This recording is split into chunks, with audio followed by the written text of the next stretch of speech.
Any reception, interception, retransmission, redistribution, or other use of the signal without the express written consent of Supreme Ventures Racing and Entertainment Limited is strictly prohibited and will be the subject of criminal prosecution and civil action.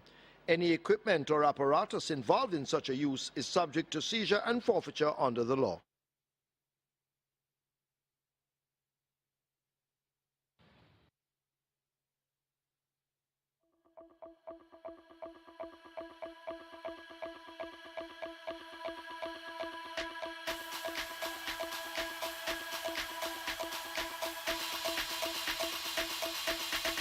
They're off for the first.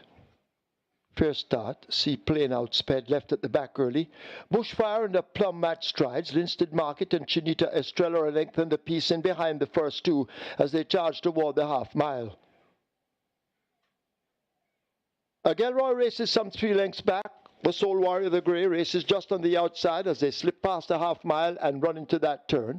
Military Light races next with the favourite Chief Dissident. Seaplane is there and Pappy down toward the back of the field as a plump continues to lead them. Bushfire in close attendance, just a length and a tail back. They arrive at the 5/16th. Linstead Market now hustled up and asked above to the boil along with Chinita Estrella, but a plum, although stepping wide, looks to have the lead in the centre of the course. On the rail, that is a Bushfire. Linstead Market running between them. Chinita Estrella is continuing to drift toward the stand fence, but they charge now toward the final furlong. Bushfire on the far side has that lead. Chinita Estrella now trying to reel him in. Here's the favourite Chief Dissident on the rail now making some ground, but it is Bushfire with that lead. Inside the final yardage, Bushfire pushed out by Radish Roman, and Bushfire will take it over Military Light. Then Chief Dissident, Chinita Estrella. Seaplane is back in 5th.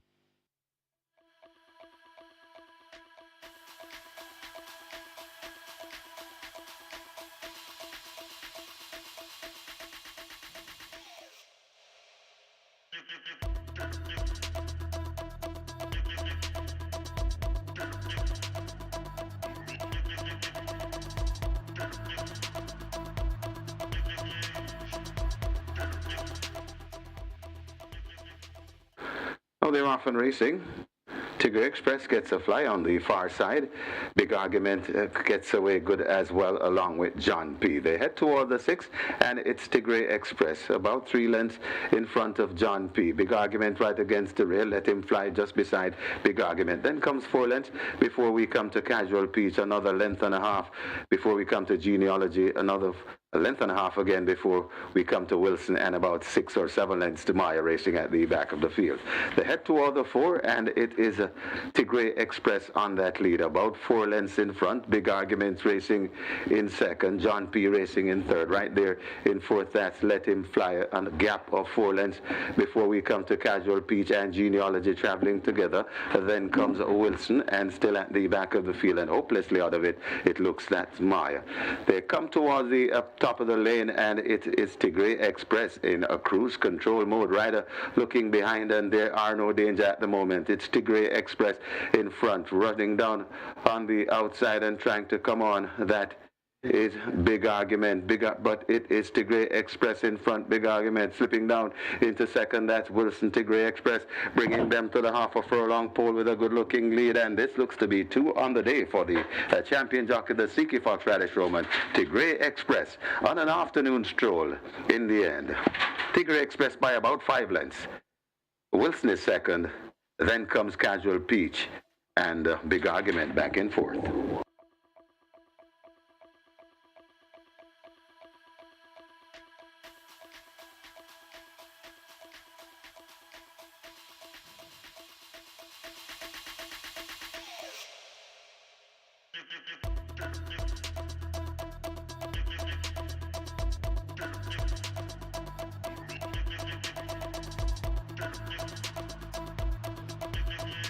Field in 9.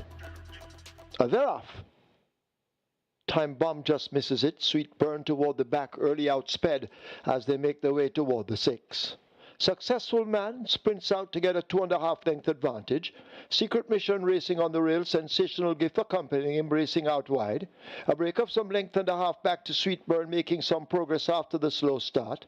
Toward the outside, Rani in the black cap going down. Time Bomb is next, and last of all, it's Lagertha. They've left the 5. They run now toward the final half of a mile, and Successful Man continues to lead the field. A length and 3/4 in front of Sensational Gift as they swing past the half mile. A break opens up to racing there on the rail. That's a Sweet Burn. Rani races up next. Secret Mission in the red cap as they're all strung out. Time Bomb, a gap opens up to him, and last of all remains Lagertha as they've left the 3 and run toward the 5/16. Successful Man coasting on that lead, 2 lengths in front. Sensational Gift now being urged and asked to close the gap. Sweet Burn also asked to make ground with Secret Mission and Rani, but they're at the top of the lane, and Successful Man has that lead now, shaken up by the rider and asked to really go as they flash past the 3/16. The stick comes out in the left hand. Successful Man with that lead, being pressured now by Sensational Gift, asked to close up, but still needs to a lot more. Secret Mission is running on against the fence. Sweet Burn in behind them, but it is Successful Man inside the final 16th, holding on to that lead, and they're not going to catch Successful Man. Successful Man comes away to win it under Calvin Bailey by maybe 5. Sensational Gift is next. It's close between Secret Mission and Sweet Burn.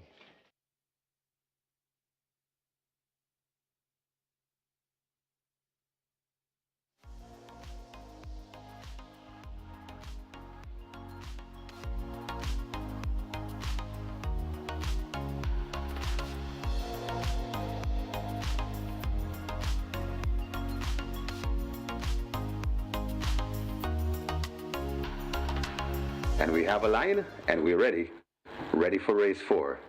They're off and racing. Better Than COVID gets a good start, along with Empress in the Breeze closest to us. Over in the middle, Briscoe showing a good dash. Over on the far side, General Kairula. So it's Better Than COVID. Empress in the Breeze right there too. That is a She Who Has No Name. A body move is also prominent. Briscoe looks to be running a powerful one over on the far side and may just have the overall lead. They come out of, make their way coming out of the chute. Briscoe, Better Than COVID right there on the near rail. That is Empress in the Breeze. Body move is right with them. Also in the mix, that is She Who Has No Name. Briscoe, body move is coming on nicely. It's Briscoe and body move. Also there, that is is Last Hurrah making a good race of it. They're spread right. It's Last Hurrah. Looks to have the lead. Coming to the half a furlong pole. It's Last Hurrah in front of Body Move. Trying to come on. Last Hurrah begins to find more. And Last Hurrah will win the fourth. Last Hurrah beating Body Move. Then comes Blinding Light. Batted She Who Has No Name. Got tied for fifth. Either Planner or Briscoe.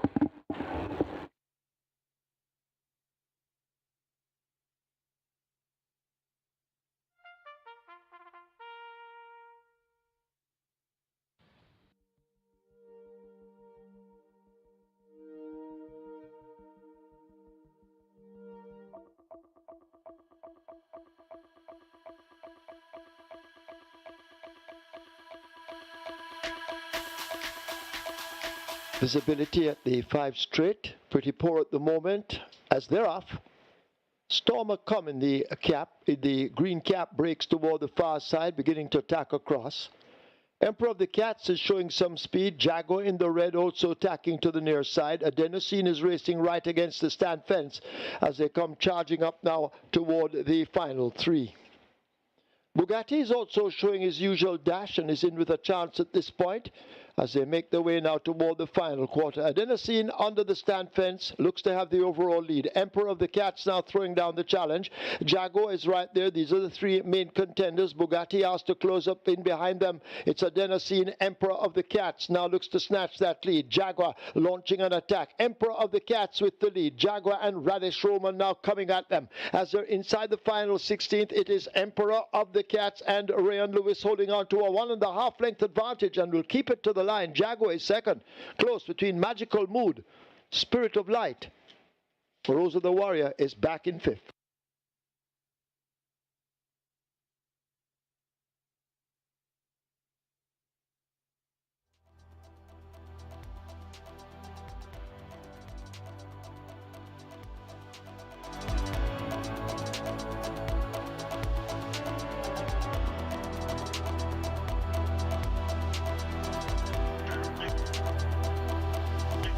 Best of luck with all your wagers. They're off and racing.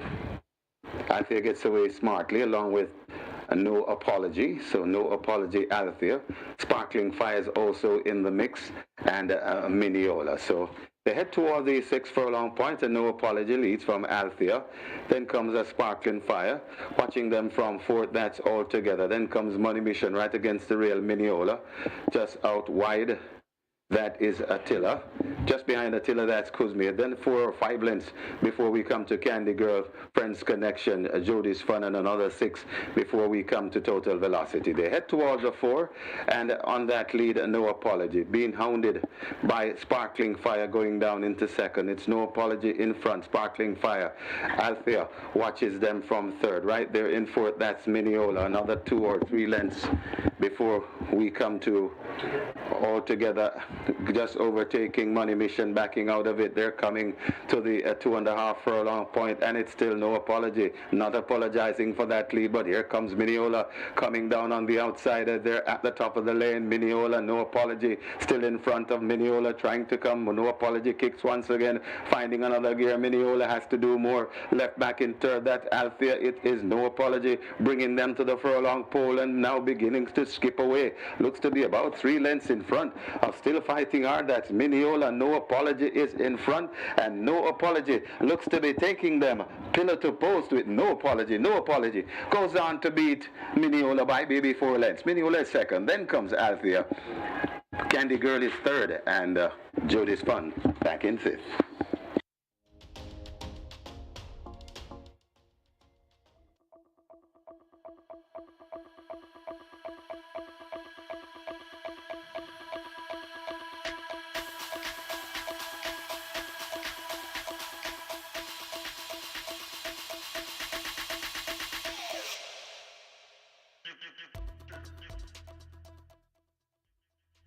Field in 9 for the 7th, 5 furlong straight. They're off and racing.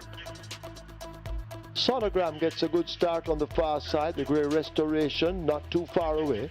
Justin Big Time is racing along with a smart trick in the early exchanges. A Midnight Flight, the Grey is right under the stand fence, but they're coming up now toward the final 3 furlongs, and Midnight Flight may just have that lead. Smart Trick continues to show speed. Justin Big Time in the orange sleeves racing just off the fractions and in the middle of the course. On the far side, a Restoration and a Sonogram, but it's Midnight Flight right in the slipstream. Smart Asset in the red cap. Smart Trick continues to run big in the center along with Justin Big Time, but it's a Midnight Flight who charts the course, racing past the furlong pole. Midnight Flight on that lead. Smart Trick now nibbling at it, but it is Midnight Flight continuing to hold off Smart Trick. Justin Big Time on the far side. Midnight Flight now beginning to falter. Smart Trick trying to cut into that lead. Midnight Flight just last over Smart Trick. Then Justin Big Time. Smart Asset could be King's Crown back in 5th.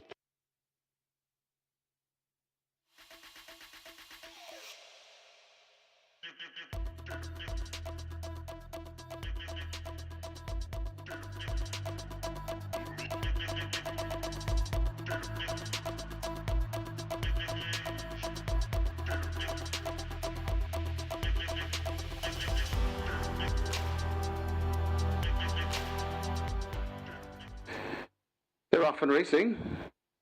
Prince Amman gets a good one in the middle, but Kem rushing out and coming right over to the near rail. So Kem looks to have the overall lead right there to closest to us. That's Commander Z. Power is also there. Supremacy on the premises along with Huntsman, and over on the far side that's Crooked and Night. Spread right across the track. Many chances as it is Commander Z and Power. Power and Commander Z. Looks to be Commander Z now with that lead as they come out of the chute and come onto the racetrack proper. It's Commander Z in front, chased all the while by Power. Power putting in a spirited chance on the outside, and Power and Commander Z vying for it. Kem is also coming down into it. Prince Amman is also closing. It's a grand finish. Yes, Kem that's now come through along with Commander Z. It's Kem in front. Commander Z trying to fight, but Kem on the powerhouse handling, and Kem goes on to beat Prince Amman. Commander Z. Then comes Supremacy. Got really tight for 5th.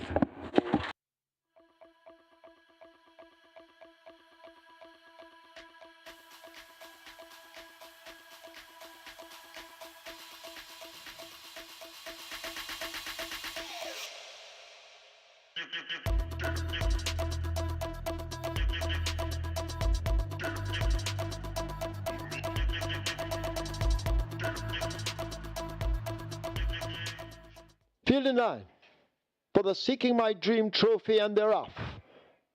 Neostar, Inspire Force left at the back. Desert of Malibu comes through to blaze that trail. Stablemate Atomica rushing up on the outside. There goes Commandant moving fluently on the rail, and it's a Commandant taken on by a Desert of Malibu. Atomica is right there. These three in a very tight clump. Mojito is some 5 lengths back and racing in 4th. Is that a fact? Just in front of Run Julie Run reserved.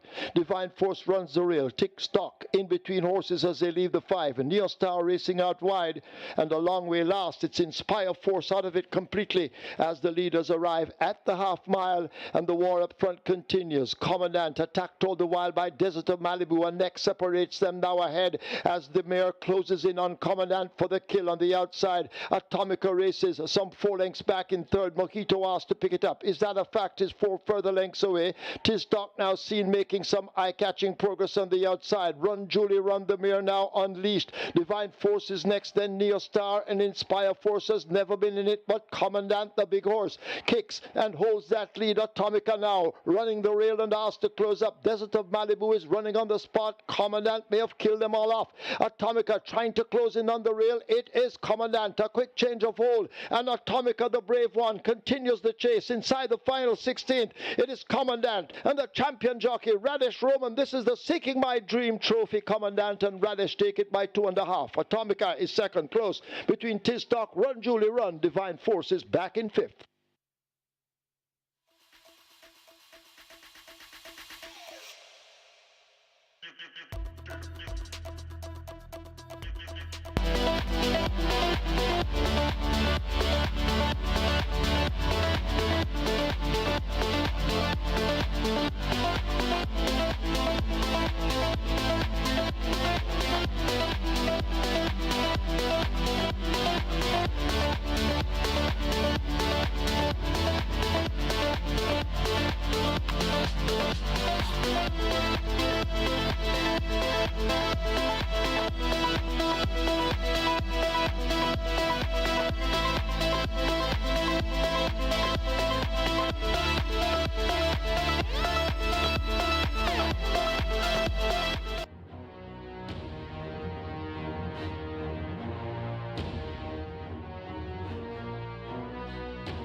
Once again, a very good morning, racing fans. As Supreme Ventures Racing and Entertainment Limited welcome you to the Caymanas Park Racetrack and our off-track betting parlors. In a short while, as usual, we will be announcing the program changes. Now we ask you to stand to honor the Jamaica National Anthem.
Today's first offers wagering on high five, and of course we have the mandatory payout on the Reggae 6.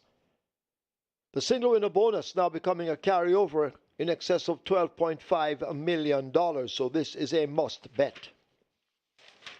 Race 2, high five wagering on the start of the Catch 9, where the single winner bonus is in excess of $2,679,000. In the second event, scratch number 8, Big Guy in the Sky. Big Guy in the Sky is injured. Race 2, take out 8, Big Guy in the Sky injured. Race 3 offers high five wagering. Quick 4 and play spot 8. Quick 4 has a single winner bonus just short of $200,000, and the play spot 8, a single winner bonus in excess of $971,000. Moving on to race 4, that's where the early 5-star begins. Race 5, high five wagering. At the start of the Twilight 6.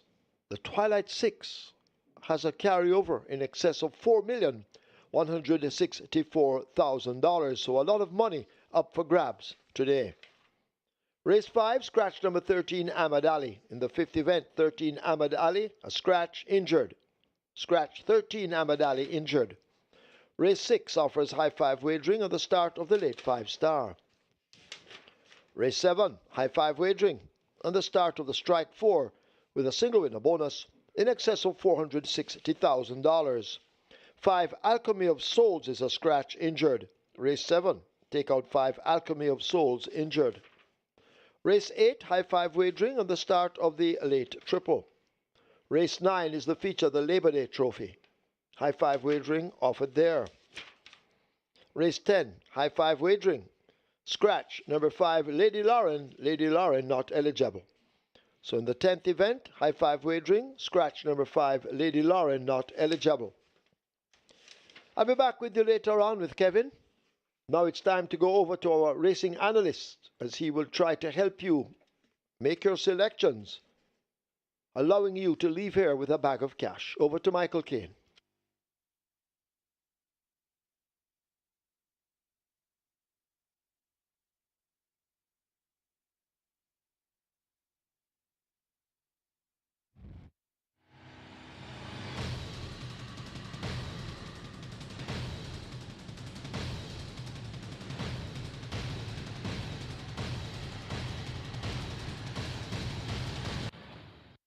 A very good day to you, forward racing fans, and welcome to Caymanas Park, home of the Caribbean's #1 derby. Home of the Caribbean's finest service, home of the multi-mile. It's Labor Day here in Jamaica. It's a public holiday. It's a national holiday, and we celebrate our national holidays with forward racing more often than not. As a matter of fact, the only days that we don't celebrate our public holidays are Good Friday and Christmas Day. Those are the only public holidays that we don't have forward racing. So the racing fans indeed have 10 races today, and there's going to be 10 more races for you tomorrow. And it's a day we've all been waiting for. It's mandatory payout to the Reggae 6. Over $12.5 million is in that jackpot, automatically converted to a carryover, and that kicks off in race number 1 with a minimum guarantee payout of $3 million. And to boot as well, we'll be having a Twilight 6 carryover over $4.164 million. That's going to be starting in race number 5, minimum guarantee payout $3 million as well. So two big ticket items on the card, and tomorrow we'll be having mandatory payout on the kitchen as well. And right now, the jackpot is over 2.6 million.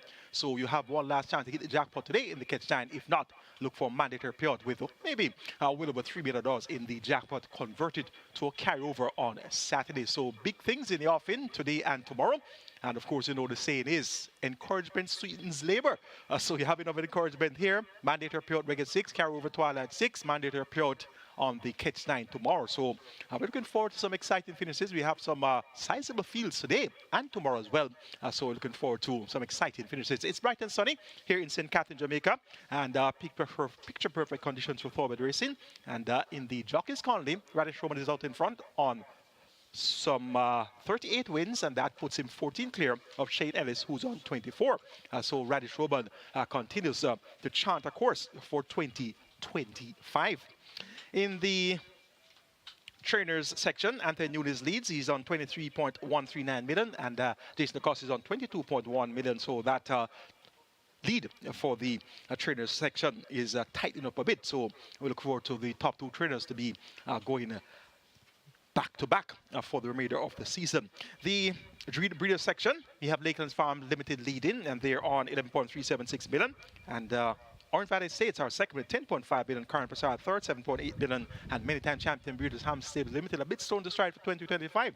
They're in fourth with 7.787 billion. Champion under Carlton Watson, leading marginal age, 7.7 million in earnings there. ACK Stables hot on his tail with 7.348 million in earnings there. And ONS Racers not too far behind in third with 6.6 billion. And Shaban Maharaj is next with over 5.6 million in purse earnings. The top categories, of course, jockeys, trainers, owners, and breeders. Those are your summaries there for those leading categories. We have 40 minutes to go to post for race number 1 on mandatory payout day, and already $6.5 million is wagered in the regular 6. And of course, you know that we're expecting a very sizable net pool after wagering is complete today on mandatory payout day. The first event is for maidens native bred thrills, and they go 800 meters straight or 4 furlong straight. The purses are $150,000, and we have a large field of 15 declared to go postward. All 15 have stood their ground so far. And your favorite in the early wagering is at odds of 6 to 5. That's number 8, Global Pursuit. And we have 3 to 2 for number 12, Bubbling Warrior. So a surprise favorite here. That's Bubbling Warrior at 3 to 2. And the last time I recall seeing a surprise favorite of this sort was a horse named Bangarang. And Bangarang, in the end, drifted out to maybe 4 to 1, but won. So here's a springer in the market. So clearly, the tote can be one of the biggest totes at the track. So whatever you look at the early wagering, that's going to be a significant indicator of what's expected and the stable confidence that's in each of the respective runners. So we have number 12, Bubbling Warrior, making her debut, and she's a 3-year-old chestnut filly by Soul Warrior out of the Blue Pepsi Lodge Dam Bubbling Angeline, and that Bubbling Angeline was quite classy. So this one is bred in a purpose, so to speak, bred Ham Stables Limited, own headback racing train Christopher Pearson, and Richie Shakes, the apprentice, he's in the saddle. First time Lasix administered for the debut. So Bubbling Warrior is one that we should factor in all our calculations. Now, my original calculations saw 8, 9, 13, and 15 as my top 4, and actually my order of preference as well. Global Pursuit, Enthusiastic, Earmark Blitz, and Rebel, 8, 9, 13, and 15. Now, this Global Pursuit on debut on the 14th of September 2024 was at 1 to 5 and finished third by 4.5 lengths to Burning Hedge and Danka. And of course, Burning Hedge, the eventual 2-year stakes winner, and she was a strong runner-up recently. That was in the Portmore, just beaten by Social Aviator. So Global Pursuit, 1 to 5 on debut, beaten by some classy horses, and he's making his return after 8 months away. So clearly he has had setbacks since that debut effort. He's now back here with first-time Lasix administered, worked well on the 17th of May, 47.4 by 101 flat. And Robert Haldane, who was aboard on debut, he has retained the mount and is back for the second appearance. Global Pursuit is where I'm going here in the first leg of our mandatory period regular 6. Number 9, Enthusiastic, showed good speed on debut, led for 3 furlongs in the 4 furlong straight contest, and that race was won by Bangarang, the one I told you about that opened up at 4 to 5 on his debut. Didn't really have any serious looking exercise reports, but somewhere, somehow, he opened up at 4 to 5, and the cash was right because this one went off at 4 to 1 and got the job done. So similar scenario here with Bubbling Warrior. So make a note of that for your horses of interest. Enthusiastic has been ridden by Romain Gordon. He replaces Tyrese Anderson, riding here for trainer Anthony Nunes. Enthusiastic will have second time lane 6 and comes 4-4 on straight once again. And based on the good speed that he showed on debut and the experience under his belt, I'm expecting Enthusiastic to be that much more resolute where it matters most. Number 13, Irma Blitz, a springer in the market last time out, went off at odds of 4-1 and was fourth in the end behind Prince Kazir, Don Quasi, and Duchess. Gets the figure 8, tongue tie now removed by trainer Philip Lee. Radish Roman maintains the mount, and based on the improvement shown by Irma Blitz, we keep this one on the right side. And number 15, Rebel, comes out of that same Bangarang event, was 4 by 4 lengths and was chasing from the word go. Second by 2 lengths at the quarter pole, third by 2 lengths at the furlong pole, and then finished up 4 by 4 lengths in that same Bangarang Alive Enthusiastic event. Drawn on the wide outside now, post 15, a significant change of rider. Chalik Budai replaced by Dick Cardenas. I'll be telling you about more about some significant change of riders later on the card. So this is going to be one of those significant rider changes, and I'm expecting Rebel on the strength of his debut effort to be right there throughout in this 4-4 straight contest. And incidentally, Rebel is a full brother to a horse named John P. out of the traditional dam Twinkling Rose, and of course the stallion Casual Trick. So Rebel, I'm going to keep this one on the right side for all or exotic wager combinations. Going here for number 8, Global Pursuit, to get the better of number 9, Enthusiastic, then 13, Irma Blitz, and 15, Rebel. And the tote from the tote, that 3-2, number 12, and that's Bubbling Warrior. A word to the wise is sufficient. Use this one on your regular 6, because that price of 3-2 opening up signifies a great deal of stable confidence in the chances of this Bubbling Warrior. Let's now take a look at my regular 6 ticket, or mandatory period regular 6 on Labor Day. Starting off in race number 1 with the aforementioned quartet of interest, 8, 9, 13, and 15. 8, 9, 13, and 15. The top 4 there, and that's going to be where I'm going to start off my reggae 6. Race number 2, we go with number 8. That was my original banker. Is it? Well, my original banker is now a scratch. So big guy in the sky won't go. Therefore, I'm going to have to make a substitution here. My original second choice is number 9, Will the Conqueror. So I'm going to scratch into a banker, and that's number 9, Will the Conqueror. Something that I do not like to do, scratch it into a horse as a banker. But based on the permutation, the cost of the permutation is 9,600. So I can't just double up in this race and say I'm going to carry 2, 3, and 9. That would mean that it would be 28,800. So given the constraint of the budget, and given the fact that it's 9,600, not much wiggling room, so to speak here. So I'm going to scratch into number 9, Will the Conqueror, as my new single for my regular 6. Race number 3, make it 2 at 9. Favorites and undecided. Race number 4, going 1, 4, 5, and 6. Posing already, KP Choice, Awesome Anthony, and My Charge, Rejected Raja. Race number 5, kindly note at number 13, Ahmad Ali is a scratch. Ahmad Ali a non-runner. Original numbers there, 1, 2, 7, 9, and 13.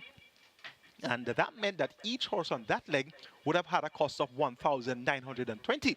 So 1,920 times 4, we now revert to 7,680, given the scratch of number 13, Ahmad Ali. And I suspect that 1, 2, 7, and 9 should be able to take care of business there. And that's my top 4, my quartet of interest: Expeditious, Last Dance, Bad Investment, and General Chief. Race number 6, the cash out leg of the regular 6. Here we want to get with 5 of 5, and looking at the live ticket count and saying the net pool is 35 million. The live ticket count is 1. Yes, I'm going to win 35 million. But you have to have the win of the last race. Unlike recently, where we remember vividly, where there was one live ticket going to the cash out leg of the regular 6, and my banker, Prolific Prince, won and won off the TV, and the regular 6 carry over. So that's not the way to do it. You want to get here with 5 of 5 and have the winner. And my idea of the 6 horses from which the winner looks quite like the surface from 1, 3, 4, 7, 8, and 10. That's Shawm the Butcher, Captain Philip, Sir Wong Don, Always Right, Grey Commander, and Work Out Crew. So make the reduced cost, 7,680 compliments of the scratch of Ahmad Ali. And remember the substitution. In race 2, Big Guy is kind of substituted with Will the Conqueror. Robert Arbis, Reggae 6 on mandatory period, they kicks off race 1 with number 8, a single, and that's Global Pursuit. Race 2, Robert goes 2, 3, 8, and 9. Original selection there, 2, 3, 8, and 9. Number 8 is now scratched as Big Guy in the Sky. Race number 3, Robert goes 2, 3, 8, and 9. Race number 4, Robert goes 4 and 5. Race 5, 7 and 9. And once again, kindly note that number 13, Ahmad Ali, Adnan Brunner, out of race number 5. And race number 6, the cash-out leg of the Reggae 6. Robert goes wide. 1, 3, 4, 5, 6, 9, and 11. That's 1, 3, 4, 5, 6, 9, and 11. Best of luck, wagering, or Reggae 6 on Labor Day. And it's the mandatory payout, Labor Day Reggae 6. So it's mandatory mania on Labor Day here at Caymanas Park. And indeed, we look forward to having big payouts at the end of today's Reggae 6. On to race number 2, which begins our catch 9. And once again, please note that the catch 9 will be having a mandatory payout on Saturday. That's going to be tomorrow. And we have 10 races on tap for you tomorrow. First hole, 11:50 a.m. And the Reggae 6 mandatory payout today, 12.5 million plus. Tomorrow, the catch 9 mandatory payout, 2.679 million. That's where we'll begin on the jackpot today. So you can look for well over $3 million to be up for grabs if nobody spots that jackpot today. And that's going to be a must-bet item for the Saturday card.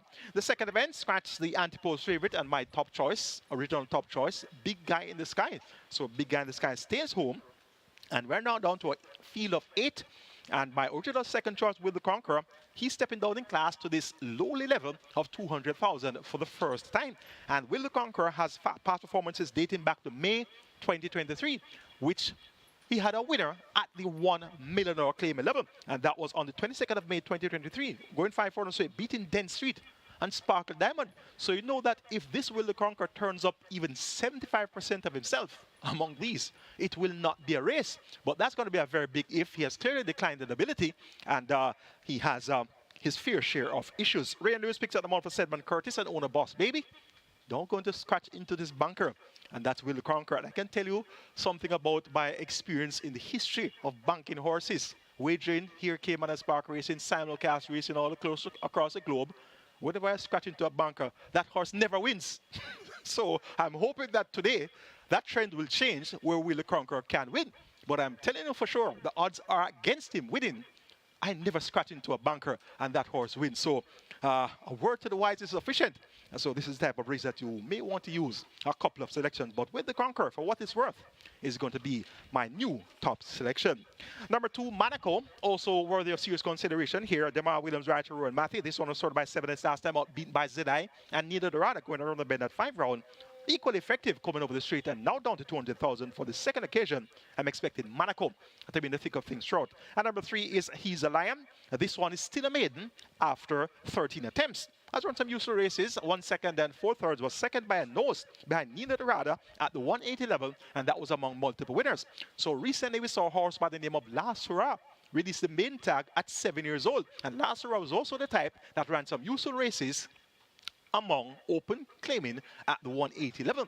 So this He's a Lion at the lowest level now, running among multiple winners. Let's see if he's going to be good enough to get the job done. What's important to note is the fact that the widely counted Dick Cardenas has retained the mount for the second consecutive occasion, and Dick Cardenas does not normally ride low-level claimers. So when you see him retain the ride, he must have felt something with this He's a Lion on the 3rd of May. So we're going to give He's a Lion a good chance here to finally get it right. Number 6, Firepath, has the distinction of being the oldest horse in trading at 13 years old. And he recently won in upset fashion. That was on the 1st of March at 31-1, going 3.5 furlongs straight coming from off the pace. So we're going to keep this one on the right side. Romain Gordon riding for Wood of Hardial.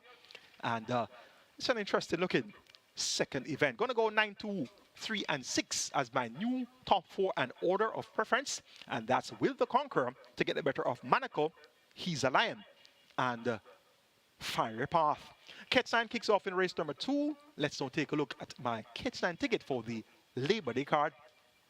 Started off originally with a single, and that was number 8, Big Guy in the Sky. So Big Guy in the Sky stays home and leaves me with no option but to bank in this race, and that's going to be number 9, Will the Conqueror. So with the absence of Big Guy in the Sky, now forced into banking Will the Conqueror, and that ticket costs 8,640. Not much room to wiggle around. I can't use 3 horses in the race to make sure I back it up.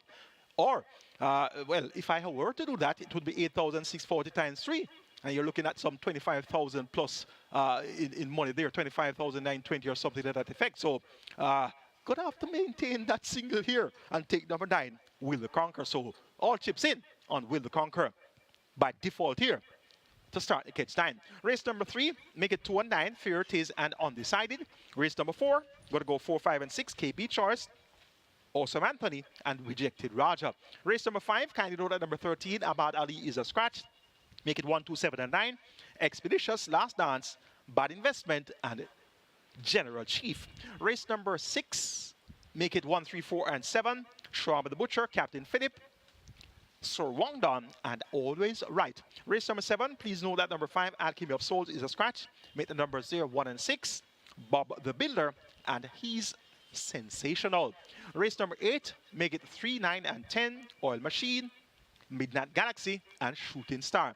And race number 9, the penultimate or feature race, the Labor Day Trophy, make it 7, 8, and 11. Major Danger, Blue Vinyl, and Interesting Times Ahead. And race number 10, the cash out leg of the catch 9. Scratch number 5, Lady Lauren. I'm banking on number 9, Buttercup. So incidentally, I'm going to start with a banker, which is a number 9 horse, and that's Will the Conqueror, based on the scratch of number 8, Began the Sky, and my only other banker is going to be another number 9 horse, and that's Buttercup in the last race. So hoping that the 9s can come through here on the catch 9 to make it a big day. Wagering the catch 9 the day before mandatory payout.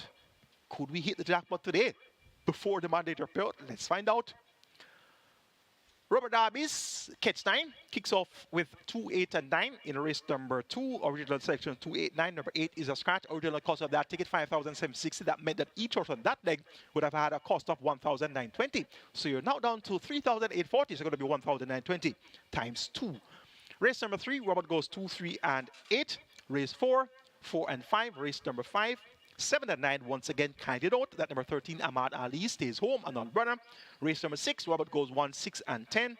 Race number 7, Robert singles number 1, that's Bob the Builder. Race number 8, Robert goes 8 and 9. Race 9, the Labor Day Trophy, Robert banks number 7, Major Danger. And race number 10, the cash out leg of the catch 9, the day before mandatory payout day, scratch number 5, Lady Lauren. Robert goes 3 and 9. 3,840 will get you Robert Darby's catch 9. Best of luck. Wager no catch 9 on the Labor Day card. We're now on to race number 3. We'll start our quick 4 and play spot 8 here. Both of a minimum guarantee paid of $250,000. Play spot 8 jackpot approaching $1 million, and the quick 4 jackpot approaching 200,000. A field of 9 declared to go postwards. They go 1,000 meters straight or 5,000 straight. It's for the lowest level of claiming 200,000, and another not a looking event on paper. My best 4, 2, 3, 8, and 9. Fair It Is, Boss Izzy, Golden Emperor, and Undecided. 2, 3, 8, and 9. Fair It Is gets the vote here. Ran 5th by 4 lengths last time out, going 4 furlongs straight at the 350 level. Now down to 200,000. Anthony Fraser picks up the mount. He's looking for his first career win. He's a newly licensed apprentice, has 9 rides so far this season, 2 seconds and 1/3. So he's knocking at the door, and he rides here for only Turner Lincoln Logs. The relief in class for Fair It Is looks perfectly suited this afternoon. Number 3 is Boss Izzy, Philip Parton rides to Andre Adams. This one goes right over the straight, but hasn't run a decent race in a long time, but gets as simple a task as he could ask, and as such will keep him on the right side. Golden Emperor ran on to be a strong second last time out, going 4 furlongs straight. John Post, position 1, did so at 30-1, came from some way off the pace and chased home Galway Bay in 5-1 flat. Now, prior to that, if you look at the past performances, you see where Golden Emperor was running as slow as a snail, always to the back of the field, trailing, and coming in several lengths behind. So that was a turn up for the books when he ran on to be second, going 4 furlongs straight, John Post 1. Now, he's so inconsistent. Well, one thing he's consistent with is trailing the field and staying at the back. So, based on that trend, I would be the least surprised if Golden Emperor were to trail the field in today and don't raise a gallop at all.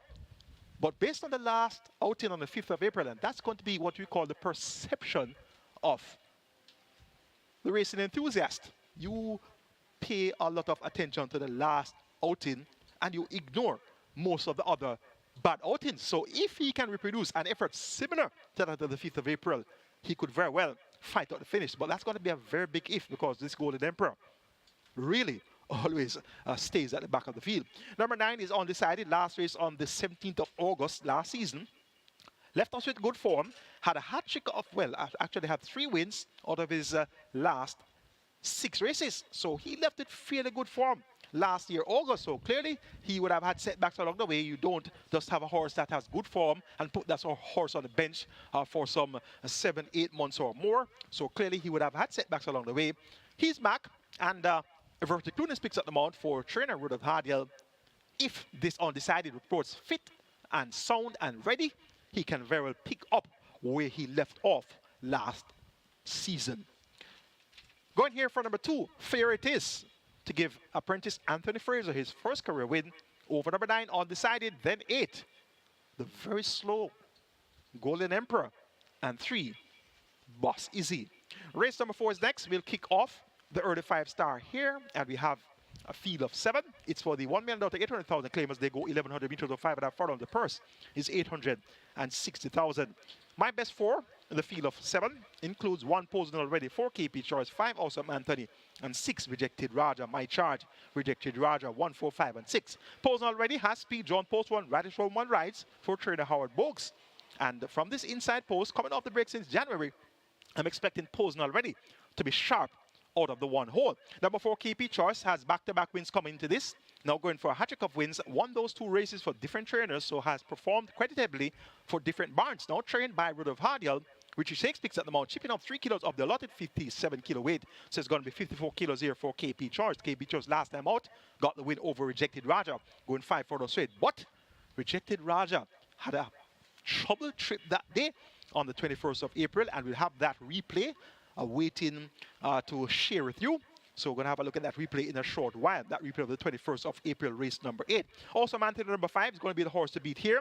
Raced among 1.5 million claimers. His last 2 appearances was second by 2 lengths to Burn Notice, the Downing Class Burn Notice, over 6.5 furlongs in 1 minute 20 seconds flat. Led for the first 6 furlongs that day. And with Wesley Henry in the saddle, the Genie Man, a.k.a. Greens, also known as Callaloo, the master, getting them out of the gate in quick order.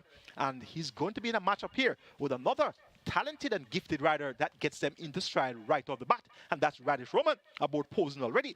So I'm expecting these 2 front-running tacticians to be displaying their talent early with Awesome Anthony and Posen Already. And I'm also expecting KP Choice to add to the pace scenario of the contest. And as such, I'm going to be relying on a speed duel of some sort to unfold for My Charge, Rejected Raja, to have a good run from off the pace. Last time out, he was bumped at the start, going 5 straight, John Post 9.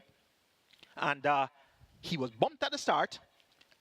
And after that, he found himself in a pocket behind Emperor of the Cats, and there was a horse named Big Daddy that tacked across from post 5 and drifted across and boxed in Rejected Raja in the first 4.5 or 2 furlongs of the event. And we should have that replay ready and waiting. Our very able production team of Sports Max, headed by, of course, our producer Daniel Johnson. He's the man with the hat that gets these replays and edits together with the highlights and so on and so forth. And he does a very great job, an excellent job, to be factual. And we should now have the replay of the 21st of April.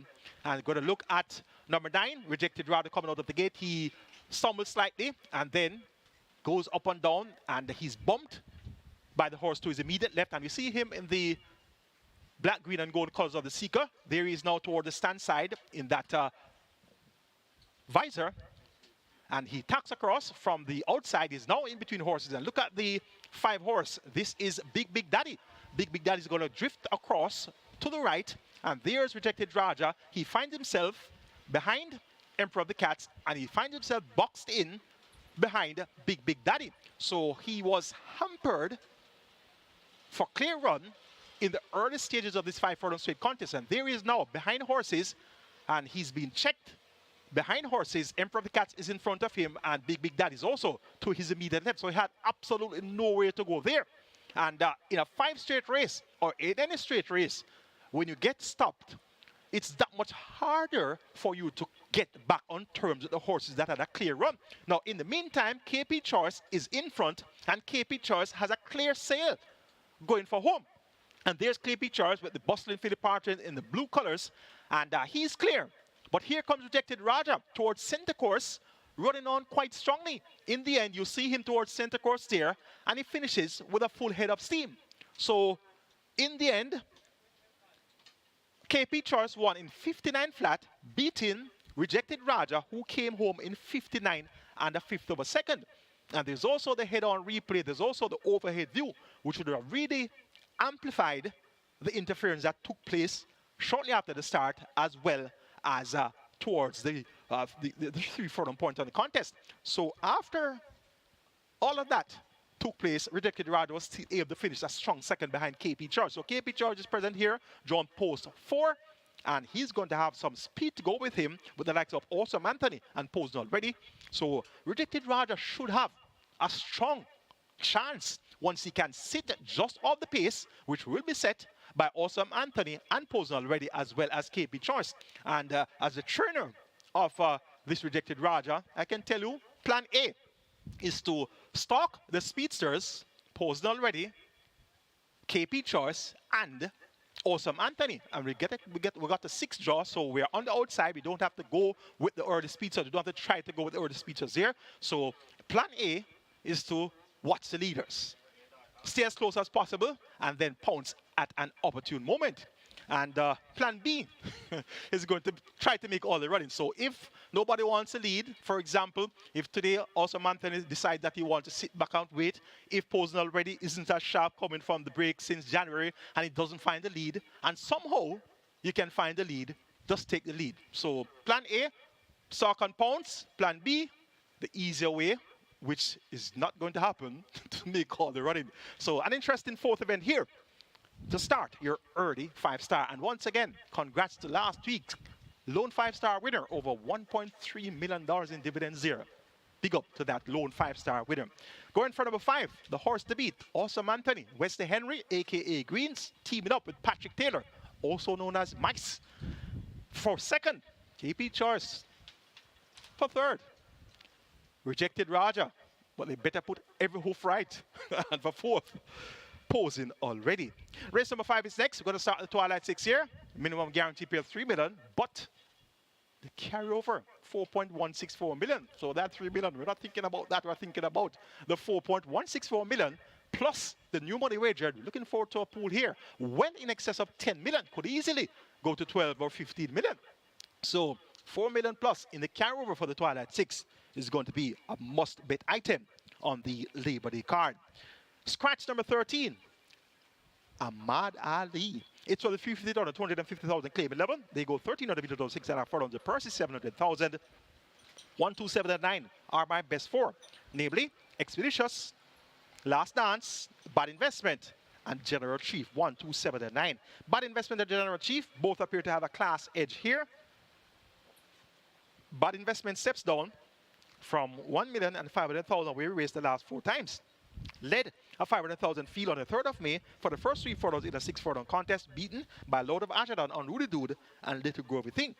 Radish Roman picks up the mount, and this Bad Investment should be able to give a great account of himself here. General Chief, all the rage, making his seasonal debut on the 21st of April, running among 350 claimers without a tag. Eligible to do so as a native bred 6-year-old and up, none of 3. Ray Lewis picks up the mount, replacing Radish Roman for trainer Spencer Strong and owner Doc Stable. Look for General Chief to possibly go one better here. He will report fitter for his seasonal debut coming off that 5-month break. Expeditious number 1, 6-time champion Omar Walker for Dalton Sergio steps down to the claiming level 350, raced at the 500,000 level 3 of the last 4 races. So get some class relief, and I'm expecting a decent effort here from Expeditious. And last dance number 2, somewhat of a model of consistency, barring that last lackluster effort. 6 by 25 lengths, we draw a line through that poor effort of the 4th of May. Look at the previous runs, always second or third for 6 consecutive races. So throw that last poor effort out the window. We look forward to another encouraging run here from this last dance. Omar Simpson picks up the mount for trader Michael Marlowe and owner breeder the New Blue Limited. Going 9-7-1-2 in race number 5 to kick off the Twilight 6. General Chief over Bad Investment, Expeditious, and Last Dance. And let's now look at my investment for this Twilight 6. Carryover. Hopefully, it won't be a bad investment. Let's now take a look at my Twilight 6 ticket for the Labor Day card. Starting off in race number 5, original selections here 1, 2, 7, 9, and 13. Number 13 is a scratch, and that's Ahmad Ali. Original cost of that ticket, 10,800. This is the type of scenario that you do not necessarily have to make a substitution because the ticket cost is already on the high side, 10,800. That meant that each horse on the first leg would have had a cost of 2,160. So we're going to cut it down from 10,800 to 8,640. So 2,160 times 4, 8,640. And that's going to be a significant reduction in our budget. Race number 6, make the numbers 1, 3, 4, 7, 8, and 10. Well, back to the quartet, 1, 2, 7, 9. That's going to be Expeditious, Last Dance, Bad Investment, General in Chief in race 5. Race number 6, 1, 3, 4, 7, 8, and 10. Sharma the Butcher, Captain Philip, Sir Wong Don, Always Right, Great Commander, and Workout Crew. Race number 7, kindly note that number 5, Alchemy of Souls is out. Make it 1, 2, 6, and 7. Bob the Builder, Slam Sharp. He's sensational. And Uncle Baba. Race number 8, make the numbers there 3, 9, and 10. Oil Machine, Midnight Galaxy, and Shooting Star. Race number 9, the Labor Day Trophy, make it 7, 8, and 11. The 3 top weights, Major Danger, Blue Vinyl, and Interesting Times Ahead. And the saying of the Englishmen in racing, when you're in doubt, go with the top weight. Well, I'm in doubt for the Labor Day Trophy, so I've gone for the 3 top weights. And race number 10, the cash out leg of the regular, make that the Twilight 6. Regular 6 on my mind, of course, today is mandatory period day. Scratch number 5, Lady Lauren. I'm banking on number 9, Buttercup. All chips in on Buttercup. Make it 8,640, my Twilight 6 ticket for the Labor Day card. Robert Darby's Twilight 6 kicks off with 7 and 9 in race number 5. And once again, please note number 13, Ahmad Ali stays home and not brother. Race number 6, Robert goes 1, 3, 4, 5, 6, 9, and 11. Wide leg there on the Twilight 6. Could have an upset. Race number 7, 1 and 3 for Robert. Once again, Alchemy of Souls is out. Number 5, a scratch. Race number 8, Robert goes 2, 4, 9, and 10. Race 9, the Labor Day Trophy, Robert Banks number 7, Major Danger. And race number 10, the cash out leg of the Twilight 6, scratch number 5, Lady Lauren. Robert goes 6, 9, and 15. That's 6, 9, and 15. Best of luck, wagering or Twilight 6 with a carryover of 4.164 million. Race number 6 is next. Here's we're going to start the late 5-star, minimum guarantee pay of 300,000. Field of 12, go 1,400 meters to 7 furlong. It's a restricted allowance 4 for native bred 5 years up, nuns of 3, and importees 5 years up, nuns of 2. The purse is 750,000. My best 4 in a wide open look at contest includes 1, Sharma the Butcher, 3, Captain Philip, 4, Sir Wong Don, and 7, Always Right, 1, 3, 4, and 7. Sharma the Butcher, won last time out, but was disqualified for causing interference to Cosmic Force and placed second behind Cosmic Force. Ridden that day by Taze Suku with 48.5 kilos. Now she's up to 54 kilos, but it's Wesley Henry that has international experience that picks up the mount, and he's riding here on the Ram Valley Jr. And this Sharma the Butcher has speed, drawn post 1, and Wesley Henry knows how to get them to go in front, so he more than likely will be putting this Sharma the Butcher to the lead, make Sharma the Butcher the one to catch. Number 3, Captain Philip, on the other hand, in contrast to the running style of Sharma the Butcher, Captain Philip is a trailer and a deep closer. So he will be closer to last than first, but he has a ferocious late turn of foot, has been runner-up 3 of the last 4. Look for a final furlong blitz from this Captain Philip with Shane Ellis aboard for trainer Barrington Dawes. Number 4, Sir Wong Don, will be a pace factor here. Interestingly, he won at 7 furlongs at nuns of 2 by 10.5 lengths. Beating Moneybox and Casual Treasure, not much right about, but the manner of victory in September last season suggested that he should have been able to do a better job stepping up the nuns of 3. But he has been in the pace, but he has been weakening badly. Let's hope that he can be a little bit more resolute today. Has significant change of rider. George Samuda replaced by Dick Cardenas. I told you about that significant rider change in race 1 with Charles Budai replaced by Dick Cardenas. So Dick Cardenas gets rides today, replacing jockeys that have not necessarily been winning as frequently as their fans would like. So make a note of this, Sir Wong Done. The visor has now been refitted by trainer Alfred Brown. Number 7, All Is Right, has caught the pace of this level, but she just hasn't gotten over the hump as far as winning at none of the 3 is concerned. Look forward to a decent run here from All Is Right. Anthony Allen rides for trainer Michael Marlowe. Going 1, 3, 7, 4 as my order preference for race number 6, and that's Strom the Butcher to get the better of Captain Philip, All Is Right, and Sir Wong Done. Race number 7 is next. We begin the strike 4 here. Minimum guarantee paid 500,000. Jackpot just over 460,000. Scratch number 5, Alchemy of Souls. We are down to a field of 9, and these are maidens. They go a distance of 1,600 meters, 8 furlongs, or a mile. My best 4 includes 1, Bob the Builder, 2, Slam Sharp, 6, He's Sensational, and 7, Uncle Baba. 1, 2, 6, and 7. That's where I'm going in race number 7. Now this He's Sensational, an interesting entry. Ran on debut at 5-1. Shane Ellis in the saddle for trainer Alfred Brown, and ran evenly 4 by 6 1/4 lengths of Brompton Boy, Prince Kazir, and Alchemy of Souls with 57 kilos going 6 furlongs. Came back on the 3rd of May. That day trained by Lincoln Longs. And had a look at the replay for this 3rd of May, race number 6, where He's Sensational drawn post position 4. He got an awful beginning, an awful start, and he trailed the field by several lengths in the first couple of furlongs, and he was so far behind that I found it quite interesting that he was able to catch up with the field, nearing the half mile or the 3 furlong point. He actually turned for home going wide as well, and he was behind the second flight of runners. The leaders were gone about their business. Prolific Prince was winning off the TV. Bob the Builder was the only horse that appeared to be chasing Prolific Prince. Benison checked in 3rd. So I found it quite interesting to share this replay with you. And once again, our very able production team of Sportsmax, headed by Daniel Johnson, we have the replay of the 3rd of May, race number 6, highlighting horse number 4 that missed the break totally, tailed up badly, but somehow caught up with the field, and in doing so went wide. Now here's horse number 4, and that's He's Sensational. He actually bounces into the 3 horse, and eventually that horse lost the rider. That was Uncle Baba. And that's the 4 horse breaking in somewhat of a tangle and finds himself impeded and tailing off badly. And you can see him, the white cap, is at the rear of the field now with many lengths to find, and that's a head-on, showing where He's Sensational is way at the back of the field. And I tell you, if you have a look at the pan shot, you will see how far behind this He's Sensational actually is. And he's tailing off quite badly, quite significantly, towards the rear end of the field. He's trailing right now. And it's a big field. It was actually a field of 13 horses. And here he is now. He actually catching up with 1 horse. And that's in the 6 of George Racing. There he's at the back. You can see him now.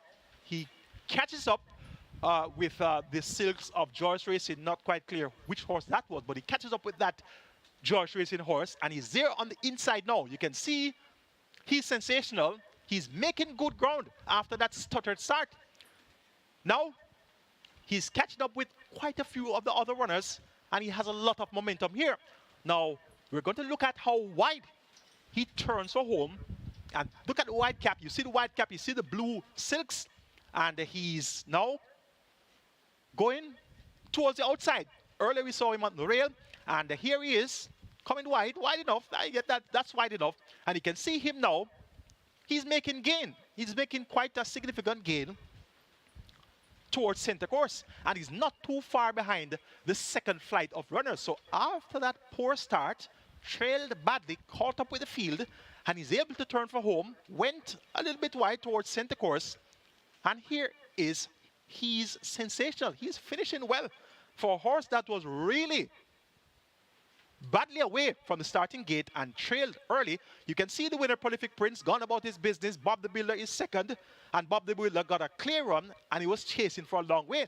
Now, when you compare the run that Bob the Builder got to the run that He's Sensational got. You see him now. Here he is finishing up in the white cap, right outside of a couple of horses. Well, so this He's Sensational. I really like the way that he performed after that bad start, trailing for the first couple of furlongs. He catches up with the field. Then he comes a bit wide in the lane, and he still has a lot of momentum. And when you factor the winning margin of Prolific Prince, 6 3/4 lengths, you also factor the margin between second and third, which is 5.5 lengths. So you do the arithmetic, 6 3/4 plus 5.5. You can look at that as 11 3/4. So the margin, the combined margin between first, second, and third, 11 3/4 lengths. And look at the margin of defeat for He's Sensational, 60 lengths. So in the handicapping world, what you do, you subtract 11 3/4 from 16, and you work out that to be, that's what, 5 1/4. So he got 5 1/4 lengths from the second runner-up, Benison, and that's going to be a very good performance from He's Sensational. So I took all that into consideration and made this one my top selection, hoping today, now back under the care of trainer Alfred Brown. He was under the care of Alfred Brown for the debut. He came under the care of Lincoln Long for the second occasion. Then he's back under the care of Alfred Brown. So taking everything into consideration, in addition to the fact that Bob the Builder is hiked at the scale from 51.5 kilos to 57 kilos, so that's 5.5 kilos heavier to He's Sensational, who's still at 55.5. So persons are saying Bob the Builder is going to win. Well, Bob the Builder didn't have any problem in that race, and he was a clear second. But look at what He's Sensational went through. So I'm taking He's Sensational here as my firm selection in race number 7 to get the better of number 1, Bob the Builder. For third, make it number 2, Stam Sharp. For fourth, number 7, Uncle Baba, who we also saw having a mishap at the start there and actually losing the rider. Race number 8, the late triple starts here. A minimum guarantee paid 400,000. We have a field of 10. Declare to go postwards, and they go 7.5 furlongs or 1,500 meters. It's a restricted allowance for native bred 4 years and up, nuns of 3, and importees 4 years and up, non-winners of 2. And a very great thanks to our producer and the production team of Sportsmax for those video footages as well as the highlight. Really appreciate that. Excellent job. Well done. Last triple for the day. I'm starting off with 3, 8, 9, and 10. Oil Machine, number 3. King Pie, number 8. Midnight Galaxy, number 9. And Shooting Star, number 10. 3, 8, 9, and 10. Shooting Star last time out, all the way at 65, going 2 turns for the first time. It really just didn't pick up the gallop in a significant way. And that's the norm for thoroughbreds. Sometimes you see a horse running on, going a shorter distance, maybe sprinting, maybe middle distance, 6.5, 7, even 7.5. And you say, yes, all right, I'm get 8 furlongs now, or I'm getting 9 and 25 now. So he's going to be running on again. That's not the way it works. The 9 and 25 pace is much slower. Usually run-on horses prefer a faster pace to be able to run on and be at their best late in the contest. So when you stretch out from 8 furlongs to 9 and 25, that torrid pace is not going to be ahead of you again. You have to be closer to the pace, and you have to be able to quicken when the pace quickens. Or you're going to be left one-paced, flat-footed, and don't fight anything. So Shooting Star had apparent excuses when not delivering as your 65 favorite on the 3rd of May. Now cutting back in distance to 7.5 furlongs, Anthony Adam picks up the mount. He'll chipping off 3 kilos of the allotted 56.5 kilo weight. So it's going to be 53.5 kilos here for Shooting Star. And Shooting Star should get a decent pace to chase here. With the likes of Oil Machine up front, there's also going to be Hail the Queen. She's quite speedy. Possibly Princess Fiani. And definitely Midnight Galaxy. So I like Shooting Star. Coming back to 7.5 furlongs, the blinkers have now been fitted. For the first time in his career, Shooting Star gets a vote here in the start of the late triple. Number 3, Oil Machine with thereabouts as well. Third in that same Katie Melody Midnight Galaxy event, that same event where Shooting Star went out the favorite at 65 but was not able to deliver. You're going to get a bit better price for Shooting Star today, and I'm working with Shooting Star. Oil Machine clearly will have a serious claim here. Philip Paget riding for Philip Elliott, so Philip teams up with Philip there with Oil Machine. Number 8, King Pie, 2 runs under his belt for the season thus far, and he left out with some good form. Third behind some useful horses, Captain Sparrow, Mac and Rome, Supremacy, Main Mistress. So look for King Pie, who also appreciates a strong pace ahead of him to be at his best. Look for him to be finishing effectively in deep stretch as well. And Midnight Galaxy ran a big race, stepping up to numbers of 3 for the first time, second by length behind Katie Melody. So that's a good enough indicator that he has caught the pace of the group. Radish Roman picks up mount, replacing Paul Francis. Will keep Midnight Galaxy on the right side for all exotic wager permutations. 10-3-9-8 for me in race number 8. Shooting Star Overall Machine, Midnight Galaxy, and King Pie. The night about Ultimate is a feature. The Labor Day Trophy, a field of 11, go 1400 meters, 7 furlongs. It's an over the 10 ounce contest, so 3 it up. The purse is 1.25 million. I've narrowed it down to 7, 8, 9, and 11. Major Danger, Blue Vinyl, Fearless Force, and Interesting Times Ahead, 7, 8, 9, and 11. And of that quartet, 3 of them will be joint top weight at 57 kilos. Major Danger, Radish Roman, replacing Everton Scary Miller in the saddle for trader Feliciano D. And this is one of those significant rider changes I was telling you about.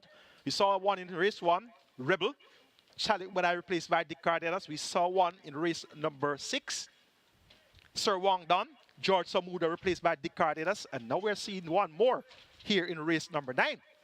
Everton Miller replaced by Radish Roman. And there's another significant rider change here in the Labor Day Trophy. And that's with number 11, Interesting Times Ahead. Charlton Riley replaced by Ryan Lewis. So look for these horses to step up their game big time today. And Major Danger has worked well, 5.5 furlongs to 106 flat, alongside Supernatural Power on the 17th of May. And he raced at the open allowance level recently in the Gold Cup, in the Port Royal Sprint, and the Bruce Sonny Loose. So look for him to return to competitive ways here. Number 8, Blue Vinyl, also fits that category of stepping back down from open allowance to overdate allowance. Last time at overnight, he was a 5-length winner going a mile in 1:38.3, winning by 5 lengths over Geolithic and Burnotis. So down to overnight now, 57 kilos away. That should not deter him. Dane Dawkins picks up the mount. He was aboard the victory on the 21st of December. So Blue Vinyl has a big chance. A big, big chance here. Blue Vinyl. And number 11, Interesting Times Ahead. The other that has a significant change of rider. Ray Lewis replaces Charlton Riley. And this Interesting Times Ahead, going into his last race, I remember that exercise workout vividly. 6 furlongs in 1:12.3. So if you can work 6 furlongs in 1:12.3, you must be ready to rumble. So he has come back to work well since. 5.5 furlongs in 1:06.4 by Minton 3/5. So Interesting Times Ahead. Last year's St. Ledger winner. Last year's 2,000 Guinness runner-up behind stablemate California Crown. Looks ready to give off his best once again. Since the efforts in the Ledger and the Guinness, he ran in the Derby, the Gold Cup, the Jamaica Cup, the Moutier Mile, and he was just outclassed by the principals there.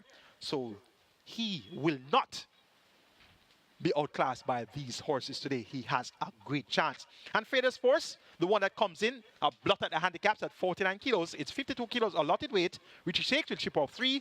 49 kilos of Fearless Force. She's on the upgrade. She'll be getting 8 kilos from Blue Vinyl, 8 kilos, Interesting Times Ahead, 8 kilos from Major Danger. Normally, I would have probably said this is a handicap certainty, but she's a 4-year-old filly. These are hard-knocking colts and horses, of course, in the thoroughbred racing world. Yes, they're all horses, but in the classification of the gender of the thoroughbred, we have fillies, colts. When they're 2-year-olds, they are filly. When they are 2-year-old, they are colts. 3-year-old colts, 3-year-old fillies. When they are 4 years old, they are fillies still. They are colts and geldings as 4-year-old. When they turn 5, the feminine gender is classified as mare. Once they're still in the racing circles, they're classified as mares. And interestingly, when they go to the breeding shed, they are classified as a dam. And I found that as an interesting lesson learned in the Jamaica Racing Commission's Trainers Training School. And I raised the question, so when they go to the breeding shed from mare to dam, what if they come back to racing? Are they still classified as a dam, or are they back to a classification as a mare? That question still has remained quite unanswered. Well, anyway, they're all classified as horses, of course. They're horses. But the colts, when they turn 5, They're not classified as colts anymore. They're called horses. So the filly, Fearless Force, going up against the horse, Blue Vinyl, and the horse, Major Danger, and the colt. Interesting times ahead. She's getting 8 kilos from them, and based on the strength of her last victory, 125-1 for 7 furlongs with 48 kilos, she can definitely give them a run for their money. The runner-up, Sheer Delight, came back and won when next in town, and Sheer Delight carried 57 kilos, and he just could not contain the lightly weighted Fearless Force. So Fearless Force will certainly throw her hat in the ring, and important to note, Fearless Force and Major Danger are both owned by ACK Stables, and they're also trained Philip Fiano D. Going for number 11, interesting times ahead. We have an interesting race day ahead on Labor Day. Interesting times ahead to get the better of Major Danger, Blue Vinyl, the 3 top weights over the lightweight, the featherweight, Fearless Force. The 10th and final on Labor Day, a big field of 15, go 1,300 meters, go 6.5 furlongs. It's a restricted allowance 5 for native bred 4 years and up, nuns of 2, and importees 4 years and up, maidens, fillies and mares only. The purse is 750,000. My best 4 includes 4 Himaya, 6 Cleopatra Queen, 8 Monster Vigorous, and 9 Buttercup. Buttercup is the class horse in the lineup. She was 5th in the Jamaica Oaks last year by 5.5 lengths, beaten by Banadura, Rosetta, and Ama. She also competed in the 1,000 guineas, beaten out of sight 8 by 23 lengths to Run Julie Run, Come Home to Me, and Battle Angel. She also competed in the Portmore, beaten out of sight 8 by 20 lengths to Run Julie Run, Fast and Furious, Lynx, and Blue Sensation. But the fact of the matter is that she ran in classic races last season, and she was able to get as close as 5th by 5.5 lengths in the Jamaica Oaks. She had a big break between the 17th of August when we finished in 5th, going a mile behind Rosetta, Brenda Boy, and Titan Tempo. And she just returned on the 4th of May for her seasonal debut.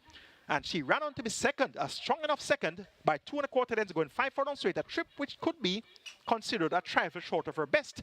And she was still able to finish strongly behind Princess Catalea. And in turn was 5.75 lengths clear of the second runner-up, Chinita Estrella. I'm taking this one as my top selection here. Shaheem Gordon picks up the mount for Hall of Fame trainer Rita Dezan and Onanaya. The class horse in the lineup is Buttercup. Number 6, Cleopatra Queen, an imported filly, has run 2 useful races. And what I found very interesting when looking at the past performances is that those 2 races were 1 year apart. She ran second by 2 lengths at 27-1, going 6 furlongs on the 23rd of March 2024, beaten by Chocomo. And she didn't run another good race until exactly a year after the 23rd of March 2025 to the date. Second by Shorthead there to Tornado Steel. So I'm wondering if it is going to be next year March before we see Cleopatra Queen run another big race. Well, I'm hoping that that won't be the case, and she'll be able to run a big race here today. Wesley Henry Rice, Alfred Brown, and I have them with a big chance with He's Sensational, so they could have a good day as well. Himaya should be thereabouts as well. Much race 34 starts, and so will be number 8, Monster Vigorous. But the class horse for the night pad on Labor Day is Buttercup. So I'm taking number 9, Buttercup, as my little Butter Rock to close the Twilight 6. For second, make it number 6, Cleopatra Queen. For third, number 8, Monster Vigorous. For fourth, number 4, Himaya. That's the handicapping seminar for you today on Labor Day, highlighting the chances of the horses that I think should be able to fight out the finish on our mandatory period Regular 6, as well as our carryover Twilight 6. And I sincerely hope that those selections would have better guided you to be a winner wagering Caymanas Park Racing. Have a great day.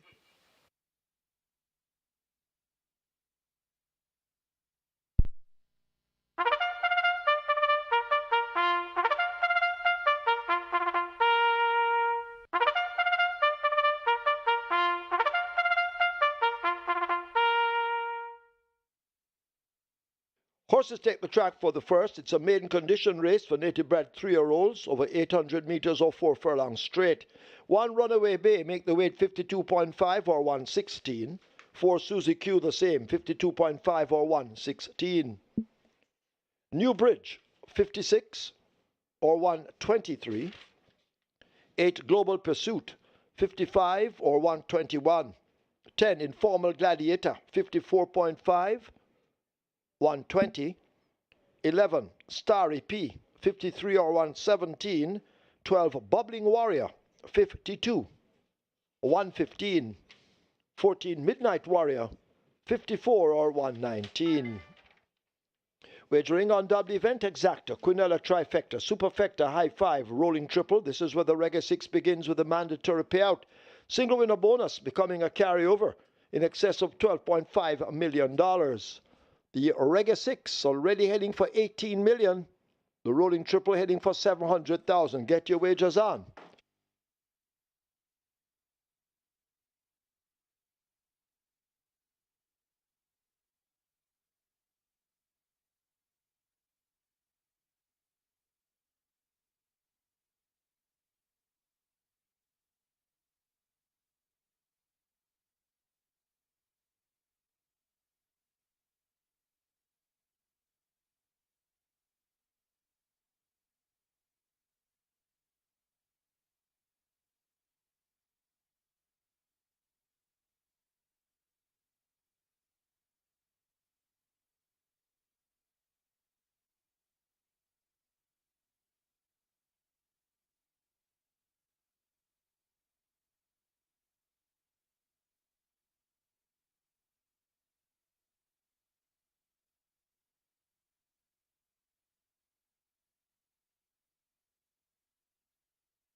So the runners are on track for the first at Caymanas Park. This is the first on Labor Day. Mandatory payout on the Reggae 6 in excess 12.5 million, and the Reggae 6 pool approaching 19 million. Rolling triple on its way to 700,000, and the high five approaching 250,000. Be reminded, we have a carryover in the Twilight 6 in excess $4.1 million. And tomorrow, we have a mandatory payout on the Catch 9. Mandatory payout on the Catch 9 tomorrow, Saturday, here at Caymanas Park. So we have a lot of cash to give away today if you can find the 6 winners in the Reggae 6 or the Twilight 6. Reggae 6 approaching 19 million. Jackpot bonus carryover in excess 12.5 million. Mandatory payout, everything must go on the Reggae 6. And on the Twilight 6, carryover in excess $4.1 million. A lot of cash on offering today here at Caymanas Park. Get your bets on as the runners make their way to post race number 1.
Racing fans, and welcome to Caymanas Park, home of the Caribbean's #1 derby, home of the Caribbean's finest thoroughbreds, and home of the Multi Mile. It's Labor Day racing. It's a public holiday. It's a national holiday here in Jamaica, and we celebrate most of our national holidays with thoroughbred racing. And we have 10 races today and 10 more races tomorrow. So it's a 20-race two-day carnival here at the Great Wave Place Caymanas Park. Today, the Labor Day Trophy is going to be the feature. That's going to be race number 9, and we have a good-looking field of over-to-the-launch horses going a distance here of 1,400 meters or 7 furlongs with a purse of 1.25 million. It's all about the mandatory payout Reggae 6 today. It's mandatory mania, Reggae 6 pool 24.5 million, and the jackpot 12.5 million automatically converted to a carryover. And we have a Twilight 6 carryover of 4.164 million to boot as well. So big things are in the offing on Labor Day here at Caymanas Park. Horses on the way to the gate for race number 1. A field of 15, and these are maidens of the 3-year-old category, and they go 800 meters straight.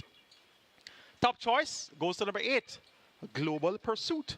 On debut on the 14th of September last year, went off at 1-5. Better if Lucy was out of the question. Well, he lost, and he was third by 4.5 lengths to Burning Hedge and Danka. Clearly has had setback since, just returning of what is considered to be an 8-month break. Working fairly well. Robert Haldane maintains the mount for Jason Acosta and Carlton Watson. First time lay 6, 3-5. So betting suggests that he'll win. Number 9, Enthusiastic, showed good speed on debut at 14-1 with Tyrese Anderson. It's now Romaine Gordon that picks up the mount for trainer Anthony Newton. And Ona Mycross, 7-1 for Enthusiastic after he showed so much good speed on debut. Finished third by 2.5 lengths in the end. Must be better for the effort. Get second time lay 6. He can make all. 7-1 would be a great way to start your Reggae 6. Number 13, Irma, Blitz, spring on the market last time out, went about 4-1. Beaten to 4th by Prince Kazir, Don Quasi, and Duchess. Radish Roman maintains about here for Philip Lee.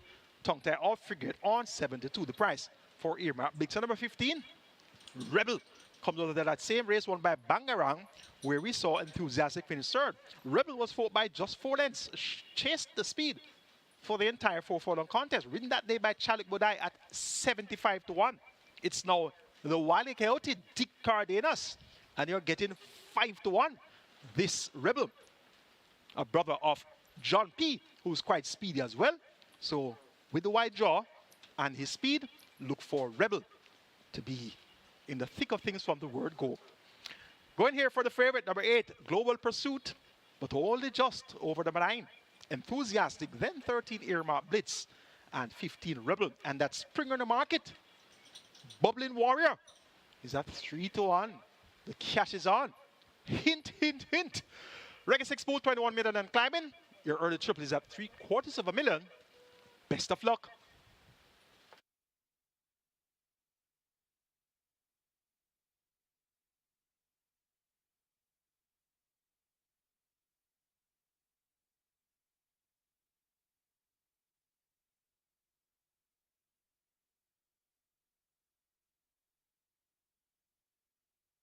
So the runners are arriving at the post. Runners arriving at the post for the first and the Reggae 6 mandatory payout today.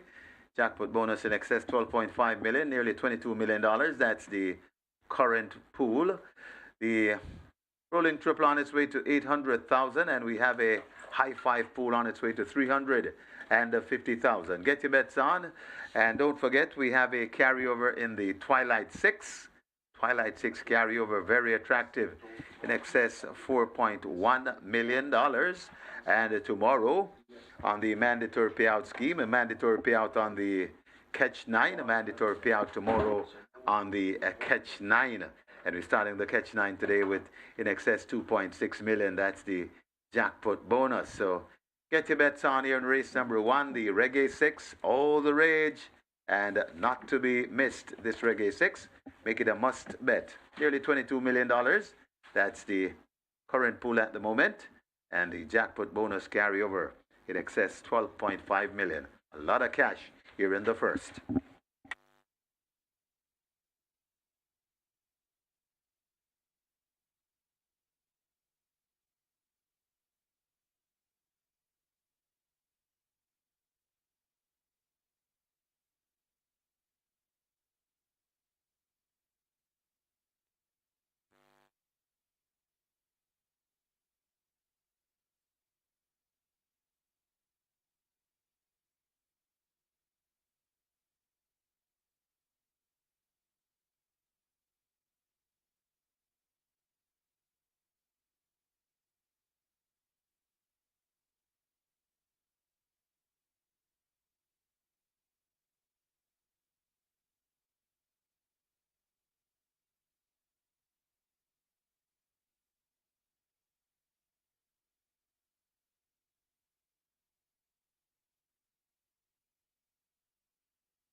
High Five on its way to 350,000 as they're closing up the front of the gates. The Reggae 6 heading for $22 million.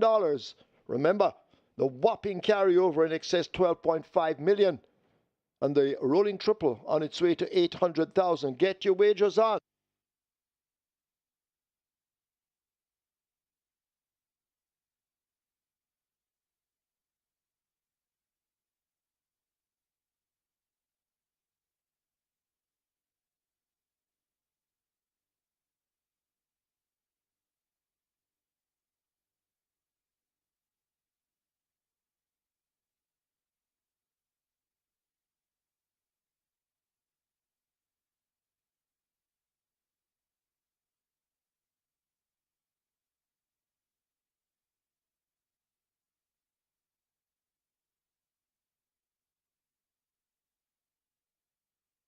Horses now loading for the first.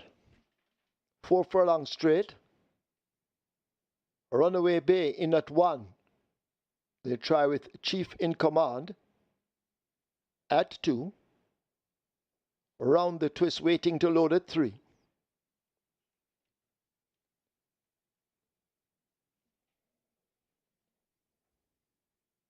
So loading up underway. Get your wagers on as the Reggae 6 now heads toward 25 million wagered.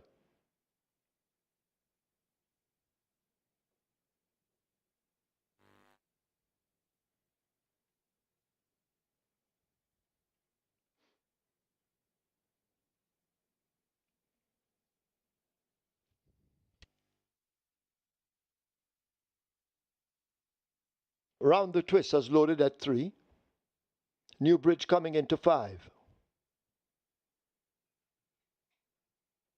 As Chief in Command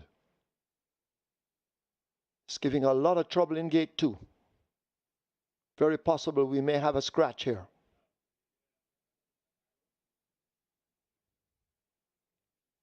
So a Chief in Command hung up in the gates. So the loading up procedure looks to have slowed a bit. And they've taken out Round the Twist. New Bridge was loaded at 5.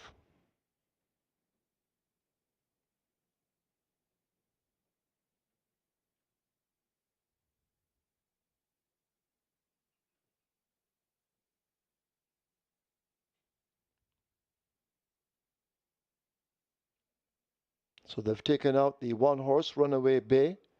New Bridge remains in gate 5 as they try to free Chief in Command from gate 2.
Scratch number 2, Chief in Command. Number 2, Chief in Command. Unruly behavior at the start. Now a scratch. Scratch 2, Chief in Command.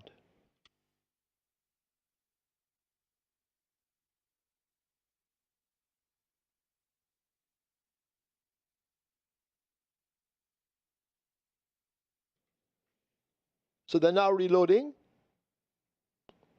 Runaway Bay in at 1. Round the Twist in at 3. New Bridge in at 5. Coming into 7, that's Baby Grey. Joyful Surprise will load at 6.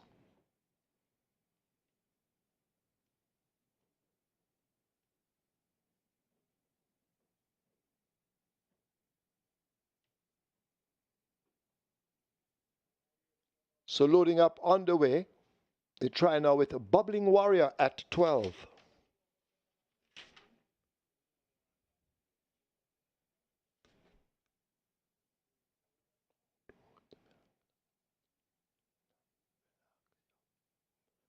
Starry P goes into 11.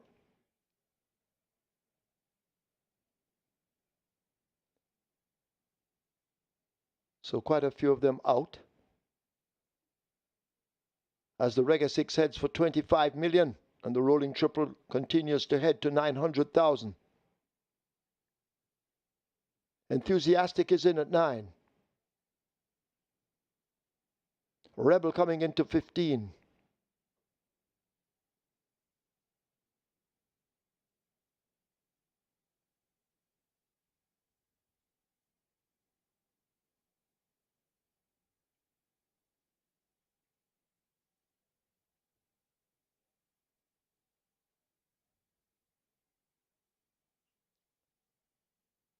Earmark Blitz loads at 13.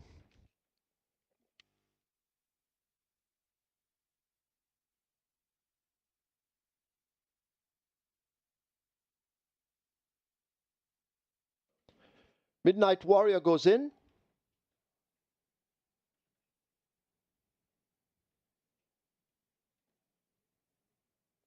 Waiting on Informal Gladiator. Susie Q is in.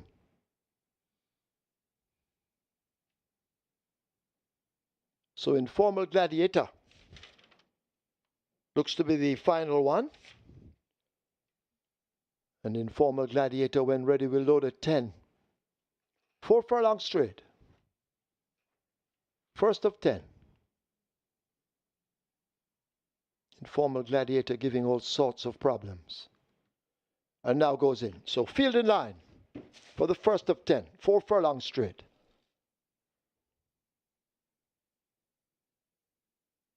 They're off.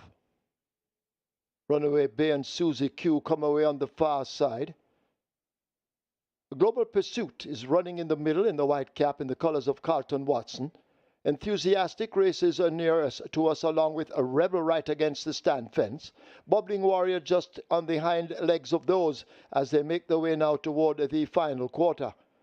Enthusiastic comes through, may just have that lead over Global Pursuit. Rebel is right there on the premises running a big one. A Bubbling Warrior now just in behind them and asked to close up, but they charge away toward the final furlong. Global Pursuit just in front of Enthusiastic. Rebel is running fast nearest to us, but it's Global Pursuit in control inside the final 16. Global Pursuit with the advantage in the first event. Global Pursuit and Robert Hallidine take it from Bubbling Warrior, Enthusiastic, then Rebel. Earmark Blitz has finished in 5th.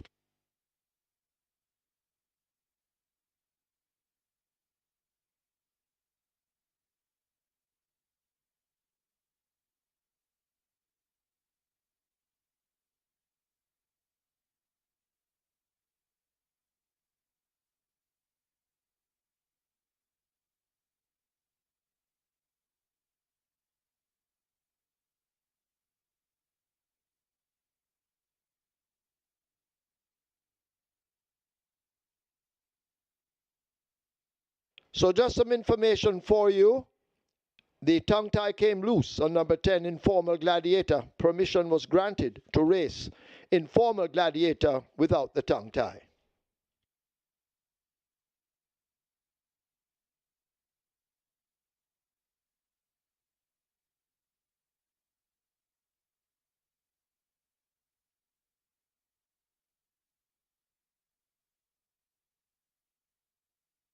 And just some information I think you need to know. If you had number 2, a chief in command in your bet,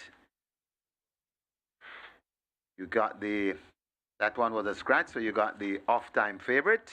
And the off-time favorite was the winner in race number 1, number 8, Global Pursuit, the off-time favorite.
In the winners enclosure, the unofficial winner of race number 1, number 8 Global Pursuit, a 3-year-old chestnut colt by Bold Conquest, American invaded by Biandetti. Birdwise 1955 Limited.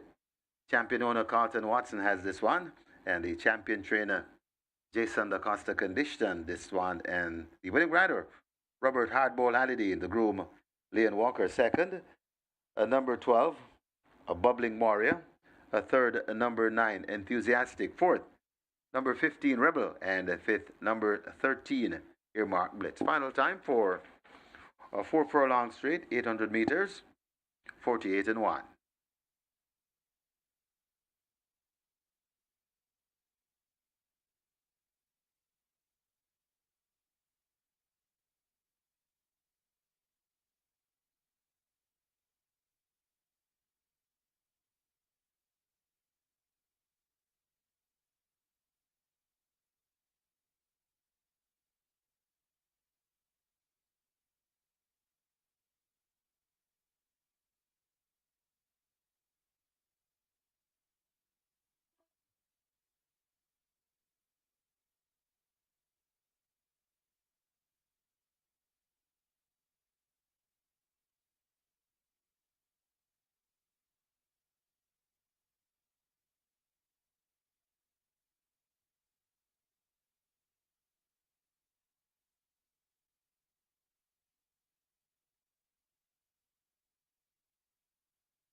Result of the first, now official. Horses to the testing barn: 8 Global Pursuit, 12 Bubbling Warrior.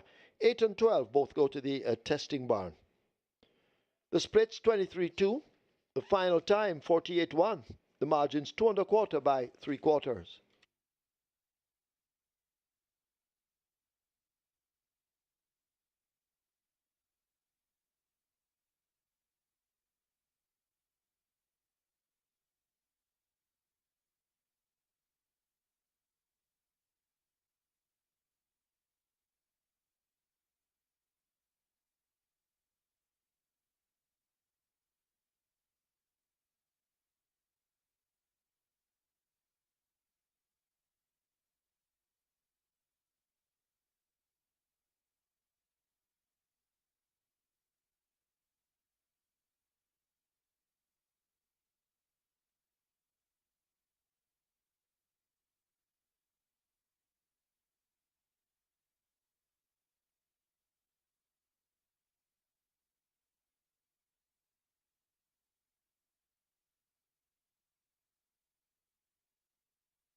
And join us for the post position draw for the 2025 Road to the Triple Crown, the 51st running of the 1,000 and 2,000 guineas. That will be on the 3rd of June at 2 p.m. sharp, and you can watch our YouTube channel or the CaymanasRacing.com live stream.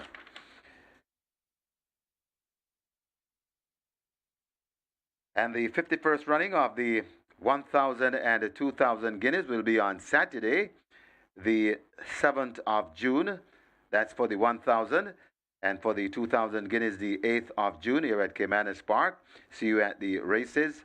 And also on the 7th of June, we'll have the third running of the third leg of the American Triple Crown, the jewel in the Triple Crown, the American Triple Crown. That's the Belmont Stakes at Belmont Park.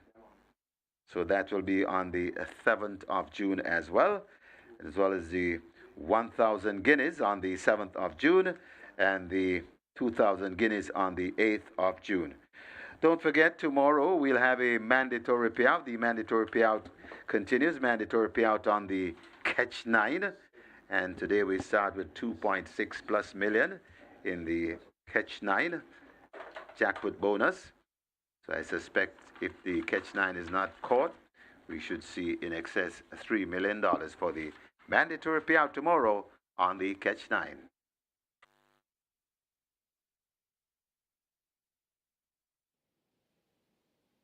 They're off. Runaway Bay and Susie Q come away on the far side. Global Pursuit is running in the middle in the white cap in the colors of Carlton Watson.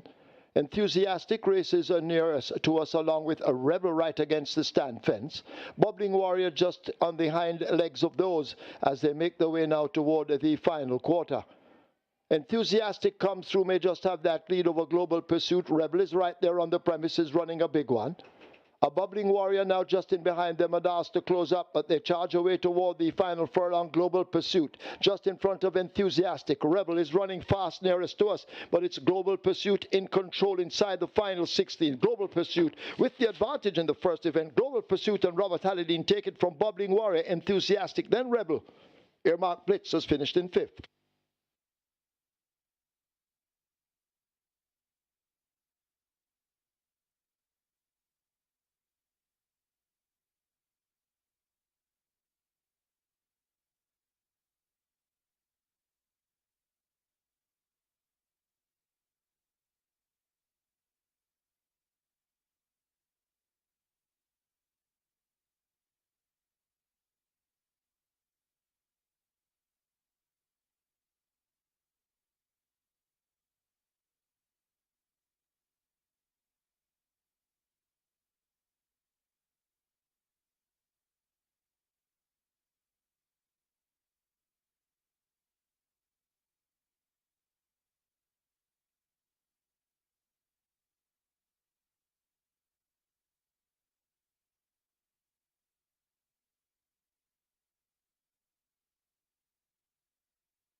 So the runners are still in the paddock for race number 2. This is where the catch 9 begins. And just reminding you, we have a mandatory payout here at Caymanas Park tomorrow on the catch 9. A catch 9, the jackpot bonus today in excess 2.6 million. And the catch 9 pool on its way to 800,000. So we could see $1 million very shortly. So we're on our way to $1 million. Just under 800,000 wagered. Rolling triple on its way to 300,000. And don't forget, high five wagering offered. High five pool on its way to 100,000. Get your bets on in race number 2. The catch 9 starts here. Very good betting contest. This is race number 2.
Okay, and we're on to race number 2 here. So this one, although the field is down to 8 runners, betting is pretty competitive. Number 1, Sudden Flight, open at $8, down to $5 now. Good for support for this one. However, it is number 2, Monaco, currently at $3.50.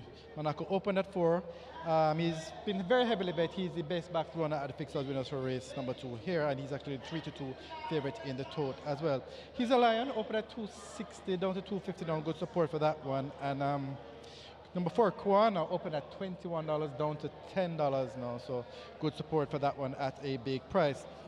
Interestingly, the 5-2, 5-2 third favorite in the tote, that's number 9, Will the Conqueror, currently at 250 at the fixed odds windows. Will the Conqueror is pretty cold at the moment, so as it is, it's Sudden Flight, Monaco, Kwana, and he's a line that are taking the bulk of the betting, and number 2, Monaco, is the best back runner at the fixed odds windows. So looking a little bit later down the program, in race 3, Pharaoh It is and Undecided. Those are the ones that are being supported there. In race 5, Bad Investment, $3 into 280, and General Chief, 270 down to about 235. Those are the two that are getting bet there. And in race 8, King Pie at around 440 mark. That's the one that's the big seller there. So good luck for race number 2 from the fixed odds windows.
Horses take the track for the second. It's for 5-year-olds and up to the claiming event, 200,000 only. Native bred 6-year-olds and up, non-winners of 2, and this is Division 1. The distance 1,000 meters or 5 furlongs straight. 1 Sudden Flight, make the weight 54 kilos or 119 pounds. 2 Monaco, 52 or 115. 5 Matriarch, 49.5 or 109. 6 Fiery Path, 53.5 or 118. 7 Jackson, 56 or 123. Scratch 8 Big Guy in the Sky, injured. Wagering on double event. Exacta, Quinella, Trifecta, Superfecta, High 5, Rolling Triple. The Catch 9 begins here with a single winner bonus in excess of $2.679 million. And the Catch 9 on its way to 800,000, the Rolling Triple 300,000. Get your wagers on, runners. Make their way to post.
Global Pursuit gets the job done coming off that 8-month break. Robert Haley riding for Jason DeCosta and Carlton Watson. The big favorite Global Pursuit kicks us off to a winning start on the Reggae 6 on Labor Day. Mandatory period Labor Day Reggae 6. Live ticket count a very high 6,693 and the net pool there 29.32 million. It's now on to the catch 9. Minimum guarantee period 500,000. We have a jackpot just under 2.7 million, and remember that tomorrow we'll be having mandatory period in the catch 9, so it's your last chance to hit the jackpot before mandatory period day. Scratch the anti-post favorite number 8, Big Guy in the Sky. We're down to a field of 8 and they go 1,000 meters straight. It's division 1 of this 200,000 claiming contest. Top selection is number 9, Will the Conqueror. Steps all the way down to 200,000 now. He has a win which dated back to 2023, May 2023, in his past performances here, where he won among $1 million claimers. So clearly he has declined in ability since, but down to the bottom of the barrel now, so to speak, once he can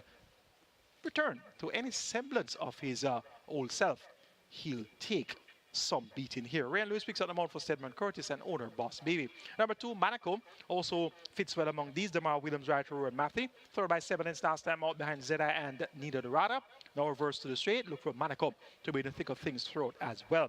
Number 3, He's a Lion, the maiden among these. And he's now 6 years old. He has raced only 13 times, 1 second and 4 thirds, and he has raced among open company on a couple of occasions. Went very close to winning, went second by nose behind multiple winner Nina Dorada. That came September 8th, 2024. The Wiley Coyote de Cardenas notably retains the mount for the second consecutive occasion for trainer Owen Sharp and owners, breeders Owen and Solomon Sharp. Of course, Solomon Sharp, chairman SVREL. He's a Lion, could very well rise to the occasion. Number 6, Fire Path, the oldest horse in training at 13 years old, had an upset win on the 1st of March, so he is still getting into the winner's enclosure. Romain Gordon, right word of Hardiel, you're getting 13 to 1 there for Fire Path. Make it 9, 2, 3, and 6 in race number 2 to kick off for Catch 9 with the Conqueror to get the better of Monaco. He's the Lion and Fire Path. Catch 9 pool 750,000 and climbing. Your triple is at $250,000. Best of fortune.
Closing up the front of the gate, so the loading up about to start. Catch 9 begins here, and this is the last chance to take down the catch 9 on your lonesome, as tomorrow we have a mandatory payout.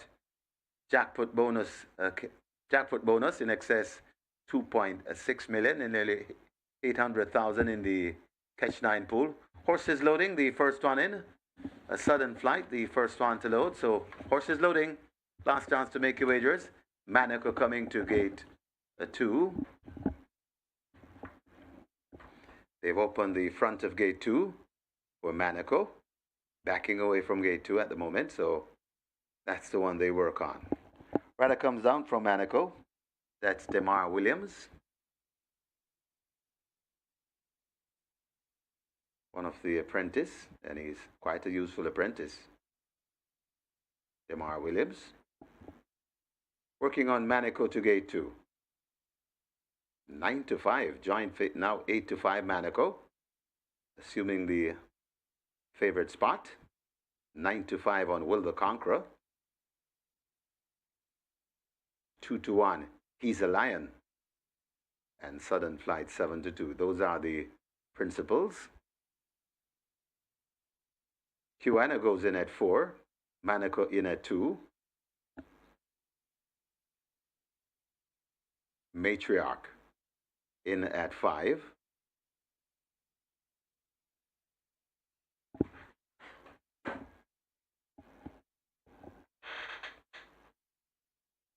Fiery Path in at 6. So loading process moving smoothly. Jackson in at 7. He's a Lion in at 3. And final one, Will the Conqueror in at 9. All in, ready for a start, race number 2. 5 furlongs straight the trip. Best of luck with all your wagers.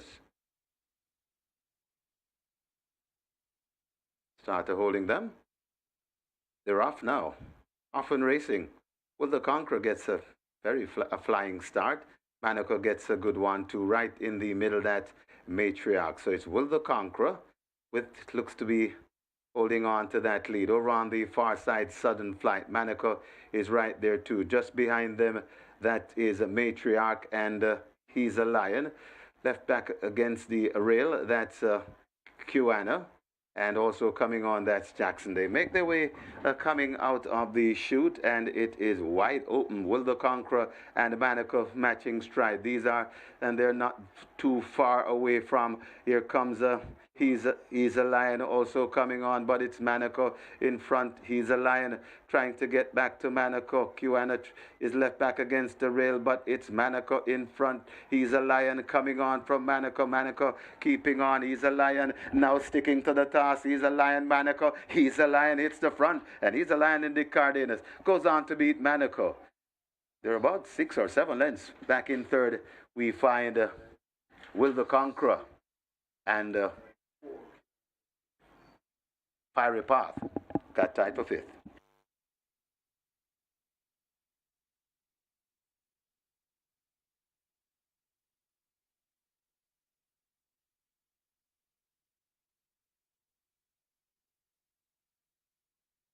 We have claims. We have claims in the second.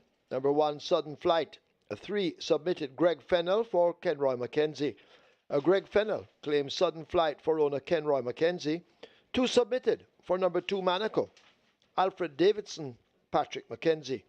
Alfred Davidson claims Manaco for owner Patrick Mackenzie. 1 claim submitted for number 6, Fiery Path. Lincoln Lungs for himself. Lincoln Lungs claims Fiery Path for himself. 1 claim submitted for number 9, Will the Conqueror, Edward Stanbury for himself.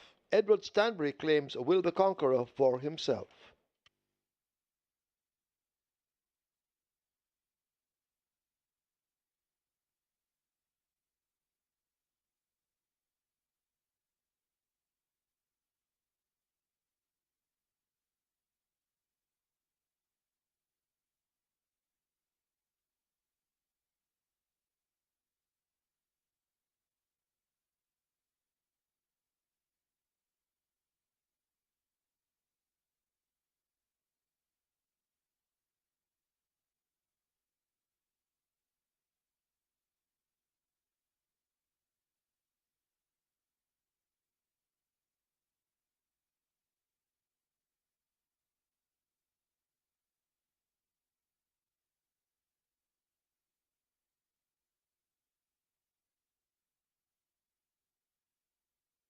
In the winners enclosure, the unofficial winner of race number 2, number 3, He's a Lion, a 6-year-old bay horse by Lion Tamer, Candace by Vanadium, bred and owned Owen and Solomon Sharp, Owen Sharp the trainer.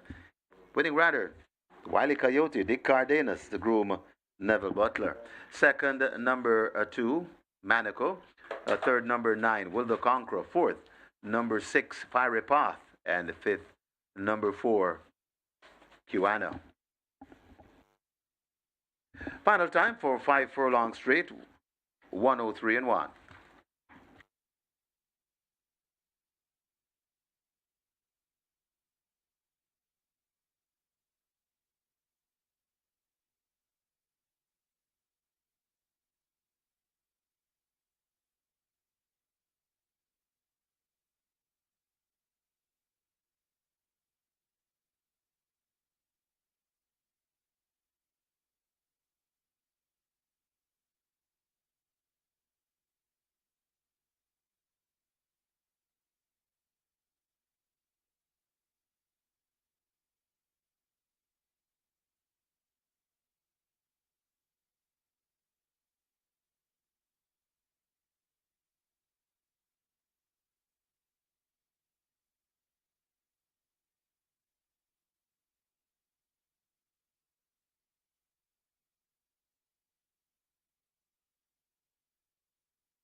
Starter holding them.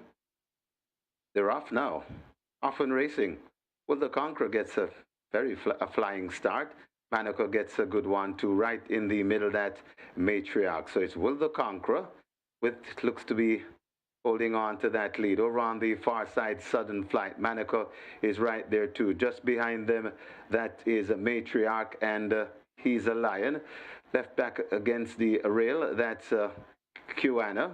And also coming on, that's Jackson. They make their way coming out of the chute, and it is wide open. Will the Conqueror and Manico matching stride. These are, and they're not too far away from. Here comes He's a Lion also coming on, but it's Manico in front. He's a Lion trying to get back to Manico. Kiwana is left back against the rail, but it's Manico in front. He's a Lion coming on from Manico. Manico keeping on. He's a Lion now sticking to the top. He's a Lion, Manico. He's a Lion, hits the front, and He's a Lion in Dick Cardenas. Goes on to beat Manico.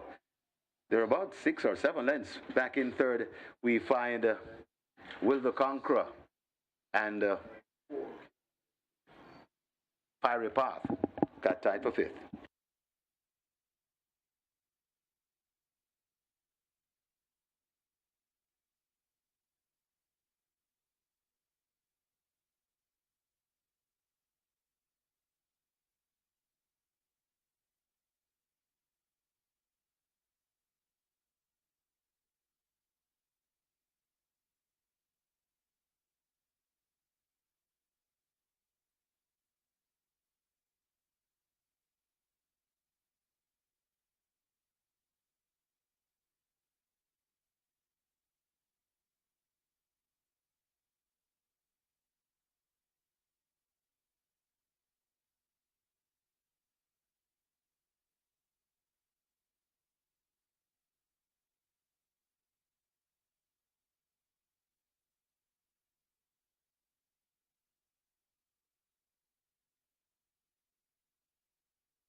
Result of the second now official. Horses to the testing barn. 3, He's a Lion. 9, Will the Conqueror. 3 and 9 both go to be tested.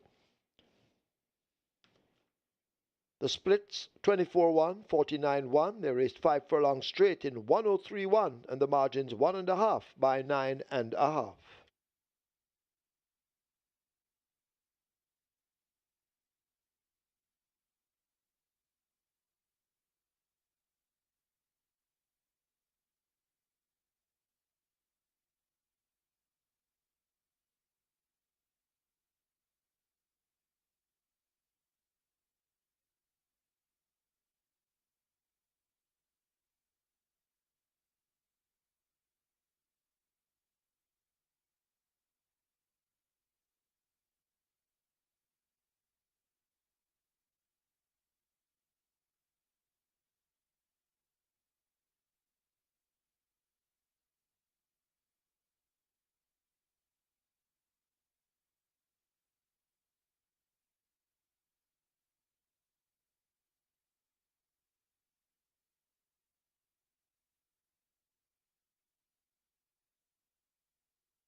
Just reminding you, join us for the post position draw for the 51st running of the Jamaica 1000 and 2000 Guineas. That's on Tuesday, the 3rd of June at 2 p.m. sharp. You can join us by our YouTube channel or the CaymanasRacing.com live stream. And the running of the first leg of our Triple Crown on the 7th of June. 7th of June for the 1000 Guineas, the 51st running of the 1000 Guineas, and the running of the 2000 Guineas on June the 8th. That's the 2000 Guineas.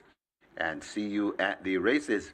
And also on the 7th of June, we'll be carrying the third leg of the American Triple Crown, the 157th running of the Belmont Stakes from New York. Belmont Stakes from Belmont Park.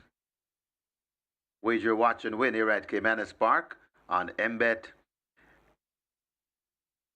or at the off-track betting parlors island-wide. And don't forget, coming tomorrow, and I should think everybody's already aware, but let me repeat, the Catch 9, a mandatory payout on the Catch 9, mandatory payout on the Catch 9. Catch 9, the jackpot bonus of 2.6 million plus. That's what we start with today, and I'm sure we should be close to 3 million or in excess 3 million for the mandatory payout tomorrow, Saturday, here at Caymanas Park. Mandatory payout on the Catch 9 coming tomorrow. Get your bets on here in race number 3. We have the Play Spot 8 starting here. Play Spot 8, very attractive jackpot bonus of nearly $1 million. And also the Quick 4 jackpot bonus in excess or nearly 200,000. And don't forget, still to come, we have the carryover in the Twilight 6. So we started today with the mandatory payout jackpot bonus carryover in excess 12.5 million. And we still have the Pilot 6 to come. Carryover in excess $4.1 million.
We're on to race number 3 here.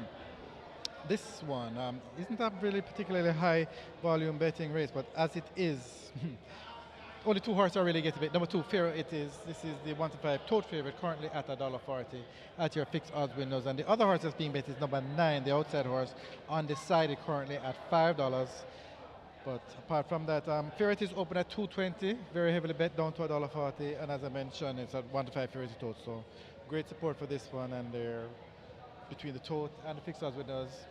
They're saying that Fair It Is seems to be the winner of this race already. So that's it. Number 2, Fair It Is, the best back runner at the fixed odds winners, and not much else to speak about. A little bit support undecided, and everybody else has really been pretty much neglected. So good luck for race number 3.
Horses take the track for the third. It's for 5-year-olds and up. It's an optional claiming event, 200,000 the tag.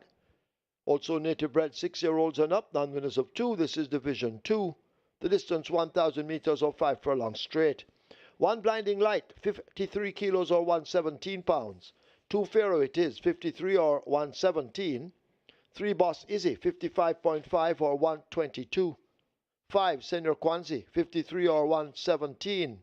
6 Ants Attack, 56 or 123. 7 Time to Say Goodbye, 50 or 110. 8 Golden Emperor, 53 or 117. 9 Undecided, 50 or 110. Wagering offered on double event, exacta, Quinella trifecta, superfecta, high five, or rolling triple. Quick 4 and play spot 8, both begin here. The quick 4, single winner bonus in excess of 196,000. The play spot 8 in excess of 971,000. The quick 4 heading for 600,000. The play spot 8, 700,000. Runners make their way to post. Get your wagers on.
So he's a lion, gets the job done in race number 2, no longer a maiden. Got it right on the 14th attempt. While the Celtic Cardinals right in there for owner breeder, Owen and Solomon Sharp and trainer.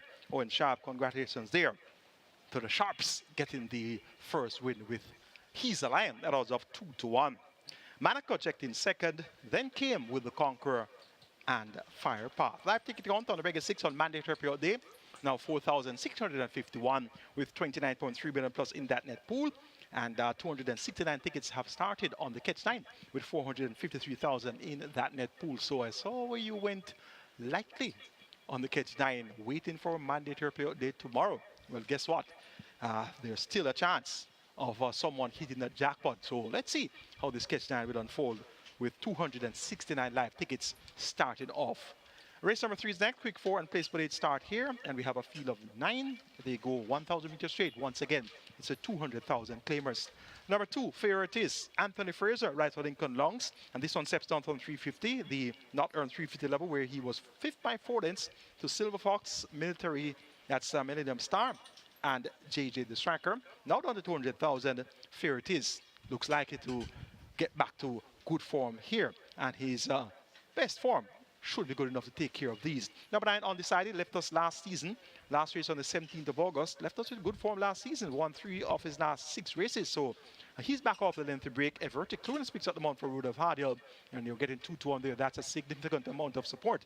And that tells us that the stable confidence is high in the chances of Undecided, if sound and fit and ready, could very well continue with the good form he left us with August last year. Number 8, Golden Emperor, came from way up the pace last time, out at 30-1, going 4-4 on straight, John Post position 1. He's now going 5-4 on straight, John Post position 8, though woefully inconsistent. If he can return to a similar type of performance than that of the 5th of April, we should see him in the thick of things at the very end. And number 3, Boss Izzy, gets 3-1, significant attention there. Philip Partridge rides for Andre Adams. This one goes well over the straight, has not won a race in a mighty long time, but appears to have that easy as an assignment that he would want to bounce back to good form here. Going for number 2, Fair It Is, to get better of number 9, Undecided, then 8, Golden Emperor, and 3, Boss Izzy. Quick for a pool, 500,000 and climbing. Your place where the pool is at 650,000. Best of luck.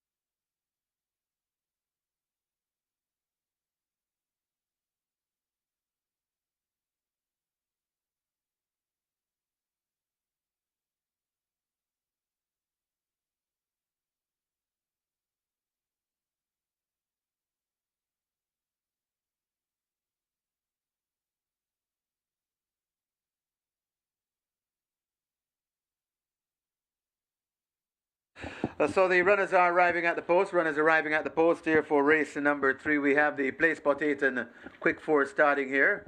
A Play Spot 8 pool. Got a nice Play Spot 8 pool. That's approaching 800,000. A jackpot bonus nearly $1 million. And the Quick 4 approaching 550,000 Quick 4 jackpot bonus. Nearly 200,000. High 5 wagering offered. High 5 pool just clearing the 100,000 mark. And it could be heading to 150,000. Runners are making the way to post. Got to hurry now. Hurry and make your wagers.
High five on its way to $150,000 as they're closing up the front of the gates. Quick four heading for 550. Play spot 8, 800,000. Get your wagers on.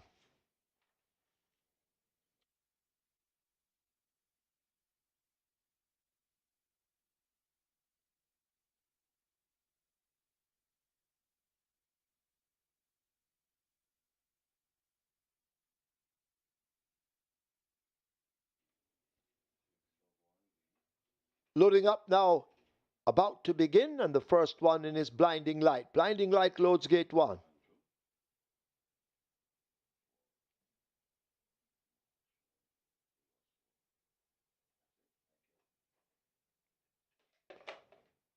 So Blinding Light, the first to load.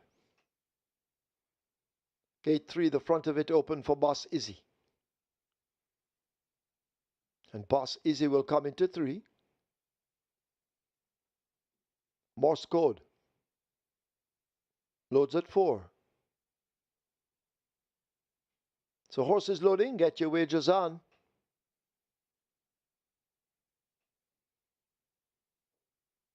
Senor Kwanzi fits into 5.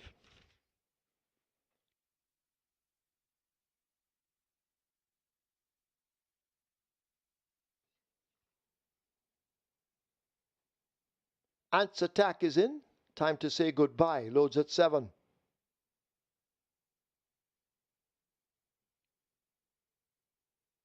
Pharaoh it is coming into 2, and that's the favorite at 7-5.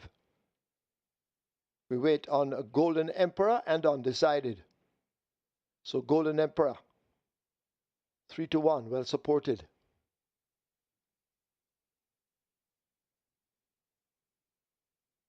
Walks away from gate 8. We try with Undecided, the grey at 9. Undecided looks to be in.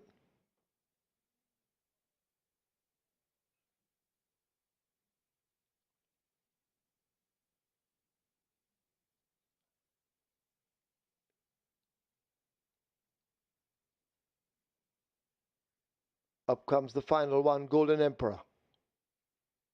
Golden Emperor goes in, field in line for the third. Third of 10. 5 furlong straight.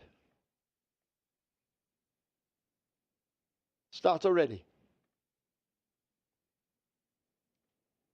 They're off. Pharaoh it is. Gets a good start. Also running quickly, Senor Kwanzi. Time to say goodbye. Is hunting up that lead in the early exchanges. Undecided, the grey races are right near the stand fence. Golden Emperor just stepping off it as they've covered the first a furlong and a half and make their way now toward the final 3 furlongs. Golden Emperor showing some good speed. Undecided and Boss Izzy racing in the slipstream of the leader as they charge away now toward the final quarter. Time to say goodbye. Races in the yellow sleeves in the center with a Blinding Light, but it's Golden Emperor the one to catch, and Undecided now begins to whittle away at that lead. Boss Izzy is under the drive. A Blinding Light has drifted right near the stand fence and is with that group on the far side. Time to say goodbye needs to do a lot more, but it's Golden Emperor in charge, leaving the furlong pole behind. Golden Emperor shrugging off the challenge of Blinding Light, now trying to close up, but it's Golden Emperor from a Blinding Light, and time to say goodbye on the far side, and Golden Emperor will come away to take it under Anthony Allen. Blinding Light, well, it's very close in the end, but it could be Golden Emperor over Blinding Light. Then time to say goodbye, and Senor Kwanzi.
Your attention, please. There's now a stewards inquiry looking at the start of the race. Please hold all tickets. Stewards inquiry looking at the start.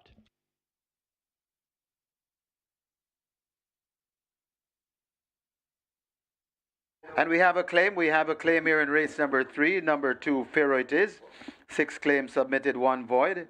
Lawrence W. Fremantle claims number 2, Pharaoh it is, for Marshall Russell. So that's number 2, Pharaoh it is, claimed by Lawrence W. Fremantle for Marshall Russell.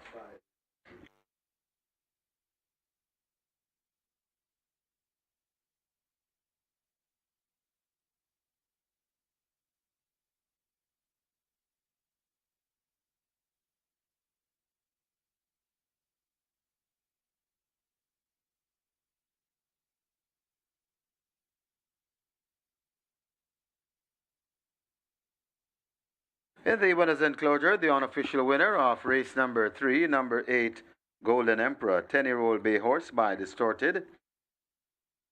A Little Rich Girl by Law of the Sea, Bert Mark and Susan Waite's own Joseph Fraser.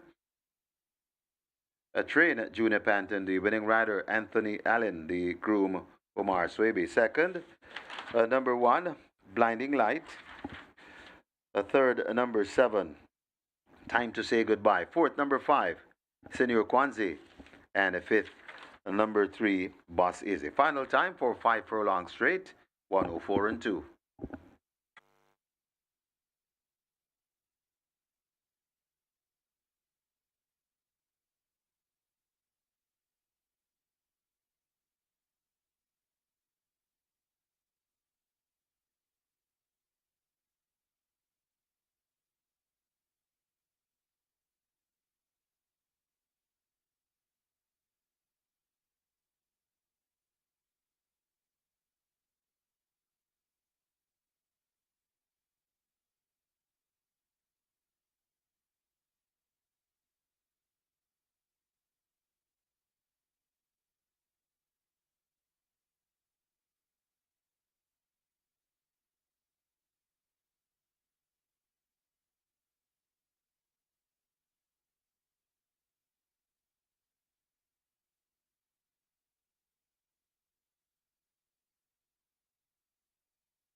They're off.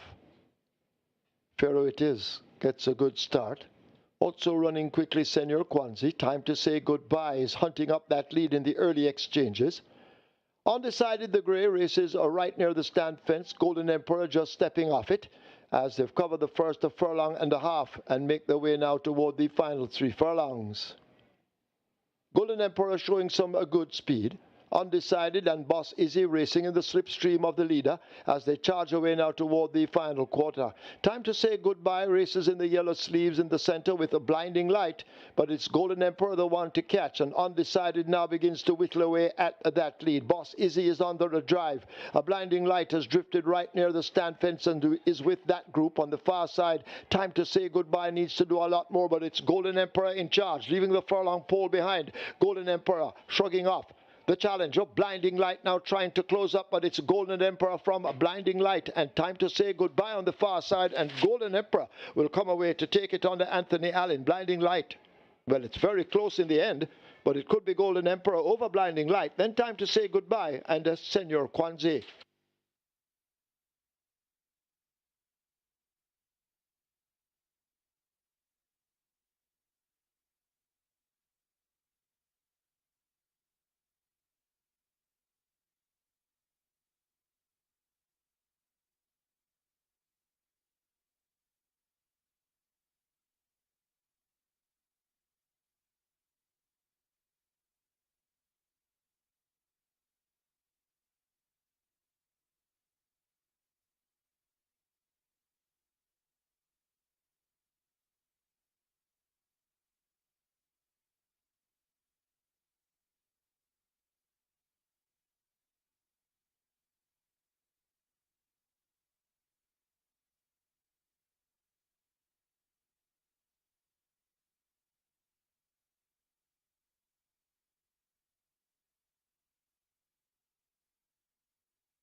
And after this George inquiry, there will be no change. No change to the order of finish, no change.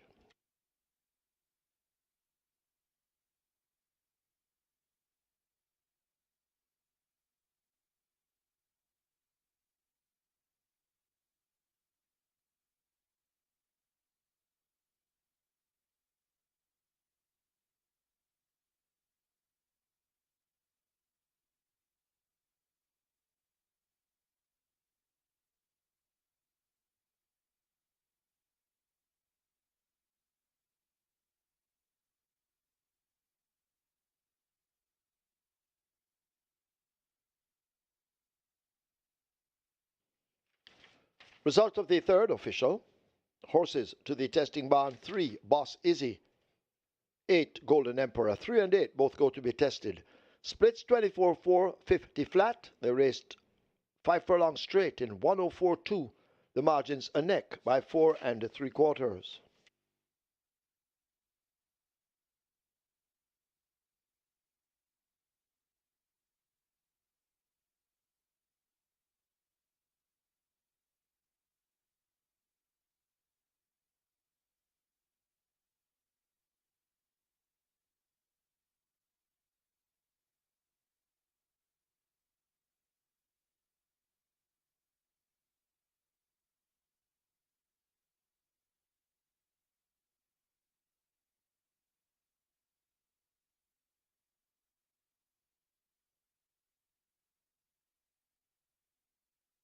So number 8, Golden Emperor, giving Anthony Allen his 30th win, which means tomorrow he will now be a 2-kilo claimer.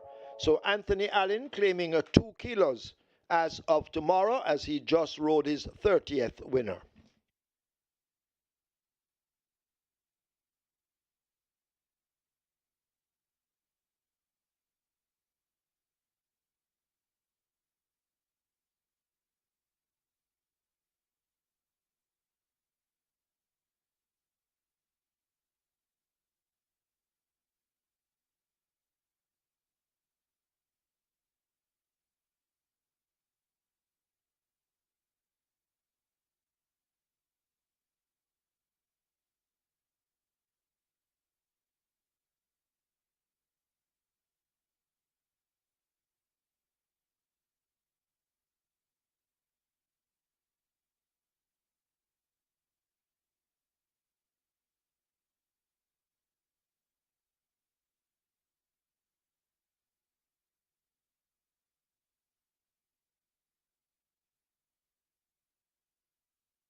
Please void the claim for number 2, Pharaoh it is in the third. Race 3, number 2, Pharaoh it is. Void the claim.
Horses take the track for the fourth.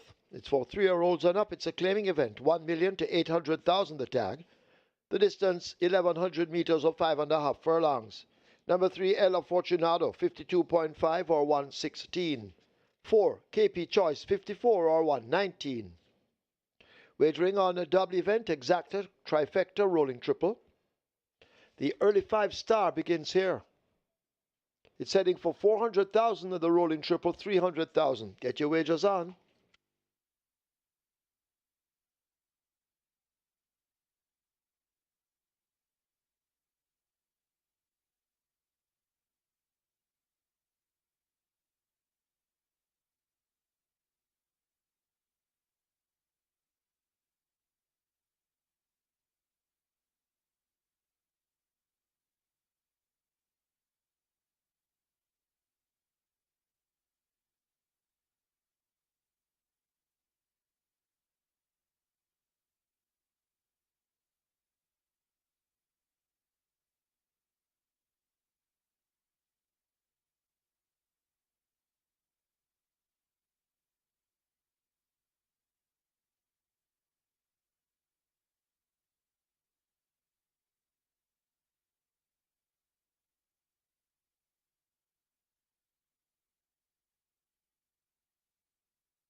So Golden Emperor showed a lot of speed this time around and was in front from a long way out. So this is a change-up Golden Emperor. Didn't tail off this afternoon and got rode in early. Anthony Allen riding for Junior Panton and they get the win. That was up 3-1. Golden Emperor, a convincing winner of race number 3. Live ticket count on the regular 6 on mandatory payout day on Labor Day. 1,775 with 29.3 billion plus in that net pool. And the Ketsan live ticket count stands at 52 with over 453,000 in that net pool. It's time for the early 5-star. Congrats once again to the most recent early 5-star winner. Over $1.3 million in dividends there. Lone winner of the early 5-star. Let's take a look at the fourth. $1 million to 800,000 claimers, a field of 7. Top choice goes to the favorite, Awesome Anthony. Down in class, ran second last time out at the $1.5 million level, beaten by the down in class, Burn Notice. And he now takes a further drop in class to $1 million. And Wesley Henry, the GD man, a.k.a. Wesley Henry, make that also known as Greens, also known as Callaloo, Wesley Henry. And he rides here for trainer Patrick Taylor, a.k.a. Mice. So Callaloo teams up with Mice, and you're getting 1 to 2 for Awesome Anthony, the one to beat in this 5.5 furlong dash. Number 4, KP Choice. Going for a hat-trick of wins, won back-to-back races at the $1 million level. Back at the $1 million level again, now trained by Rudolph Hardiel. Third consecutive run of the claim, and he's looking to win for 3 different trainers in just as many starts. So Richie Shakes chips off 3 kilos of the allotted 57 kilo weight, 54 kilos here for KP Choice. And KP Choice last time out got the better of Rejected Raja, albeit Rejected Raja had a troubled trip. And today, drawn post position 6 in a field of 7. The speed horses are to his inside. Also Manthony, KP Choice, possibly posing already, as well as Alexa's Lot. So he should get a nice pace-talking trip. And I'm expecting the pace to unfold in such a way where also Anthony, KP Church, and posing already. They should be in somewhat of a speed duel. And the late run of Rejected Rider could be good enough to come out on top. And he's looking quite well. Like the way he carried himself in the saddling barn, like the way he carried himself on the parade ring. And I like the way he's carrying himself right now on your monitor. He looks ready to give off his best. And that runner-up effort last time out in 59 flat after a troubled trip behind KP Choice, he could very well turn the tables on KP Choice and possibly come out on top. It's a windy day, and I'm seeing this wind being against the runners as they turn for home, against the front runners in particular. So look for Rejected Raja to be strong towards the latter stages of the contest. Posen already comes off a break since January, and he has speed. His John Post, one Radish Roman rides best from in front, and Wesley Henry also rides best from in front as well. So I'm expecting these two front-running tacticians to be able to set the pace, a very third pace too, and they could find themselves in quicksand inside the final furlong. An interesting fourth event. Giving it to the favorite, the Downing class, Awesome Anthony, over the informed, bang-informed KP Trust going for 3 in a row. Then Rejected Raja, who ensure that they are pushed to the limit in deep stretch and posing already 5, 4, 6, and 1. My order of preference for race number 4. Heard 5-star pool approaching $500,000. Your triple is at 400,000. Best of fortune.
So the runners have arrived at the post with the exception of Alexa's Lodge heading to post as the early 5-star and sway to 700,000. Early 5-star approaching 700,000 rolling triple. A nice rolling triple this. It's approaching 550,000. And be reminded, the very next event, race number 5, that's where the Twilight 6 starts. And the Twilight 6 has a carryover in excess 4.1 plus million. So Twilight 6 coming up in race 5. That's the next event. So we can call this the prelude to the start of the Twilight 6. Get your bets on here in race 4 as the early 5-star approaching 700,000, rolling triple on its way to 550,000.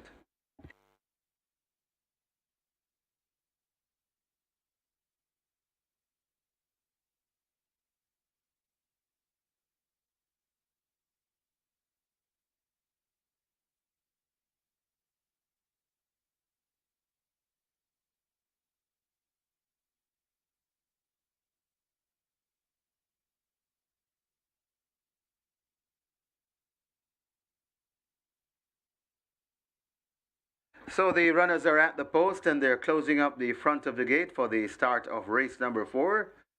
So make sure you have your tickets in hand or you're at the windows making your bets as we speak. Closes up the front of the gate, so the loading up about to start. Hurry and make your wagers. Gotta hurry though.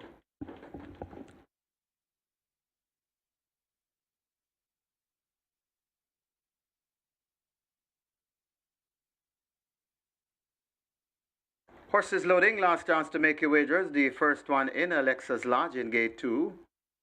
Elo Fortunado lining up for 3. Elo Fortunado goes in. A KP Choice. A 2-5 in the bet, 2-1 in the betting. Rejected Roger goes in. Alexa's Dream will be next at 7. Posing already to gate 1. And the final one, Awesome Anthony, the 4-5 favorite. Wesley Callaloo Henry.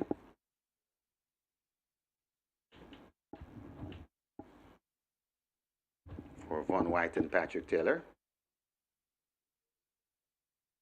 Awesome Anthony goes in. And we're ready for race number 4. Ready for a start for Michael Sims. 5.5 furlong the trip. They're off and racing. That's a good line. Posing already gets away sharply on the inside. KP Choice is right there in between horses.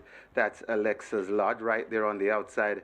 That is Awesome Anthony. A length and a half before we come to Rejected Roger. Another 4 before we come to Ella Fortunato, and racing at the back of the field. That's Alexa's Dream. They head toward the 3, and on that lead, it's posing already from KP Choice.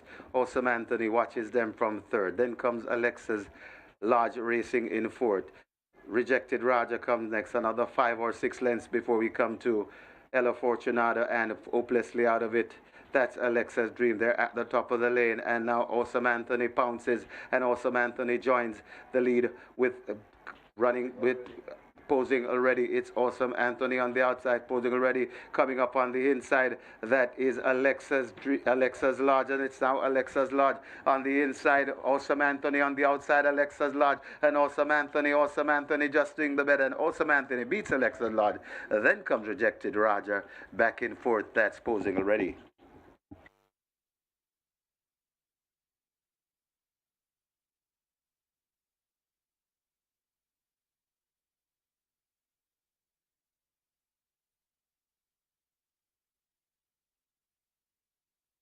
We have claims. We have claims in the 4th event. 4 KP Choice, 6 submitted. Jason DaCosta for Carlton Watson.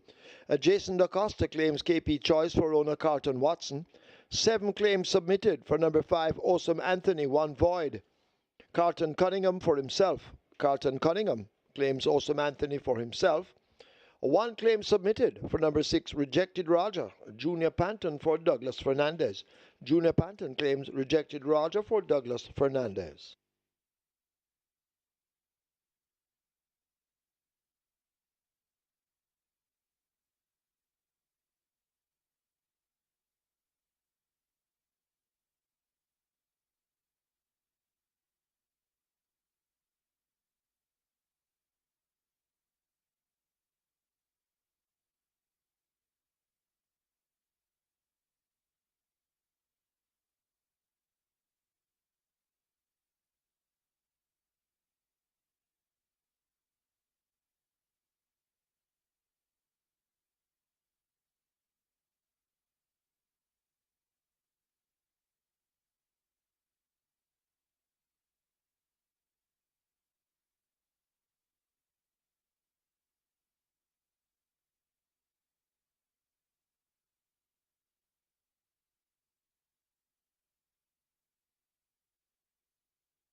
In the winners enclosure, the unofficial winner of race number 4, number 5, Awesome Anthony, a 5-year-old chestnut horse by Soul Warrior, Antoinette by He's the Real Thing, bred and owned Vaughn White, trained Patrick Taylor, the winning rider, Callaloo, Wesley Henry, the groom Jermaine Mighty, second, number 2, Alexa's Lodge, third, number 6, Rejected Roger, fourth, number 1, Posing Already. Final time for 5.5 furlongs, 108 flat.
Five and a half furlong the trip.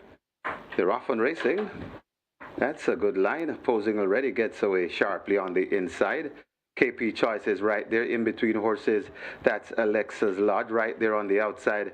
That is Awesome Anthony. A length and a half before we come to Rejected Raja. Another 4 before we come to Ella Fortunato, and racing at the back of the field, that's Alexa's Dream. They head toward the 3, and on that lead, it's Posing Already from KP Choice. Awesome Anthony watches them from third. Then comes Alexa's Lodge racing in fourth. Rejected Raja comes next, another 5 or 6 lengths before we come to Ella Fortunata, and hopelessly out of it, that's Alexa's Dream. They're at the top of the lane, and now Awesome Anthony pounces, and Awesome Anthony joins the lead with running with Posing Already. It's Awesome Anthony on the outside, Posing Already coming up on the inside. That is Alexa's Lodge, and it's now Alexa's Lodge on the inside. Awesome Anthony on the outside, Alexa's Lodge, and Awesome Anthony just doing the better, and Awesome Anthony beats Alexa's Lodge. Then comes Rejected Raja back and forth. That's Posing Already.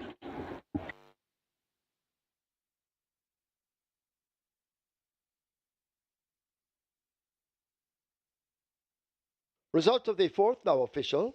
Horses to the testing barn: 5, Awesome Anthony; 6, Rejected Raja. 5 and 6 both go to the testing barn. Splits 23-1, 47-3. They completed 5.5 furlongs in 108 flat. The margins 1 by 1.5.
Race number 5.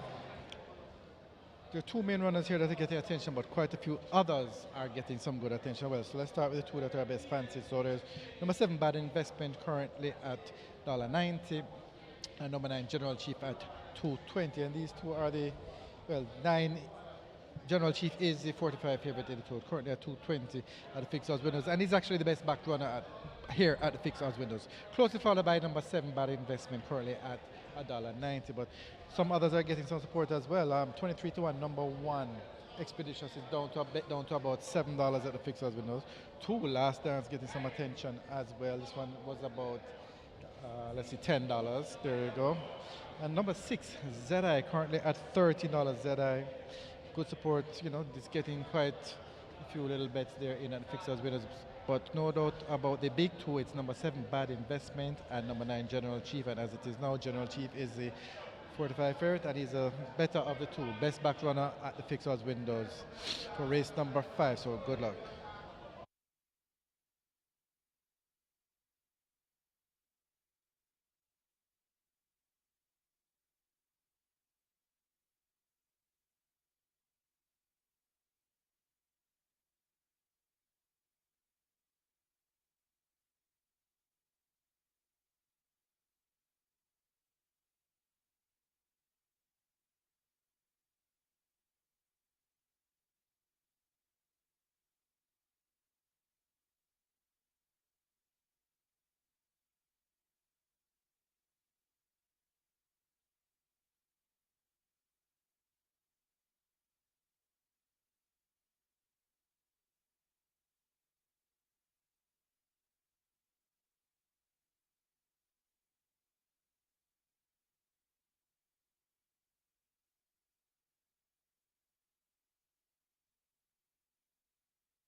So the runners are still in the paddock for race number 5, and your wait is over as the Twilight 6 begins here. Twilight 6 got a massive carryover in excess 4.1 million, and the Twilight 6 pool at the moment approaching 8.5 million.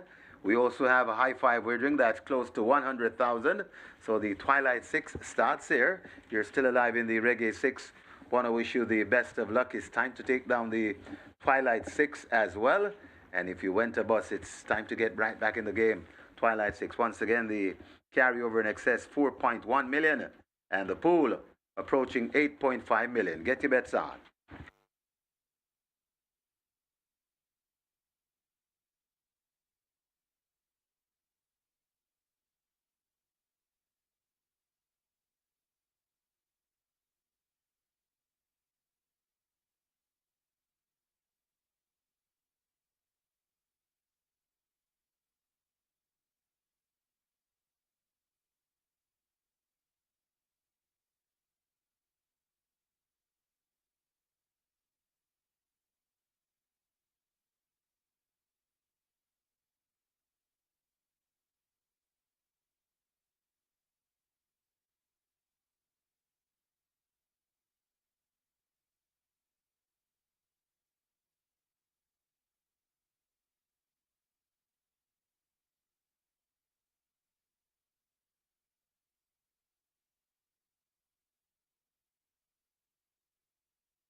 Horses take the track for the 5th. It's for 3-year-olds and up. It's an optional claiming event, 350,000 to 250,000. The tag. Also native bred 6-year-olds and up, non-winners of 3. The distance 1,300 meters or 6.5 furlongs. Number 4, Shore Curlin. Make the weight 51 kilos or 112 pounds. 5, Print Quality, 52 or 115. 6, ZI, 54 or 119. 8, XY Soul, 50 or 110. 10, Traditional Boy, 53 or 117. 11, 6th Avenue, 51.5 or 114. Scratch 13, Ahmad Ali.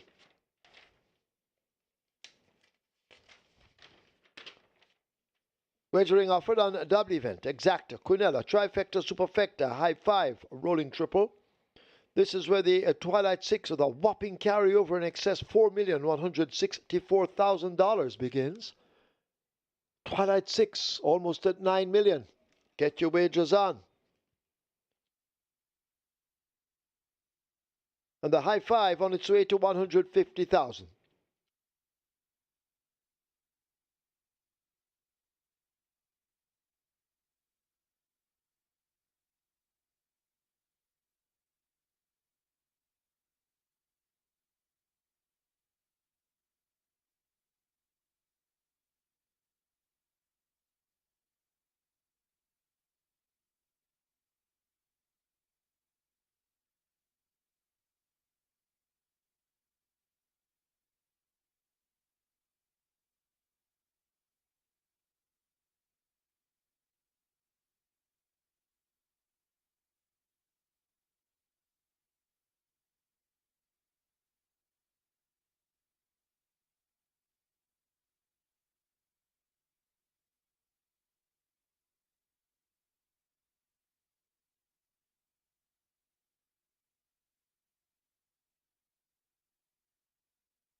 The Downing class owns Samantha, they gets the job done, and that's Wesley Henry riding for third, Patrick Taylor, more popular known as Mice. So Greens teams up with Mice, and the favorite Also, Anthony gets the job done. Alex does not, checks in for the exacta, rejected Roger Radner, a brave enough race for third, and closing the frame was number 1, posing already. Now, after get count on the regular 6 on mandatory payout day, 1,616 with 29 million plus in the net pool, and the catch 9 down to 46 9 tickets with over 450,000 in that net pool. It's time to shift your focus to the Twilight 6 carryover of 4.164 million.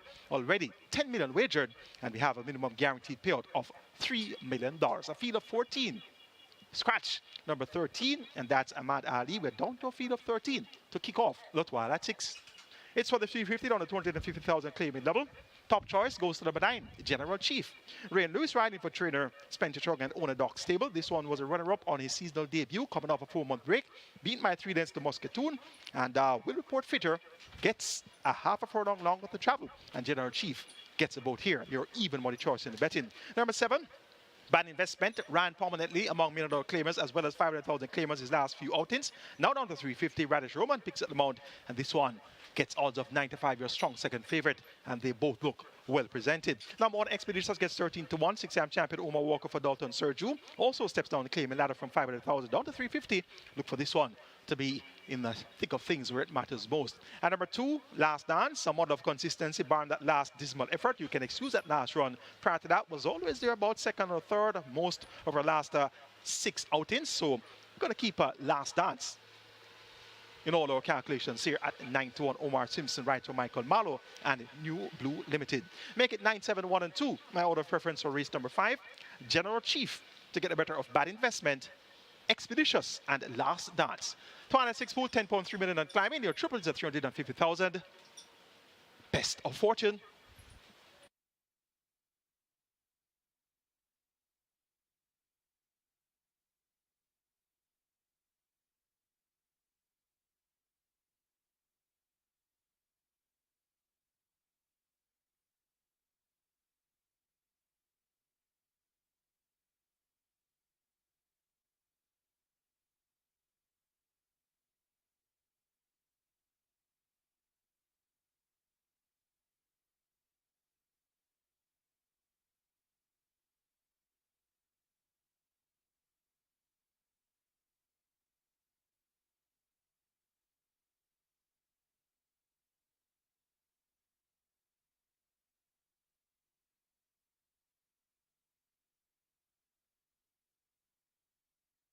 Runners arriving at the post. This is race number 5. Runners arriving at the post and the Twilight 6 getting close to 11 million.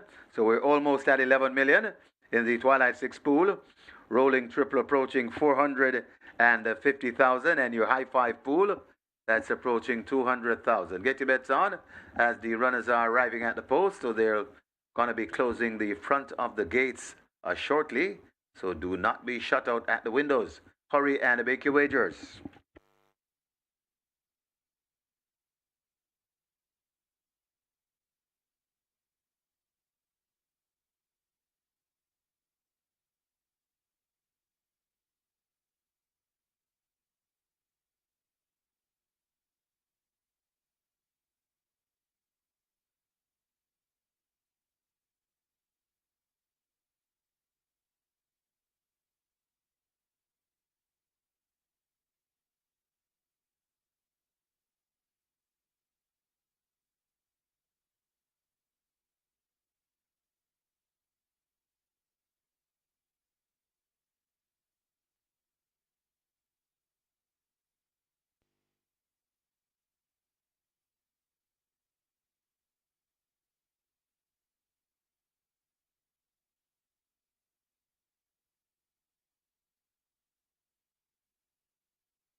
So the Twilight Six closing in on $12 million. The carryover in excess 4.1 million. So making way for a massive payout in the Twilight Six.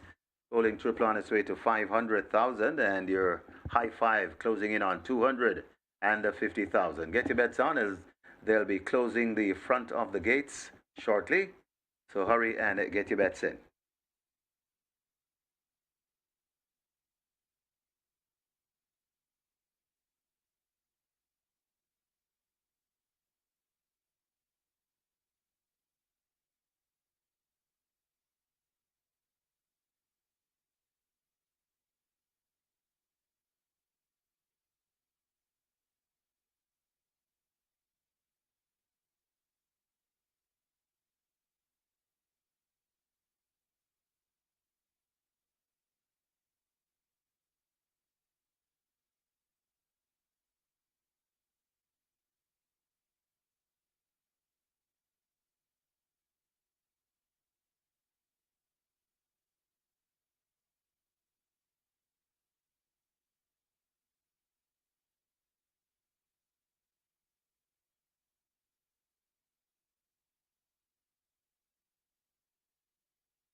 They're closing up the front of the gates for this, the fifth event.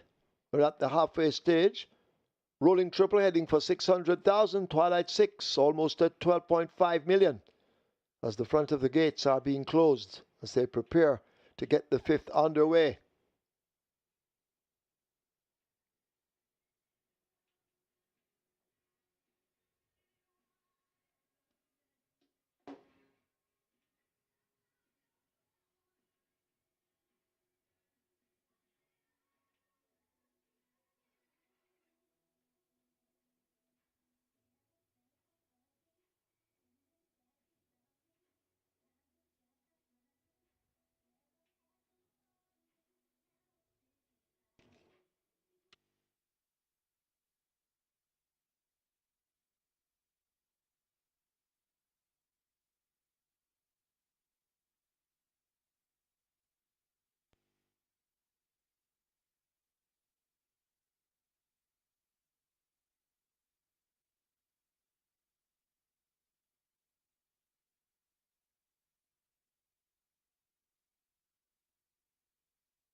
Horse is now loading.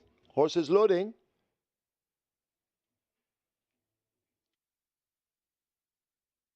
Horse is now loading. Horse is loading. First one in Expeditious, followed by Dancing in the Breeze.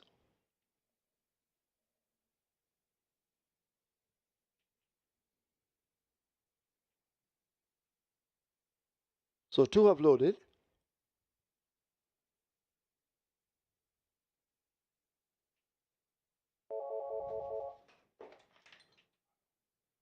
Shore Curlin joins them at 4.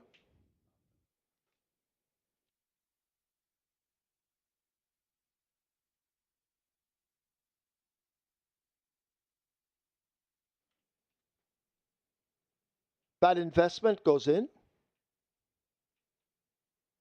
Rider standing in the gates. XY Soul coming into 8.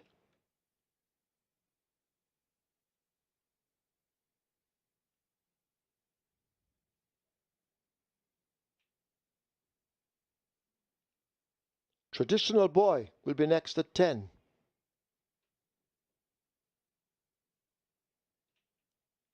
Sixth Avenue is headed for 11.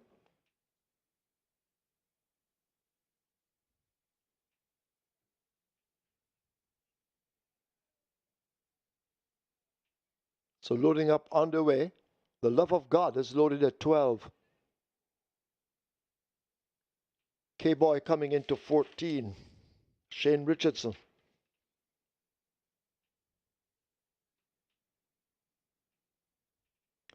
So 3 to load. Print quality loads at 5.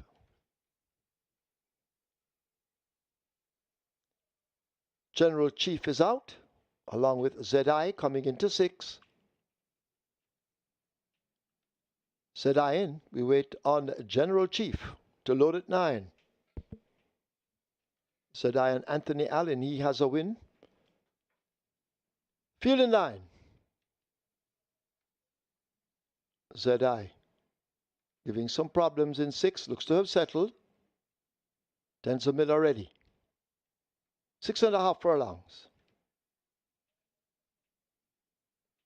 Still waiting on ZI to settle.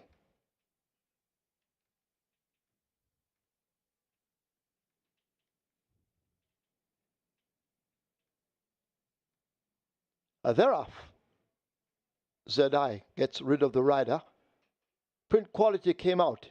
Way at the back of the field, XY Soul just in front of him, and these are the back markers early as 6th Avenue charges through to get a 4.5 length advantage. Bad Investment and General Chief racing ahead of Traditional Boy.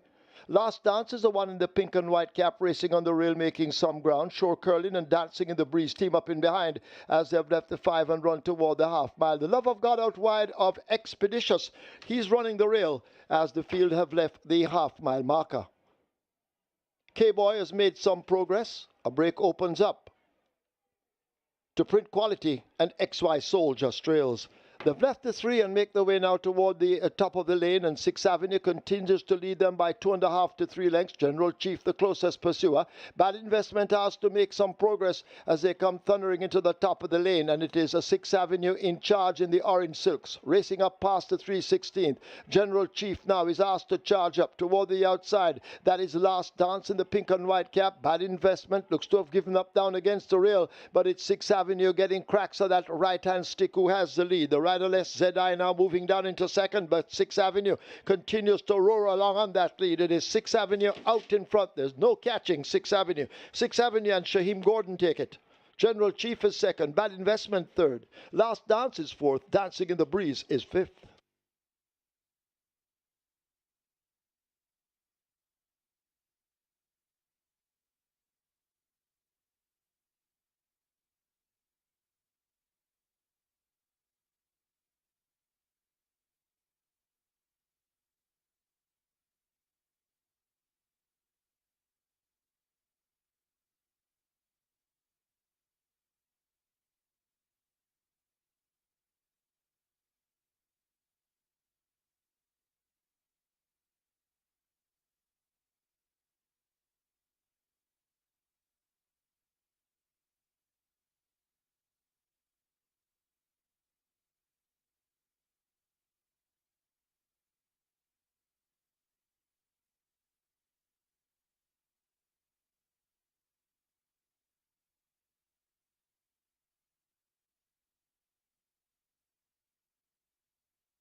We have claims. We have claims in the fifth. Number 1, Expeditious. 6 submitted. Nicholas Smith for Norris Richards. Nicholas Smith claims Expeditious for Norris Richards. 15 submitted for number 7, Bad Investment. 2 void. Stedman Curtis for Boss Baby. Stedman Curtis rides Bad Investment for Boss Baby. 2 claims submitted for number 11, 6th Avenue. Stedman Curtis for Clive Robinson. Stedman Curtis claims 6th Avenue for Clive Robinson.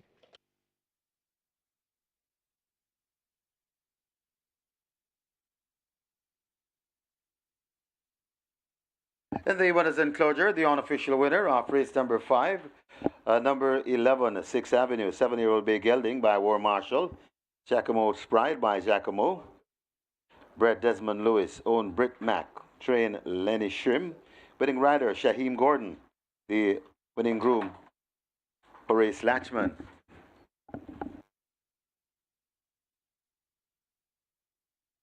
Second, number 9, General Chief. Third, number 7, Bad Investment. Fourth, number 2, Last Dance. And fifth, number 3, Dancing in the Breeze. Final time for 6.5 furlongs, 1:23 and 4.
Thereof, ZI gets rid of the rider. Print Quality came out. Way at the back of the field, XY Soul just in front of him, and these are the back markers early as 6th Avenue charges through to get a 4.5 length advantage. Bad Investment and General Chief racing ahead of Traditional Boy. Last Dance is the one in the pink and white cap racing on the rail, making some ground. Shore Curling and Dancing in the Breeze team up in behind as they've left the 5 and run toward the half mile. The Love of God out wide of Expeditious. He's running the rail as the field have left the half mile marker. K-Boy has made some progress. A break opens up to Print Quality, and XY Soul just trails.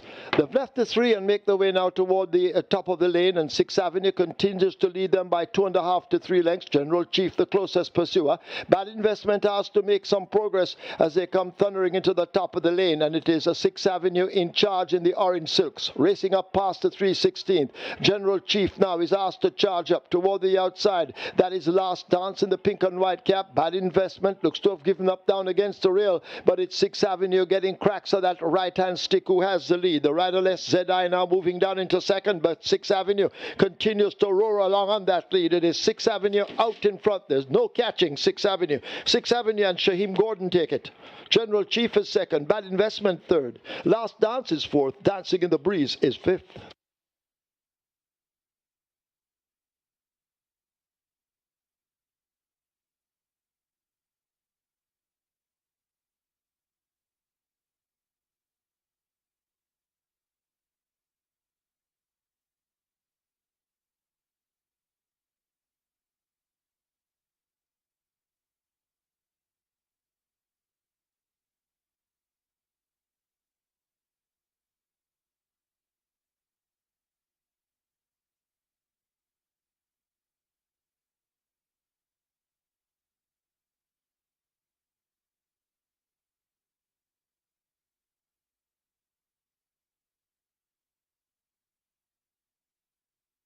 Result of the fifth.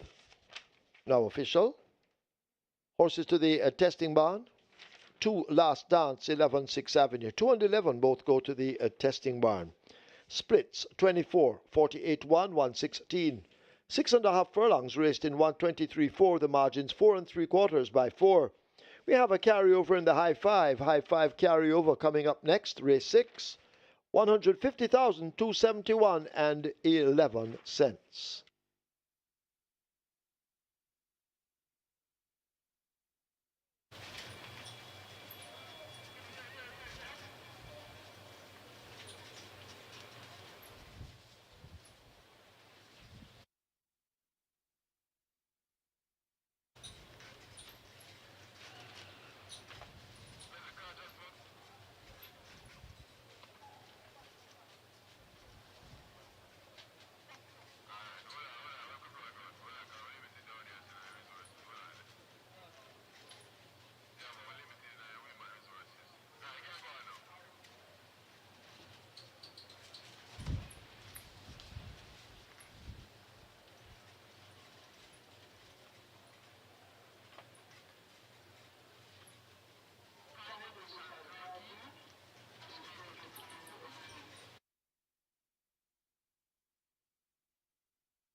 Number one, Shawami the Butcher takes the track early, and Donovan Wilson has to go now to the storage room. Donovan Wilson, please go now to the storage room.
Horses take the track for the 6. It's a restricted allowance 4 for native bred 5-year-olds and up, non-winners of 3, and imported 5-year-olds and up, non-winners of 2. The distance 1,400 meters or 7 furlongs. Number 5, Kismet, 53.5 or 118. 6, Superior, 54 or 119. 7, Always Right, 53.5 or 118. 8, Grey Commander, 51.5 or 114. 9, Papa Grey, 53 or 117. 11, Blitz Strike, 53 or 117. 12, Charming Sound, 49 or 108. Wagering offered on double event, Exacta, Quinella Trifecta, Superfecta High 5 with a carryover in excess of 150,000. The late 5 star also begins here.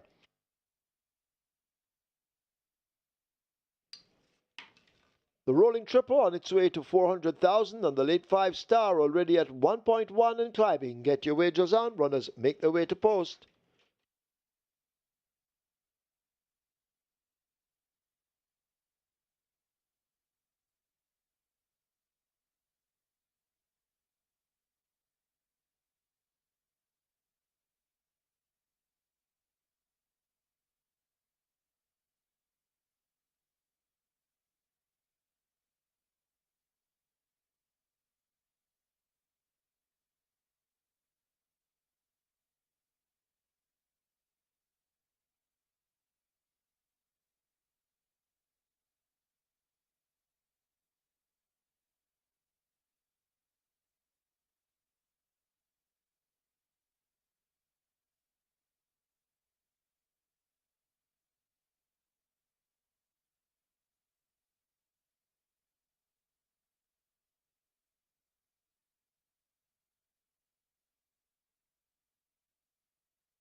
So 6th Avenue shakes up things on the mandatory period, Reggae 6 as well as the carryover Twilight 6.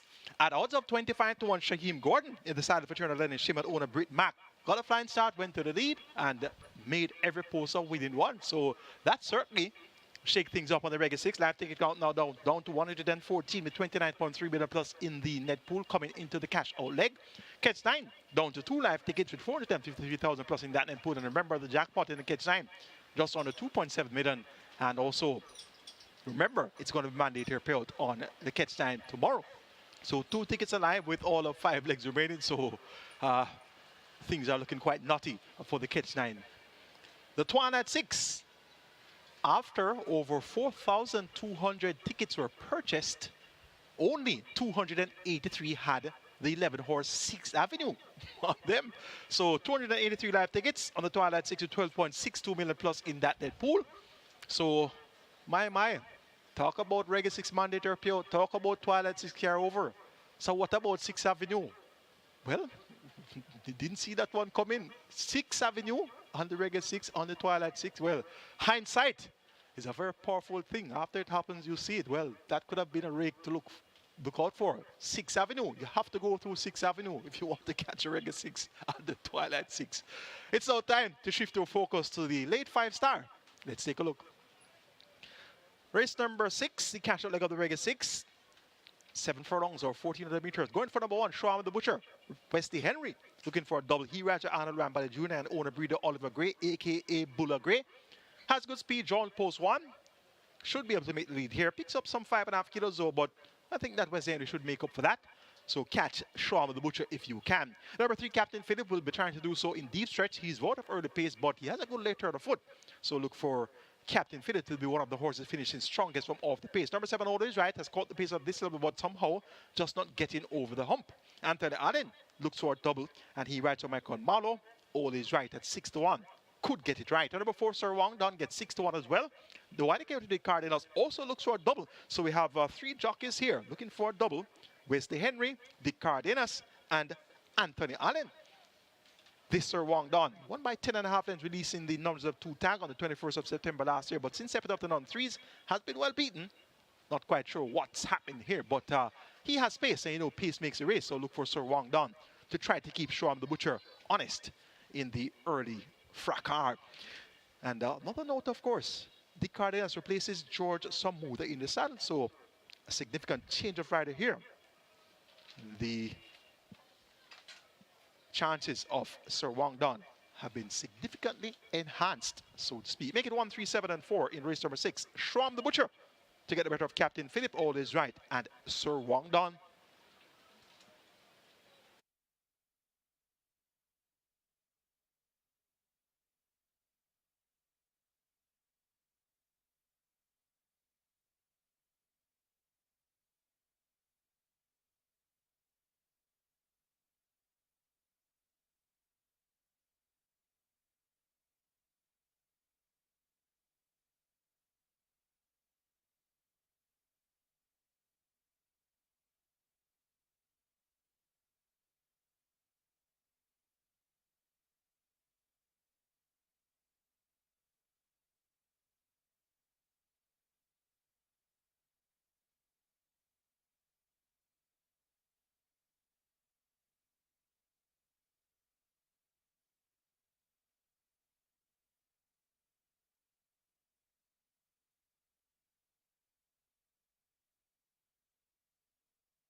Runners arriving at the post, runners arriving at the post, and we have a very nice late 5-star pool that's approaching 1.8 million. So we're getting close to $2 million in the late 5-star.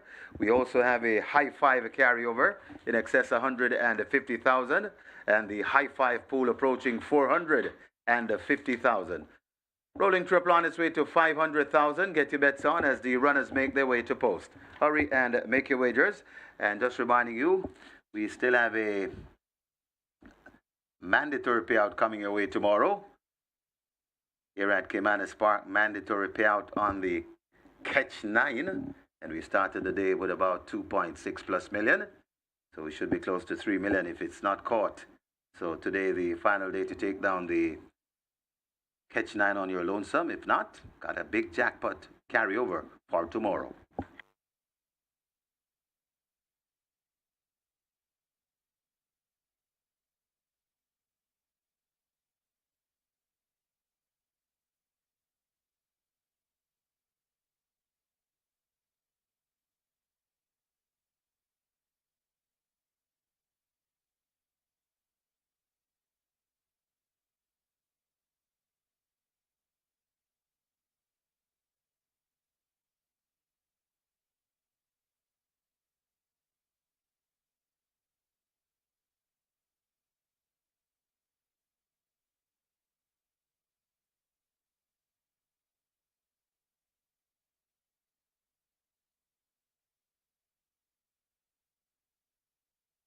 So they've closed up the front of the gate for the start of race number 6. This is the final hurdle.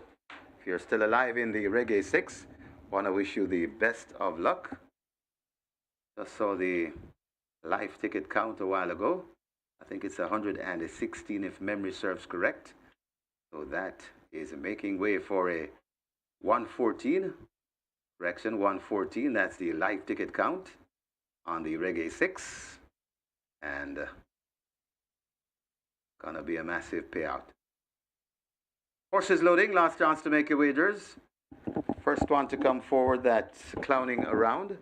As horses loading. Clowning around goes in. Sir Wang Don. Loads at 4.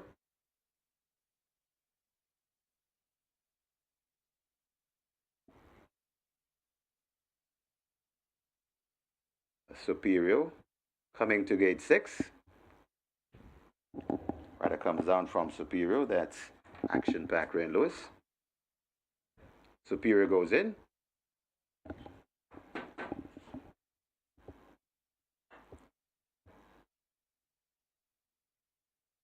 Papa Gray coming to gate 9.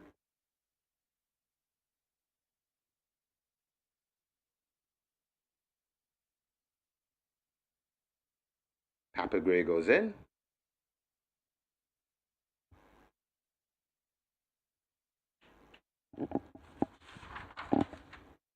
Workout Crew to gate 10.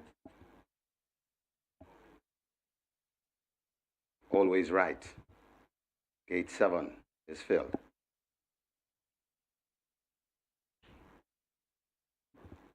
Loading process. Moving smoothly but not very fast. So there's still a limited chance for you to get a ticket. Shuama the Butcher goes in, the 9-5 favorite. Wesley Callaloo Henry looking for a double. Shuama the Butcher is in. Charming Sound loads at 12. Blitz Strike is next at 11. Blitz Strike goes in. Grey Commander comes to gate 8. Captain Phillip loads at 3. 1 to load, that's Kismet, gate number 5. 7 furlong the trip. Best of luck if you're closing on the Reggae 6. Best of luck with all your wagers. Think we have a line? And you're ready. Ready for a start. You're off on racing. That's a beautiful line. Papa Gray rushing down on the outside. Shuama the Butcher is right there too. Also there, that is Sir Wang Don out wide. That is Charming Sound hustling up and coming forward. That's Great Commander and Workout Crew in the mix. About 2 lengths or 3 lengths before we come to Kismet. Behind Kismet, that is Blitz Strike. Then comes Captain Phillips, always right. About 6 lengths before we come to Clowning Around and racing at the back of the field. That is a Superior. They head toward the 4, and it is a Captain. It is a Papa Gray and a Grey Commander. The Greys are fighting for it as they go toward the 3. Papa Gray narrowly from Grey Commander. Then comes Shuama the Butcher. Charming Sound comes next. Workout Crew also making progress. That is against the inside. That is Sir Wang Dun there coming at the top of the lane. And it is now on that lead. It's Papa Gray in front. Papa Gray in front of Grey Commander. Shuama the Butcher left back against the rail, coming out wide. That's Kismet, but it is Papa Gray still in front. Switch down and ask for more. Now that's Shuama the Butcher. Papa Gray in front of Shuama the Butcher. So Wang Don is also coming on, but Papa Gray still in front. Shuama the Butcher coming on nicely. It's Papa Gray in front, but here comes Sir Wang Don right against the rail, and Sir Wang Don has now hits the front, and Sir Wang Don goes on to win. It's very tight for second between Papa Gray and Shuama the Butcher. Then comes Captain Phillips and Always Right back in 5th.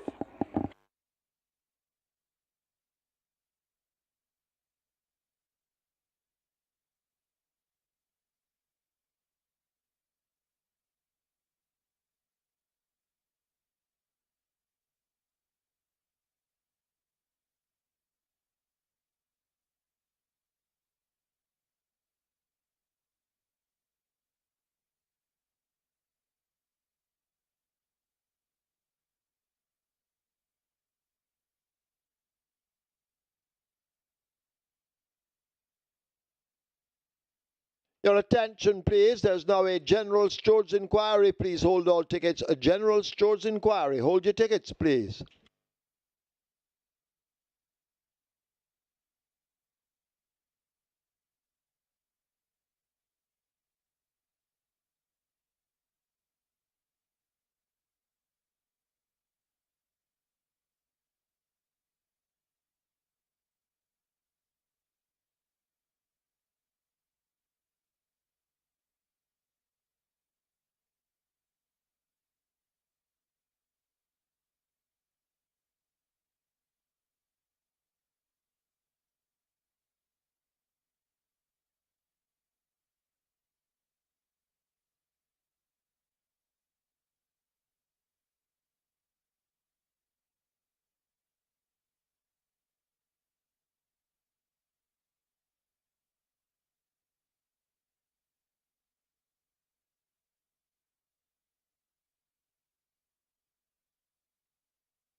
And the winners enclosure, the unofficial winner of race number 6, number 4, Sir Wang Don.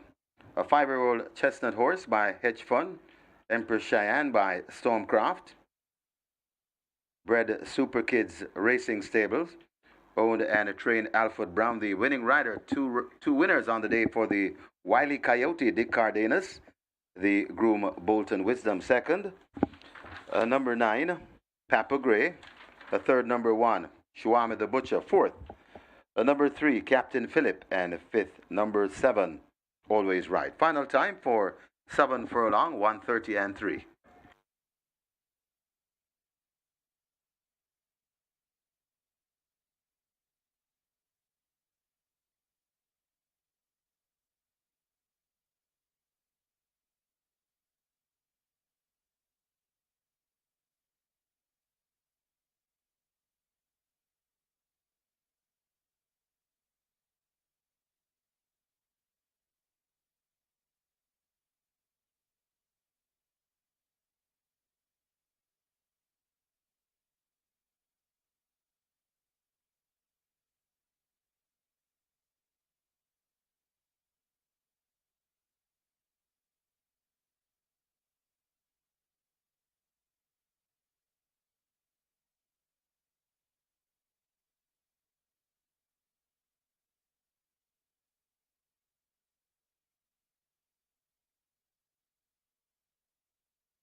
They're off on racing. That's a beautiful line. Papa Gray rushing down on the outside. Shuami the Butcher is right there too. Also there, that is Sir Wang Don out wide. That is Charming Sound hustling up and coming forward. That's Great Commander and Workout Crew in the mix. About 2 lengths or 3 lengths before we come to Kismet. Behind Kismet, that is Blitz Strike. Then comes Captain Phillips, Always Right. About 6 lengths before we come to clowning around and racing at the back of the field. That is a Superior. They head toward the 4, and it is a Captain. It is a Papa Gray and a Grey Commander. The Greys are fighting for it as they go toward the 3. Papa Gray narrowly from Grey Commander. Then comes Shuami the Butcher. Charming Sound comes next. Workout Crew also making progress. That is against the inside. That is Sir Wang Don. They're coming at the top of the lane, and it is now on that lead. It's Papa Gray in front. Papa Gray in front of Grey Commander.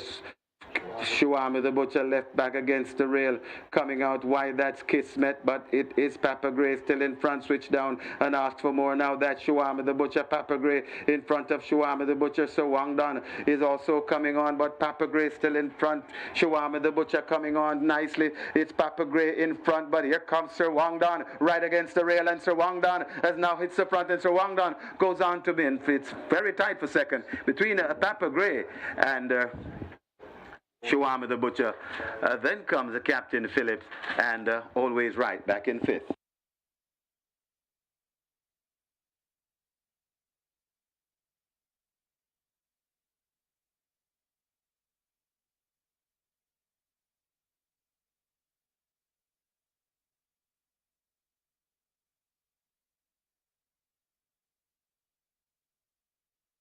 And after this George's inquiry, there will be no change to the order of finish.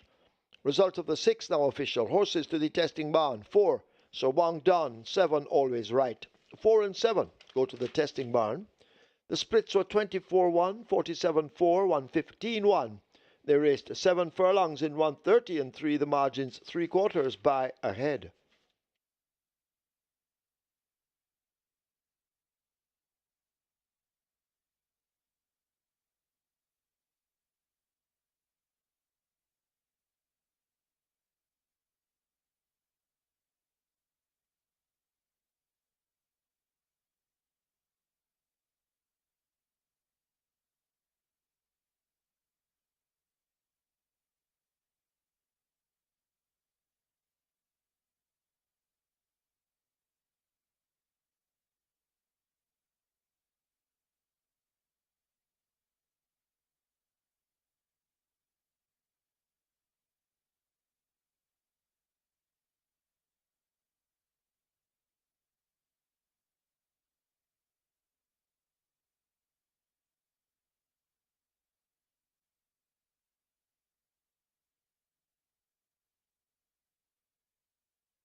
So the Reggae 6, we had 60 winners of the Reggae 6, each receiving $486,325.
Gets the job done. Sir walked down with the Wiley KOTD Cardinals on a double, and he scored early with He's a Lion. And he gets the job done here aboard the Alfred Brown trained Sir Wong Nunn at odds of 5-1. So significant change of rider there. George Somudo replaced by Dick Cardenas.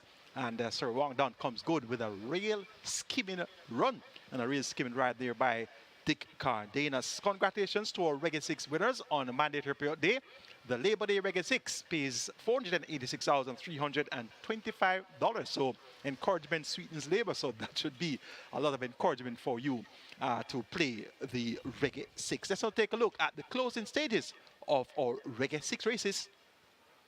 But they charge away toward the final furlong. Global Pursuit just in front of Enthusiastic. Rebel is running fast nearest to us, but it's Global Pursuit in control inside the final 16. Global Pursuit with the advantage in the first event. Global Pursuit and Robert Hallidine take it from Bubbling Warrior. Enthusiastic inside the final 16. Global Pursuit with the advantage in the first event. Global Pursuit and Robert Hallidine take it from Bubbling Warrior. Enthusiastic, then Rebel. Earmark Blitz has finished in 5th. Started holding them. They're off now. Off and racing. Will the Conqueror gets a flying start. Manico gets a good one too, right in the middle, that Matriarch. So it's Will the Conqueror, with looks to be holding on to that lead. Over on the far side, Sudden Flight. Manico is right there too. Just behind them, that is a Matriarch, and He's a Lion. Left back against the rail, that's Caymanas. And also coming on, that's Jackson. They make their way coming out of the chute, and it is wide open. Will the Conqueror and Manico matching stride. These are, and they're not too far away from. Here comes He's a Lion also coming on, but it's Manico in front. He's a Lion trying to get back to Manico. Caymanas is left back against the rail, but it's Manico in front. He's a Lion coming on from Manico. Manico keeping on. He's a Lion now sticking to the top. He's a Lion, Manico. He's a Lion, hits the front, and He's a Lion in the Cardenas. Goes on to beat Manico. They're about 6 or 7 lengths. Back in third, we find Will the Conqueror and Fiery Path got tied for 5th. But it's Golden Emperor in charge, leaving the furlong pole behind. Golden Emperor shrugging off the challenge of Blinding Light, now trying to close up, but it's Golden Emperor from Blinding Light, and time to say goodbye on the far side, and Golden Emperor will come away to take it on to Anthony Allen. Blinding Light, well, it's very close in the end, but it could be Golden Emperor over Blinding Light. Then time to say goodbye, and Senor Kwanzaa. They're at the top of the lane, and now Awesome Anthony pounces, and Awesome Anthony joins the lead with posing already. It's Awesome Anthony on the outside, posing already, coming up on the inside. That is Alexa's Lodge, and it's now Alexa's Lodge on the inside. Awesome Anthony on the outside, Alexa's Lodge, and Awesome Anthony just doing the better, and Awesome Anthony beats Alexa's Lodge. Then comes Rejected Roger back in 4th. That's posing already.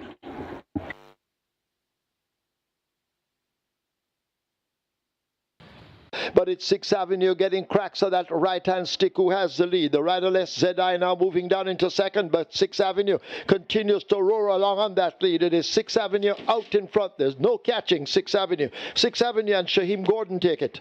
General Chief is second. Bad Investment third. Last Dance is fourth. Dancing in the Breeze is fifth. But it is Papa Gray still in front, switch down and ask for more now. That Shuama the Butcher, Papa Gray in front of Shuama the Butcher. So Wang Dan is also coming on, but Papa Gray still in front. Shuama the Butcher coming on nicely. It's Papa Gray in front, but here comes Sir Wang Dan right against the rail, and Sir Wang Dan has now hits the front, and Sir Wang Dan goes on to win. It's very tight for second between Papa Gray and Shuama the Butcher. Then comes the Captain Phillips, and Always Right back in fifth.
Horses take the track for the 7th. It's a maiden condition race for native bred 3-year-olds. The distance 1,600 meters or a mile. 2 Slam Sharp, 54 or 119. Scratch 5 Alchemy of Souls injured. 8 Roaring Kitty, 53.5 or 118. Wagering offered on double event exacta, Quinella trifecta, superfecta, high 5, rolling triple. Strike 4 begins here, the single winner bonus in excess of $460,000. Rolling triple heading for 400,000, strike 4, 800,000. Get your wagers on.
Congratulations once again to our mandatory payout Reggae 6 winners on Labor Day, each receiving 486,325. So the Reggae 6 will begin afresh tomorrow with a minimum guaranteed payout of 3.5 million and the jackpot of 1 million. And remember, we'll be having mandatory payout on the Kids 9, so the mandatory mania continues on Saturday. 10 races on tap. First post will be at 11:50 a.m. Live ticket count on the Kids 9, 1 ticket still alive, and we have 4 races remaining, and the net pool there 453,000 plus, but we have over 2.679 million in that jackpot. And the Twilight 6 has 87 live tickets with 12.6 million plus in that net pool. So into some big bucks already for the Twilight 6, and we have 4 legs remaining, and a lot can happen in 4 races. So 87 tickets alive. Could we have enough upsets to force a carryover? That's yet to be seen what happens in the remaining 4 races on the Labor Day card. It's now on to the 7th event, start of the strike 4. Minimum guarantee paid 500,000. We have a jackpot of just under 500,000. Let's take a look at the 7th. Scratch number 5, Alchemy of Souls. We're down to field of 9. Top selection goes to number 6. He's sensational. Trainer Alfred Brown looks to a quick double. Just scored with Sir Wong Don in race number 6. On a peach of ride there by the Wiley County Dick Cardenas. It's now Wesley Henry that has the assignment aboard. He's sensational. Wesley Henry looks to a double as well. So he was in that 6th event with Shaw the Butcher. Had every chance, but Sir Wong Don finished much more powerfully. So could it be Wesley Henry's turn to take his double? Well, I like the way his sensational looks. And the last time out, he had a horrible start, and he was 6 by 16 lengths in the end, but did very well. I showed the replays during the handicapping seminar, and his sensational really caught the eye in that 3rd of May effort. Second time day 6, now gets furlong and a half longer to travel. He's going a mile. He's sensational at 5-1. Could make it a quick double for Alfred Brown. 5-1 was the price for Sir Wong Don. So this would be a spanking double. He's sensational is where I'm going in the 7th event. Number 1 is Bob the Builder. Ran second in that same Prolific Prince event where his sensational had a horrible start and was way at the tail of the field for a long way. So Bob the Builder got a clear run, was chasing relentlessly from the top of the lane, finished 6th, 7th by, make that second by 6 3/4 lengths.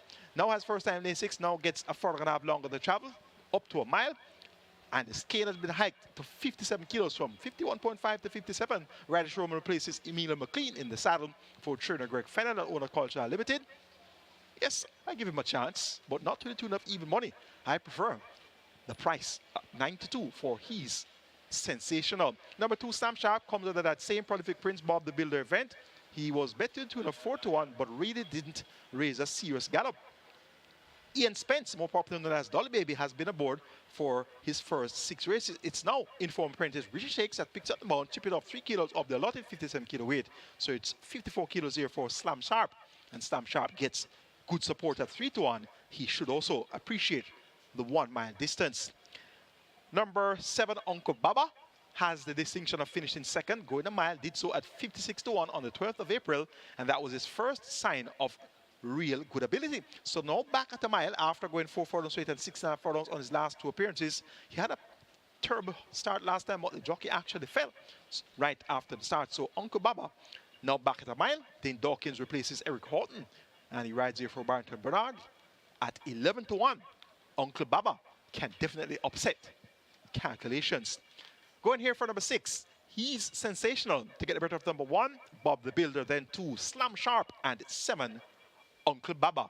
Strike for a pool 1.3 better than climbing. Your triple is approaching 500,000. Best of luck.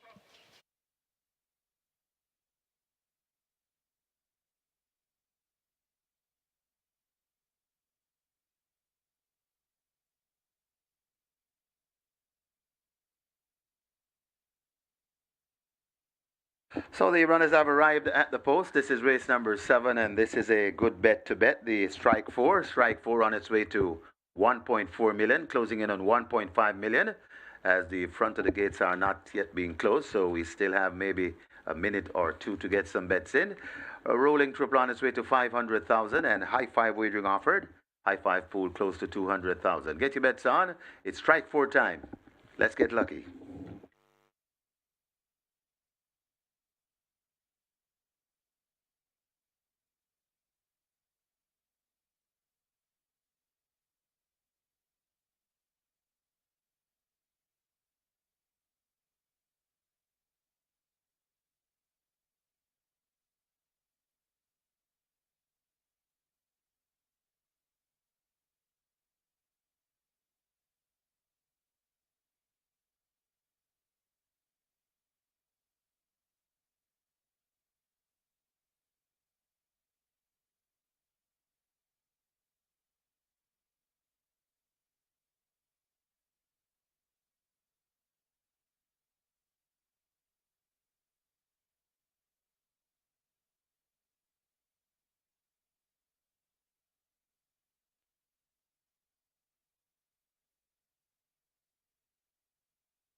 Closing up the front of the gate for the loading process, so hurry and make your wagers. Strike 4 approaching 1.7 million. Rolling triple on its way to 600,000. And the high 5 on its way to 250,000. Last chance to get a bet in there. Closing up the front of the gates for the loading process.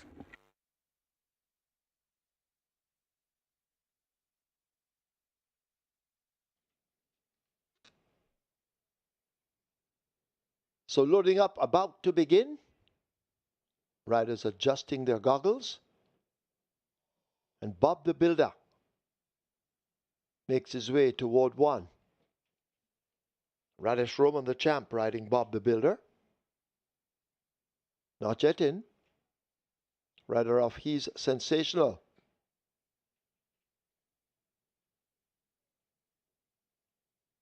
Bob the Builder at even money. The favorite. Duchess coming into 3. Nebuchadnezzar they try with at 4. 15-1. Some support.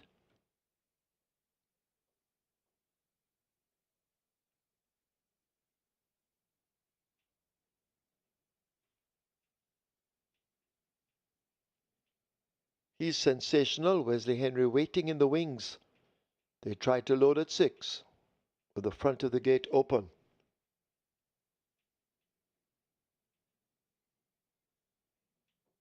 He's sensational is in.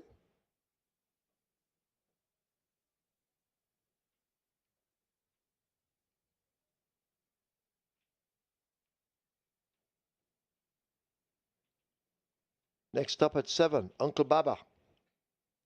Devastating Dane Dawkins.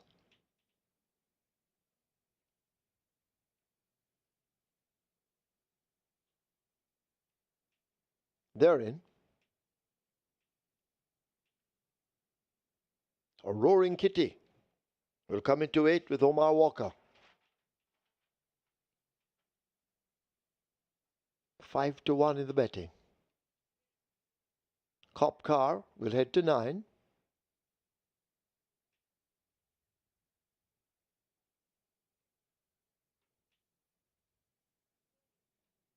So Cop Car lining up to load at 9.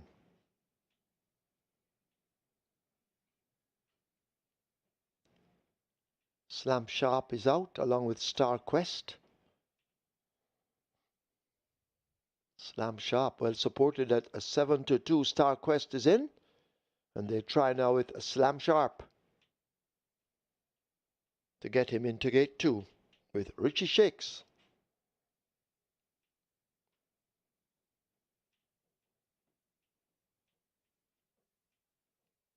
Slam Sharp is in. Field in 9. 1 mile the trip. Starter ready? And they're off. Fair start. Star Quest, Cop Car, they took off quickly on the far side. Racing up near the rail, that's Bob the Builder now beginning to gather momentum as they go flashing past the 7. Uncle Baba has made steady ground, and Uncle Baba comes through now to dispute that lead and gets the nose in front. Bob the Builder right there on the rail, and these two bob heads for that lead.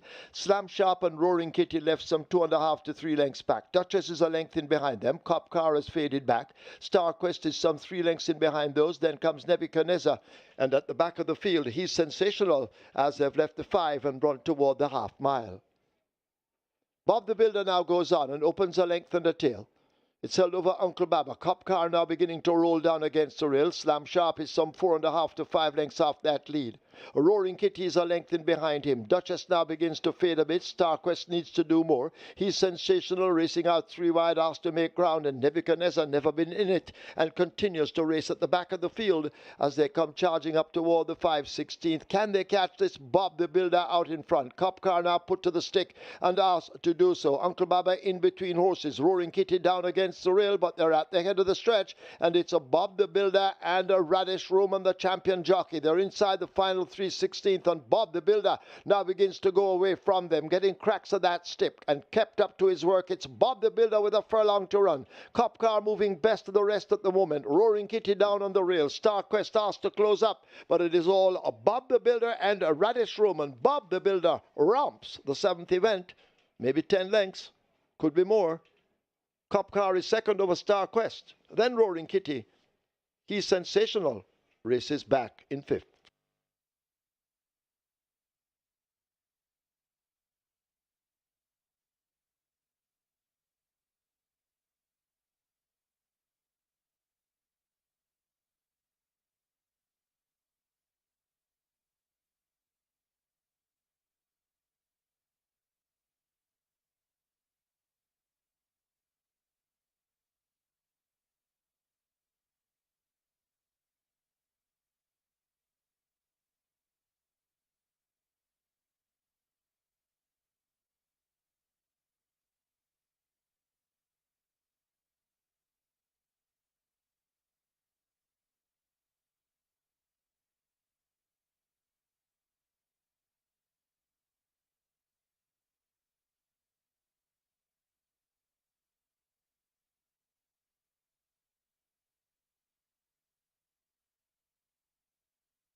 In the winners enclosure, the unofficial winner of race number 7, number 1, Bob the Builder.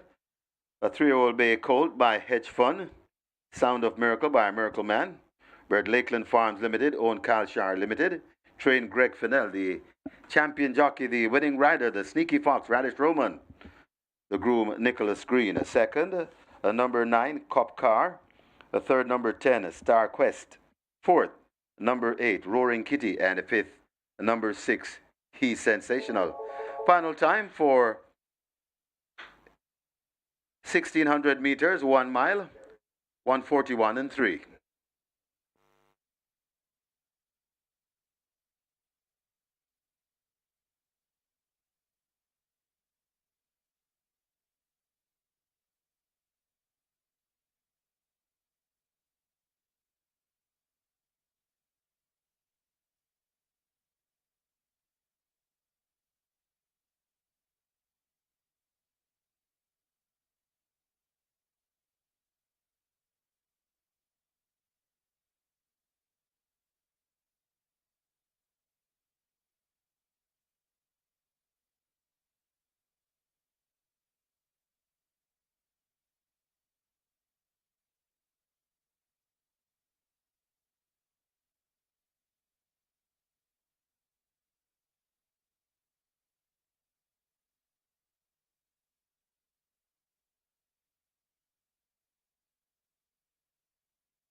Starter ready?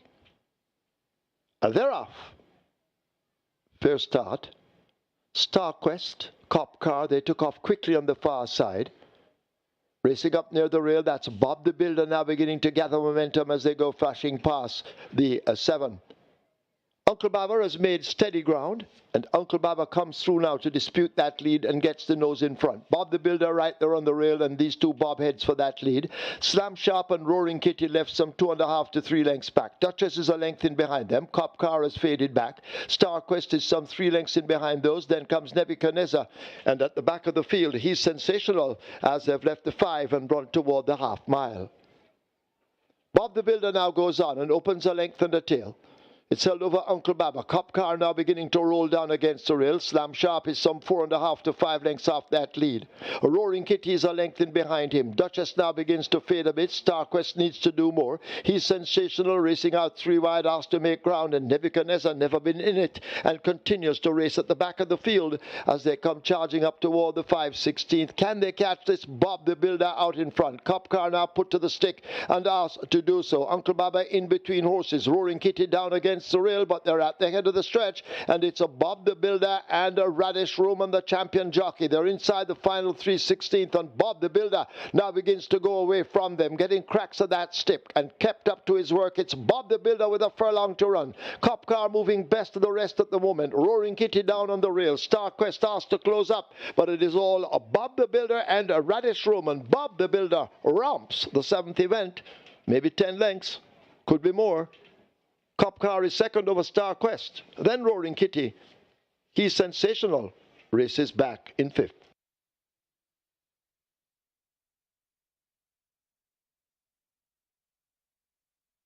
Result of the 7th, now official. Horses to the testing barn. 1 Bob the Builder, 2 Slam Sharp. 1 and 2 both go to be tested. Splits 24-2, 48-1, 14-3. A mile raced in 141-3. The margins 11 3/4 by a neck. Nobody won the high 5. Carry over to race 8 coming up. $129,276.85. Get your wagers on.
Reminding you to join us for the post position draw for the first leg of the Triple Crown locally.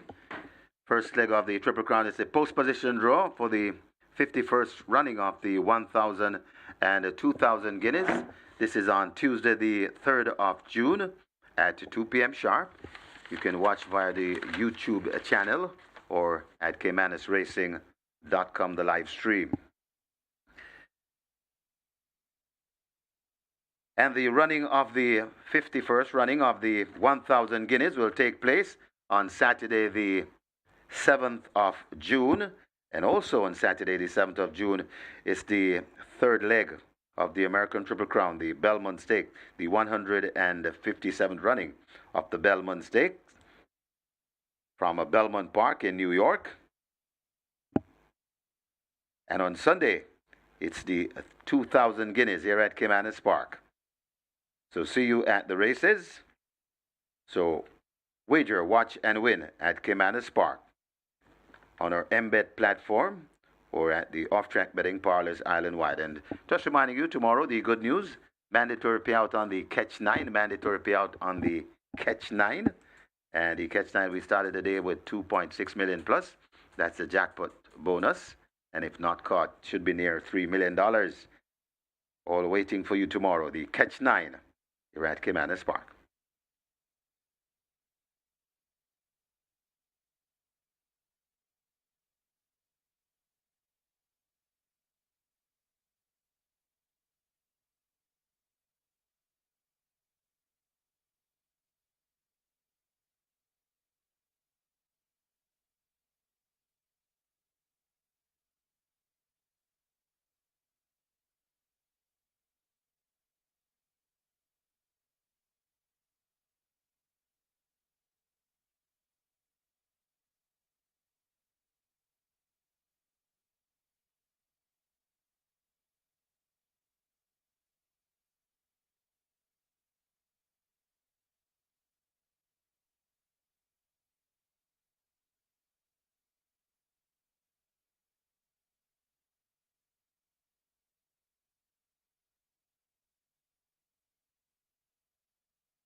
On to race number 8 here, and they're pretty much like 4 horses that'll be better. Number 3, Oil Machine, currently at $8. Well supported is Oil Machine. Number 8, King Pie, $5. Good support for that one as well, along with 9, Midnight Galaxy at $2.50. Midnight Galaxy is the 85 tote favorite. However, the best back runner at the fixed odds windows is actually number 10, Shooting Star, $4. This one is at 7-2 around the joint second favorite in the total, but it is number 10, Shooting Star. That's the best back runner at the fixed odds windows, closely followed by the well-supported Midnight Galaxy and King Pie, and number 3, Oil Machine at a good price of $8. So that's your update for our race number 8 from the fixed odds windows. Good luck.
Horses take the track for the 8th. It's a restricted allowance 4 for native bred 4-year-olds and up, non-winners of 3, and imported 4-year-olds and up, non-winners of 2. The distance 1,500 meters or 7.5 furlongs. Number 1, First Offense, make the weight 50 kilos or 110 pounds. 3, Oil Machine, 55.5 or 122. 4, Provident, 55 or 121.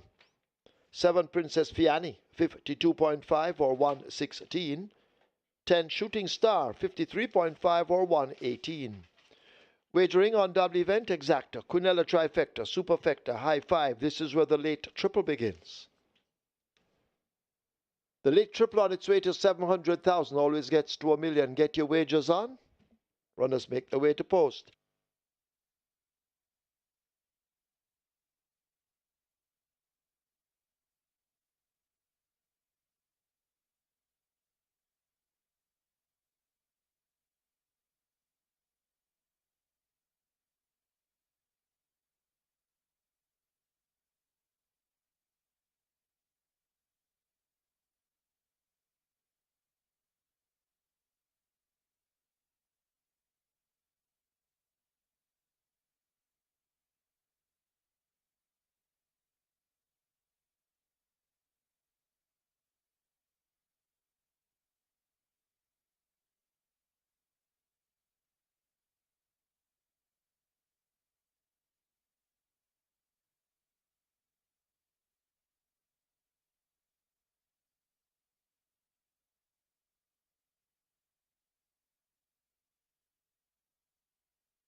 So the runners are heading to post. This is where we start the very popular late triple. Late triple on its way to $1 million. So we're close to $1 million already. So we're going to go flashing. We're going to flash past $1 million very shortly.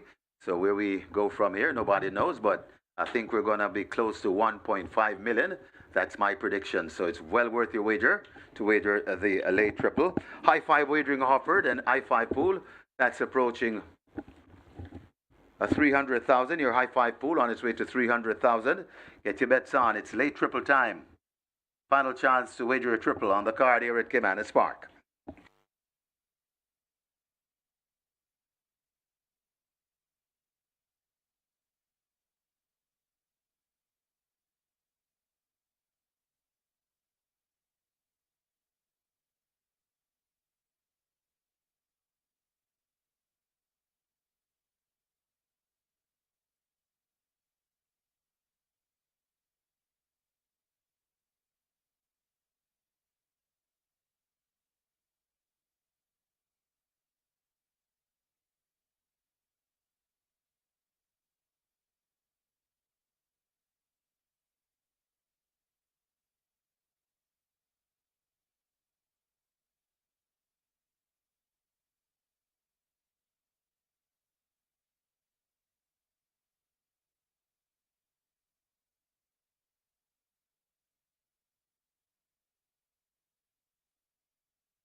So Bob the Builder romps home to victory there at odds of even money, getting the job done. Radish Roman riding there for trainer Greg Federer and owner Culture Limited. Bob the Builder impressive in the victory, going a mile. Live ticket count on the catch 9. Still at 1 with 453,000 plus in that net pool. Remember, the jackpot stands at over 2.6 billion, and tomorrow we'll have a mandatory period on the catch 9. So 1 tickets hanging on for dear life with 3 legs remaining. Live ticket count on the Twilight 6, 69 with 12.6 million plus in that net pool. It's now on to the final triple for the Labor Day card. Race number 8, the restricted allowance for native bred foals and up, nuns of 3, and importees 4 years and up, nuns of 2, a field of 10 assembled to go postwards. They go 7.5 furlongs. Number 10 is Shooting Star. Last time out all the way at 65, but going to turn 9 and 25, ran a bit one pace there. That's understandable. Now cuts back to a much more suitable distance of 7.5 furlongs. Anthony Allen looks for his second win on the card. He rides here for turn and furlong. Again, his blinkers now fitted 4-1. Looks to be an attractive price here for Shooting Star. Number 3, Oil Machine, gets 9-2. Has caught the pace of this level third in that same 9 and 25 contest won by Kaylee Melody over Midnight Galaxy. So look for a big run here from Oil Machine. Philip Parker teams up with Philip Elliott. So the Phillips team up here. And 92 looks to be a good price as well. Number 9, Midnight Galaxy, gets 95. Ran a brave race in second in that same 9.25 contest won by Kaylee Melody. That was his first attempt at nuns of 3. But this Midnight Galaxy has always been well fancied and took a long while to win at nuns of 2. Got an easy assignment, beating Golden Lawyer out of sight, Pappy down on third. Well, so didn't really beat much at nun 3s, but that strong effort going 9 and 25 for the first attempt at nun 3s is clearly going to be one to take this one at. But 95, too short a price for Midnight Galaxy. Number 8 is King Pie. He gets 4-1, much better price here. And this one has shaped well in 2 starts for the season. Last year, he closed off with 2 third-place efforts behind usual horses, Captain Sparmac and Rome, Supremacy and Main Mistress. So he'll be fitter for his 2 outings for 2025 thus far. 6-time champion jockey Omar Walker picks up the multi-place in Shane Ellis, and he rides here for trainer Anthony Nunes and owner Axe Bahorn. 9-2 looks to be an attractive price as well. So you're getting value all around here. Barring this 85 favorite, you get 4-1. Shooting Star, who was a 65 favorite last time out. You're getting 9-2 for Oil Machine. Now 5-1 for Oil Machine. You're getting 9-2 for King Pie. There's also some value for Provident, who stepped up in class, had to put out all the stops last time out though to win in workmanlike fashion, but he had early promise, ran in the classics last season, so he gets 7-2 as well. So you're getting a lot of prices here and there. 7-1 for Train of Thought. Her best effort could be good enough. So 75 for Midnight Galaxy is way too short of a value to take, way too short of a price to take. So look for the value in this upcoming 8th event. I'm going 10, 3, 9, and 8 as my order of preference. Shooting Star at 4-1 over Oil Machine at 5-1. Then the favorite at 75, Midnight Galaxy, and King Pie, the deep closer with the 6-time champion jockey Omar Walker. Late triple at 1.2 million and climbing. Best of luck.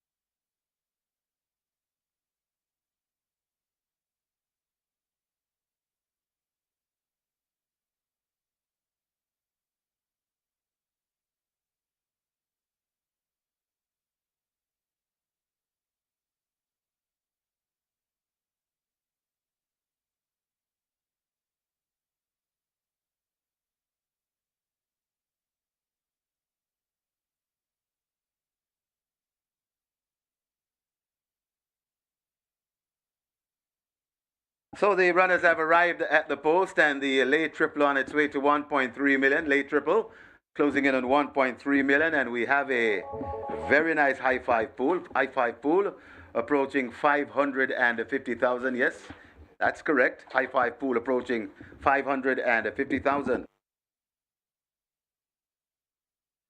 So the tongue time came loose on number 10. Number 10, the tongue tie came loose. Permission granted to run without the tongue tie. Number 10, Shooting Star, tongue tie came loose, and permission granted to run without the tongue tie.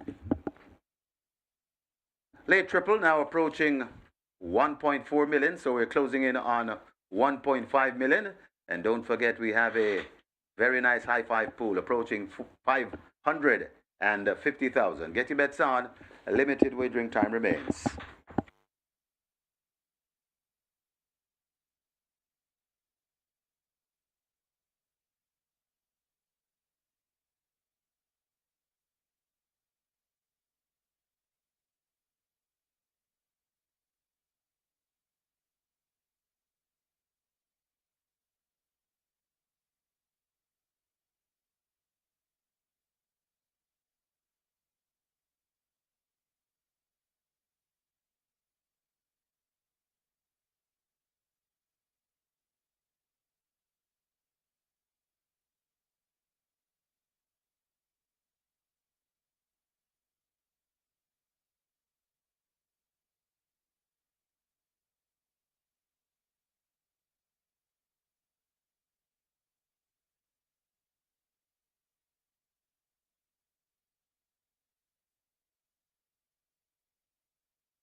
High five pool approaching 600,000. The high five now approaching 600,000, and the late triple approaching 1.5 million. Late triple closing in on 1.5 million. Runners are at the post, and they'll be closing the gates shortly. So hurry and make your wagers. Hurry and make your wagers.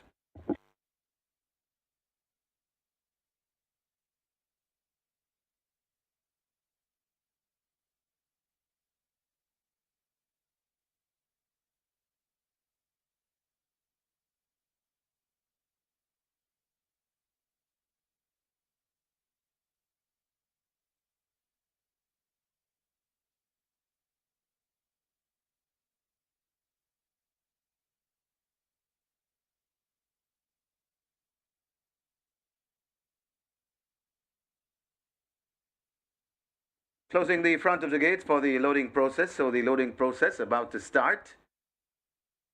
Front of the gates are being closed. So very last chance to get a bet in on the late triple. And this late triple, nearly 1.5 million.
Horses loading. Last chance to make your wagers. First offense, the first one to load, the gate number 1. So horses loading. Oil machine will be next at 3. Oil machine goes in. Play fair.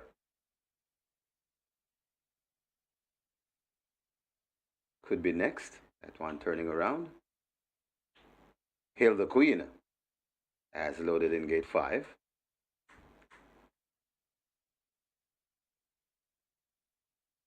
A train of thought. at 6. Train of thought goes in.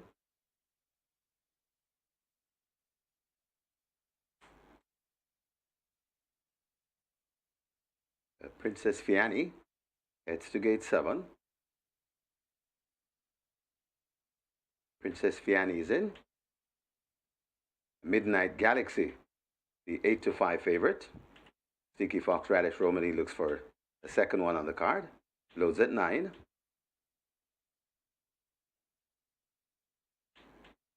Shooting Star at 10. King Pie at 8. And the final one, Play Fair, gate number 2. 7.5 furlong the trip. Best of luck with all your wagers. Starter Michael Sims is ready.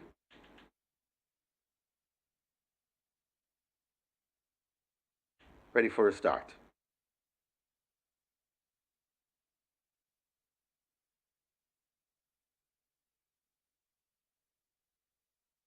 They're off and racing, not a bad line, as Hail the Queen pushed through for that lead. It's Hail the Queen, Princess Piani.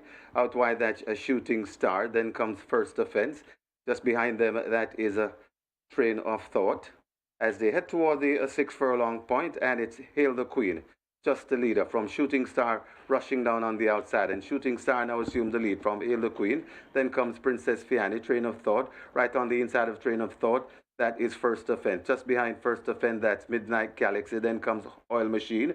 Then comes Provident, racing behind the Provident, that is Playfair, and racing at the back of the field, that's King Pie. They passed the 4, and it is Shooting Star about 4 lengths in front of Hail the Queen, racing down into second. Still on the rail, that is First Offense. It's Shooting Star in front of Hail the Queen. Shooting Star really traveling nicely, coming to the 2 furlong point. Coming on the outside, here comes Midnight Galaxy. It's Shooting Star in front of Midnight Galaxy, still there in with a chance. That's First Offense. They're coming at the top of the lane. Midnight Galaxy now assumes the lead from Shooting Star. Out wide and coming on, that's Train of Thought. Also trying to come on, that's Provident. It's Midnight Galaxy in front. It's Midnight Galaxy with that lead. Still coming on, that is Train of Thought. Midnight Galaxy in front of Train of Thought. Provident on the inside and coming on, that's Oil Machine, but it's Midnight Galaxy with that lead. Train of Thought still trying to fight on. It's Midnight Galaxy, and Midnight Galaxy goes on to win. Midnight Galaxy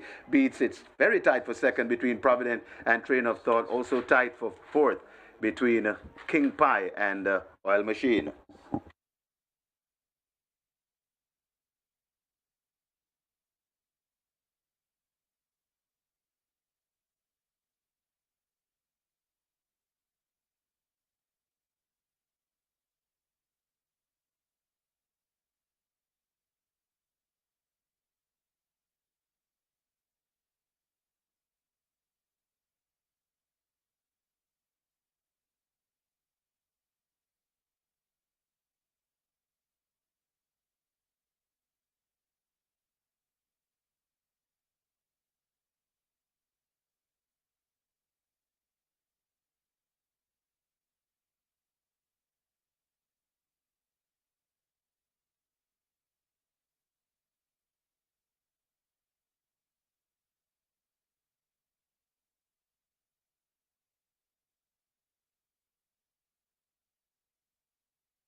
And the winners enclosure, the unofficial winner of race number 8, number 9, Midnight Galaxy.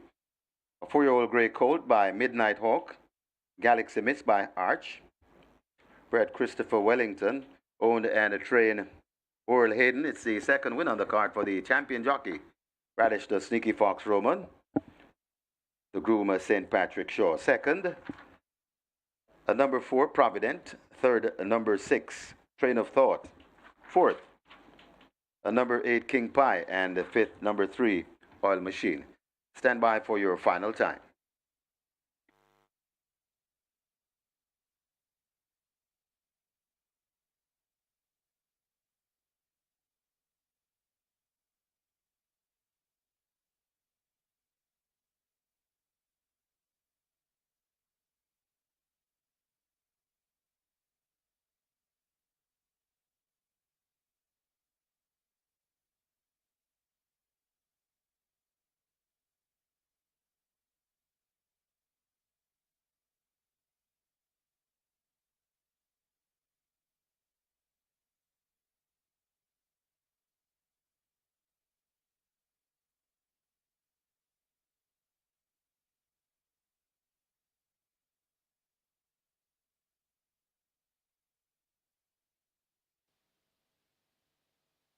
They're off and racing, not a bad line, as Hail the Queen pushed through for that lead. It's Hail the Queen, Princess Piani, out wide that Shooting Star, then comes First Offense.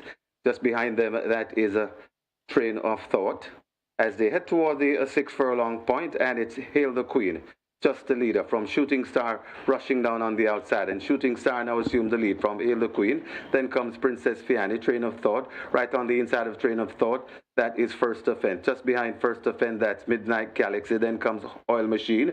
Then comes Provident, racing behind the Provident. That is Playfair, and racing at the back of the field, that's King Pie. They passed the 4, and it is Shooting Star about 4 lengths in front of Hail the Queen, racing down into second. Still on the rail, that is First Offense. It's Shooting Star in front of Hail the Queen. Shooting Star really traveling nicely, coming to the 2 furlong point. Coming on the outside, here comes Midnight Galaxy. It's Shooting Star in front of Midnight Galaxy, still there in with a chance. That's First Offense. They're coming at the top of the lane. Midnight Galaxy now assumes the lead from Shooting Star out wide, and coming on, that's Train of Thought. Also trying to come on, that's Provident. It's Midnight Galaxy in front. It's Midnight Galaxy with that lead. Still coming on, that is Train of Thought. Midnight Galaxy in front of Train of Thought. Provident on the inside, and coming on, that's Oil Machine, but it's Midnight Galaxy with that lead. Train of Thought still trying to fight on. It's Midnight Galaxy, and Midnight Galaxy goes on to win. Midnight Galaxy beats. It's very tight for second between Provident and Train of Thought. Also tight for fourth between King Pie and Oil Machine.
Result of the 8th now official. Horses to the testing barn. 3, Oil Machine. 9, Midnight Galaxy. 3 and 9 both go to the testing barn. The margins, 3 1/4 by a head. We await splits and final time.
We have the splits and final time for race 8.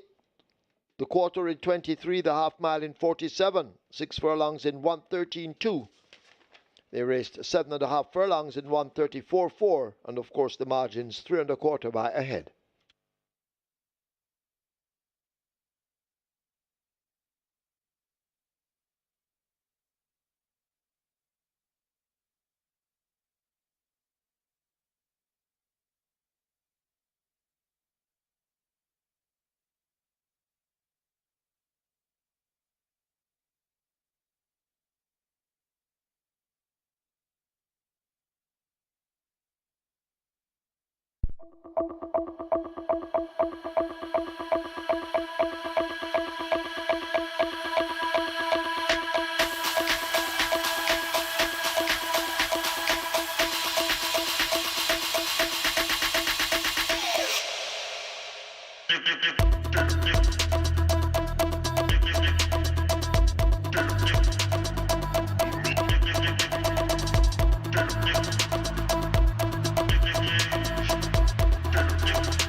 Horses take the track for the 9th. It's the Labor Day Trophy, an overnight allowance for 3-year-olds and up over 1,400 meters or 7 furlongs.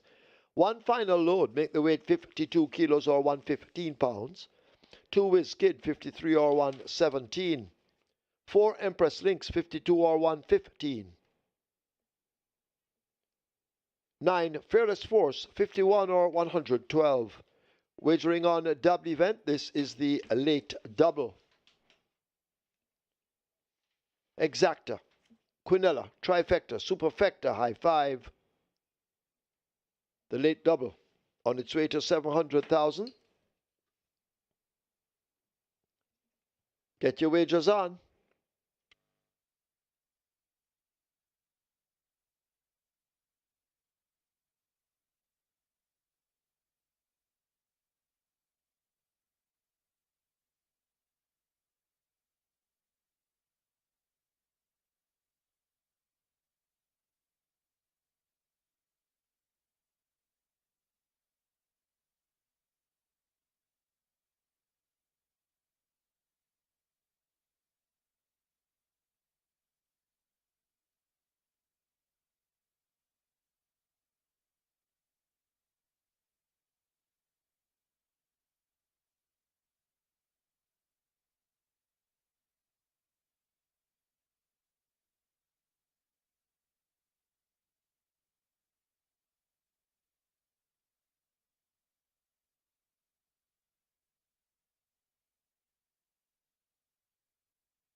So the favorite, Midnight Galaxy, gets the job done in race number 8, and that's Radish Roman on a double. So Radish Roman on his second win for the day thus far, and he's riding quite well. Our champion jockey, Radish Roman, on 2 wins, and he could be on more before the day is out. 2 races left to go though. Races 9 and 10, or late double, begins here. And it's our feature, the Labor Day Trophy. Just forget that though. The live ticket count on the catch line still stands at 1. And we have 2 legs remaining. Remember, tomorrow's mandatory payout. So there's still a chance of somebody to hit the jackpot before mandatory payout. And we have live ticket count on the Twilight 6 at 51, with 12.6 million plus in that net pool. It's now time for a feature, the Labor Day Trophy. It's an over the allowance contest with a purse of 1.25 million. We have a field of 11 on the way to the starting gate. They go 1,400 meters or 7 furlongs. Top choice for me goes to number 11. Interesting times ahead. A significant change of rider from Charlton Riley to Ryan Lewis. And earlier we saw a significant change of rider bearing fruit, and that was with Sir Wang Dun from George Samuda to the Cardenas. And there was another one earlier on the card that I had highlighted to you. And skipping back through the results here to see who that one was. And that was in race one, Rebel. Charlotte Badai race replaced by Dick Cardina. So that one was fourth. And the next one I highlighted was a winner, which was Sir Wang Dan. Now we have two horses here that have significant rider changes. The other is number 7, and that's your current 8-5 favorite, Major Danger. Everton's Carrie Miller replaced by Radish Roman, and Radish Roman is looking for his third win. So these two horses, they look to be on their A game today. Interesting times ahead, and Major Danger. Last time out, interesting times ahead, worked 64 did 112 and change. This time for his Labor Day trophy assignment, he worked 5.5 furlongs in 106 and 4/5. So he is sharp and ready. And 72 for last year's St. Ledger winner. Last year's 2000 Guineas runner-up. He also was last year's Kingston winner, Prince Consort Stakes winner, and he was year before last, 2023, Jamaica 2-year Stakes winner and champion 2-year-old. So interesting times ahead. He appears ready to give off his best once again. Major Danger will have something to say about that. This one worked well on the 17th of May, 5.5 furlongs in 106 flat. And as I said, that significant change of rider from Everton Miller to Radish Roman, you can expect that Major Danger will be just that to all and sundry. Another that looks quite well in this spot is number 8, Blue Vinyl. 57 kilos, joint top weight with Major Danger, and interesting times ahead. But they have the class on their side, and they should be able to carry the big weight successfully. Now, this Blue Vinyl, winner of the St. Ledger a few years ago, of course beating Atomica, and then Atomica brushed him aside in the Jamaica Derby. But Blue Vinyl had retained much of his ability. His last visit to the overnight level was a 5-length win in 138.3 for a mile, beating Geodetic and Bernotis. Did it with 52.5 kilos, so he's hiked at the scales at 57 kilos. And his last 3 runs were at open allowance. Good efforts to third by 2 3/4, going 5 straight to Booty Delicious and Atlantic Convoy. Fourth by 8.5 lengths, going 7 furlongs behind Commandant in 124.3 for 7 furlongs. And last time out, third by 3.5 lengths to Pack Place, Inspire Force. That was over 6.5 furlongs in 119 and a fifth of a second. So Blue Vinyl, he can also be unsaddled in the winner's enclosure here. The one that's slightly weighted is number 9, Fearless Force, at odds of 5-2. Stablemate of Major Danger. He has 57 kilos, and they're both owned by ACK Stables. Fearless Force has looked vastly improved. 1 in 125 and a fifth of a second for 7 furlongs with 48 kilos. Beat him Cheer Delight. Cheer Delight returned to win next in town. So a mere 49 kilos for Fearless Force, getting 8 kilos from the joint top weights, Major Danger, Blue Vinyl, and interesting times ahead. That should see her having a chance to topple this field. It's a Labor Day trophy, and it looks quite competitive. Looks like it to come right down to the wire. I'm going for number 11. Interesting times ahead. Now at 3-1 to get the better of number 7, the 8-5 favorite, Major Danger. Then 8, Blue Vinyl at 9, Fearless Force, 11, 7, 8, 9 in the Labor Day trophy.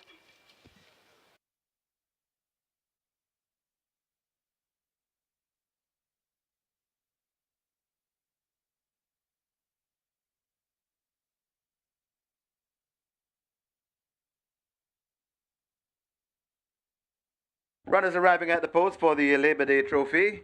Late double starts here. Late double approaching 1.2 million. Late double approaching 1.2 million. High 5 wagering offered.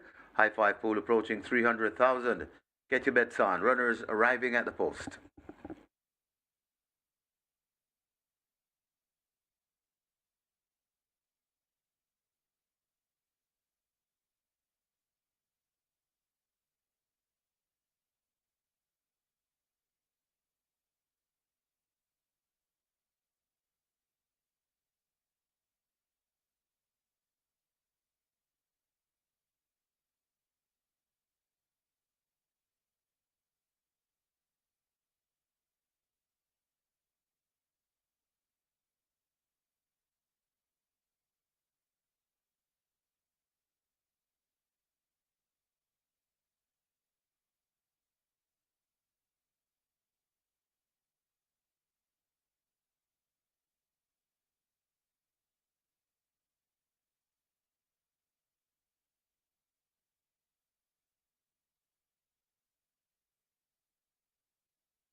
They're closing up the front of the gates. High five on its way to 350,000. You need to get your wagers on. Loading up, about to begin.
Horses now loading for the Labor Day Trophy. Final load and Whiz Kid are in. Empress Lynx will join at 4.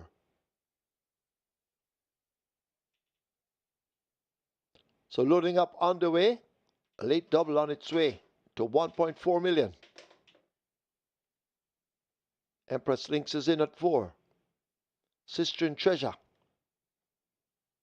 coming into 6. Some support there, 8 to 1. Rider off Blue Vinyl.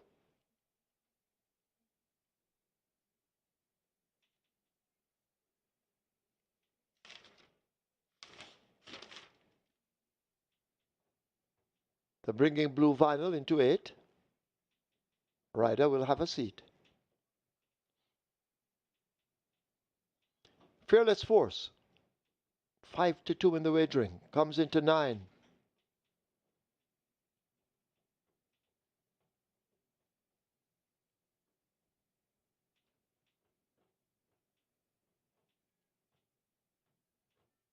Next up could be Stomp the Rhythm. Stomp the Rhythm loads at 10.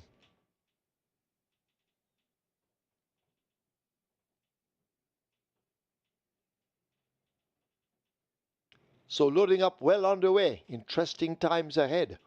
5 to 2. Goes in at 11.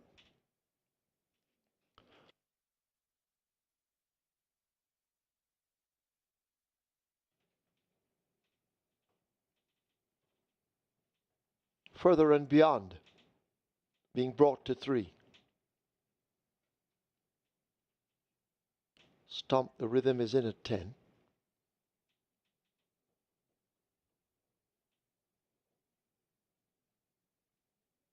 They'll try with Major Danger to get him into 7.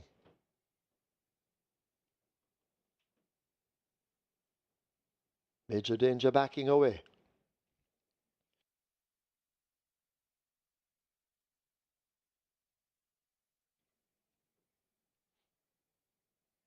So 2 to load. Major Danger, Immeasurable Joy.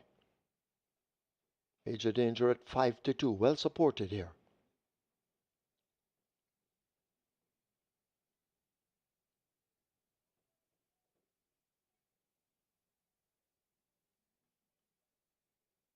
So once again, they bring Major Danger to 7.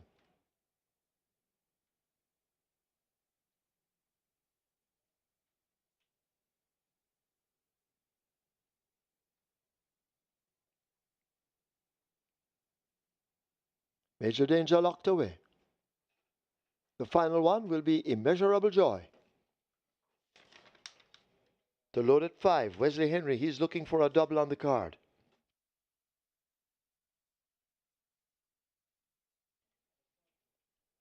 Immeasurable Joy looks to be in. This is the Labor Day Trophy field in line, 7 furlongs.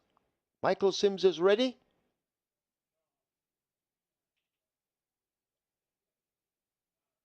They're off for the Labor Day Trophy. Further and Beyond, Empress Lynx, they came off the slowest as Final Load has blasted through and goes for that lead.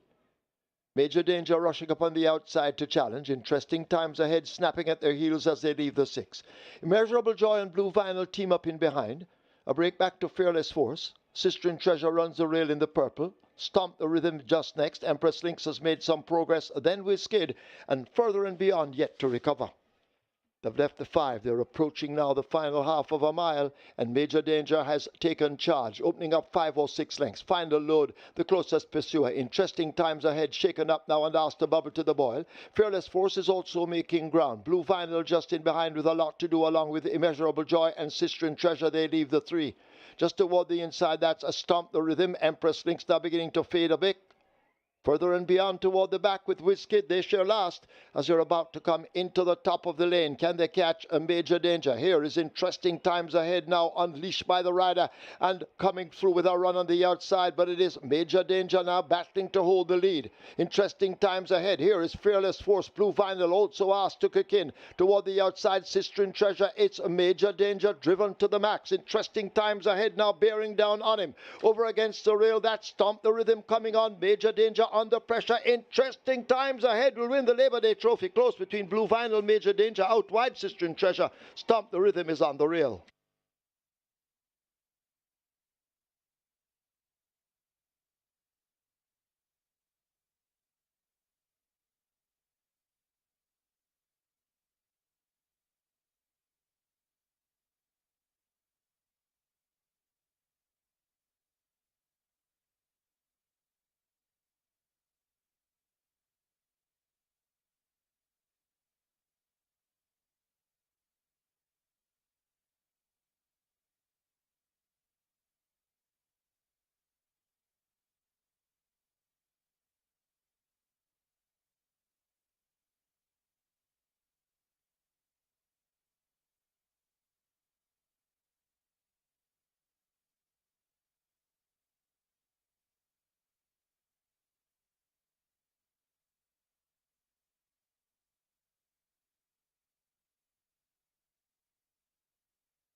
And the winner's enclosure, the unofficial winner of race number 9, the Labor Day Trophy, number 11, Interesting Times Ahead.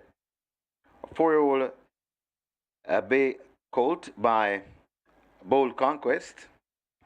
My Friend Lucy by He's the Real Thing.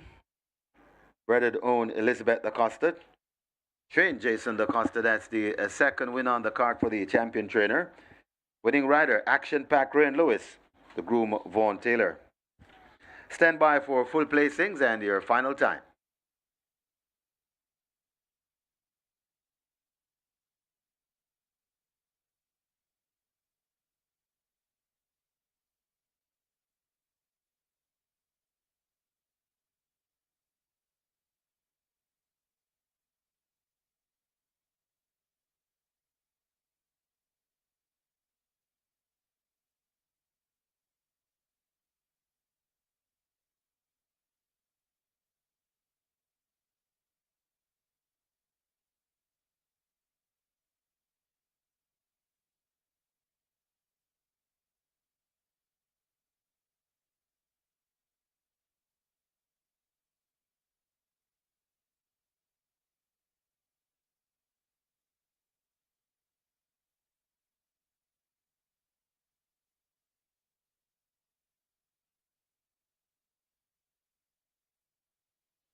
They're off for the Labor Day Trophy. Further and beyond, Empress Lynx, they came off the slowest as Final Load has blasted through and goes for that lead. Major Danger rushing up on the outside to challenge. Interesting times ahead, snapping at their heels as they leave the 6. Immeasurable Joy and Blue Vinyl team up in behind. A break back to Fearless Force. Sister and Treasure runs the rail in the purple. Stomp the Rhythm just next. Empress Lynx has made some progress. Then Whiskid, and Further and Beyond yet to recover. They've left the 5. They're approaching now the final half of a mile, and Major Danger has taken charge, opening up 5 or 6 lengths. Final Load, the closest pursuer. Interesting times ahead, shaken up now and asked to bubble to the boil. Fearless Force is also making ground. Blue Vinyl just in behind with a lot to do, along with Immeasurable Joy and Sister and Treasure. They leave the 3. Just toward the inside, that's a Stomp the Rhythm. Empress Lynx now beginning to fade a bit. Further and Beyond toward the back with Whiskid. They share last as they're about to come into the top of the lane. Can they catch a Major Danger? Here is Interesting Times Ahead now, unleashed by the rider and coming through with a run on the outside. But it is Major Danger now battling to hold the lead. Interesting Times Ahead. Here is Fearless Force. Blue Vinyl also asked to kick in toward the outside. Sister and Treasure. It's a Major Danger driven to the max. Interesting Times Ahead now bearing down on him. Over against the rail. That Stomp the Rhythm coming on. Major Danger under pressure. Interesting Times Ahead will win the Labor Day Trophy. Close between Blue Vinyl, Major Danger. Out wide, Sister and Treasure. Stomp the Rhythm is on the rail.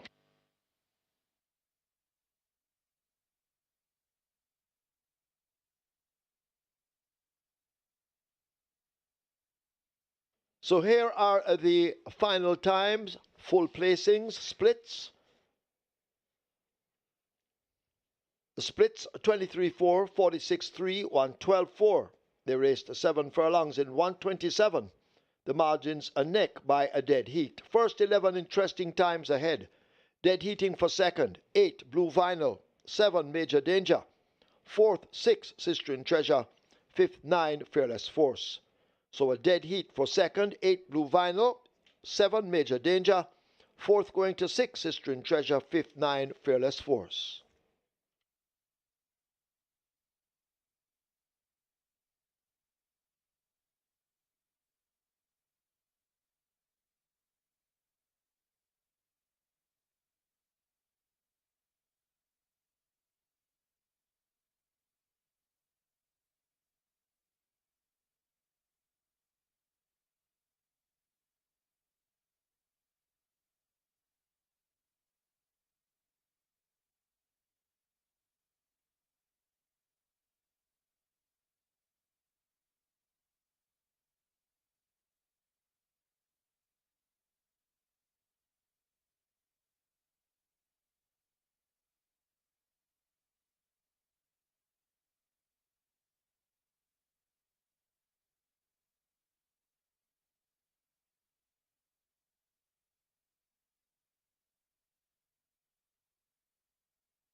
Ladies and gentlemen, your attention called to the winners enclosure for the presentation of the Labor Day Trophy, kindly donated by Supreme Ventures Racing and Entertainment Limited. Making the presentation, Christelle Derizio, VP Administration, and she makes it to the winning trainer, Jason DaCosta, for the winning owner, Elizabeth DaCosta. Congratulations to the winning connections, race number 9, the Labor Day Trophy.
Result of the ninth now official. Horses to the testing barn. 4 Empress Links, 11 Interesting Times ahead.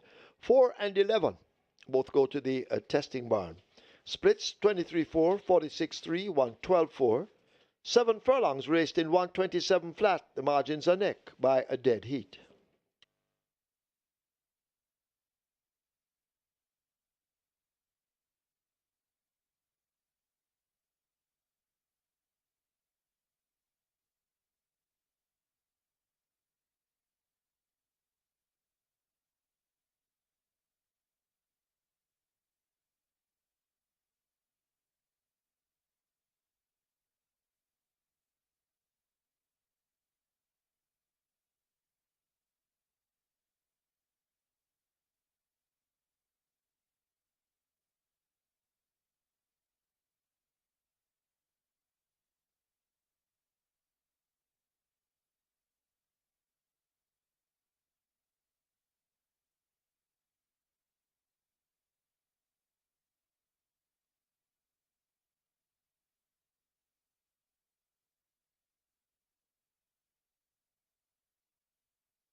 Number 14, Ruby's Light, takes the track early.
Horses take the track for the 10th. It's a restricted allowance 5 for native bred 4-year-olds and up, non-winners of 2, and imported 4-year-olds and up maidens, fillies and mares only. The distance 1300 meters or 6.5 furlongs.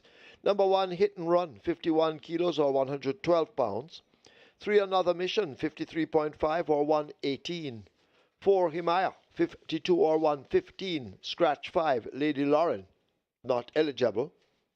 7, Lil Maggie, 51.5 or 114. 9, Buttercup, 51 or 112. 11, Have a Joy, 54.5 or 120. 12, Solace, 51 or 112. 13, Share de Jour, 52 or 115. Finally, 15, Mila K, 55 or 121. Wagering on Exacta, Quinella Trifecta, Superfecta, High Five. Get your wagers on.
So the runners are making their way to post. This is the 10th and the final on the local side of things.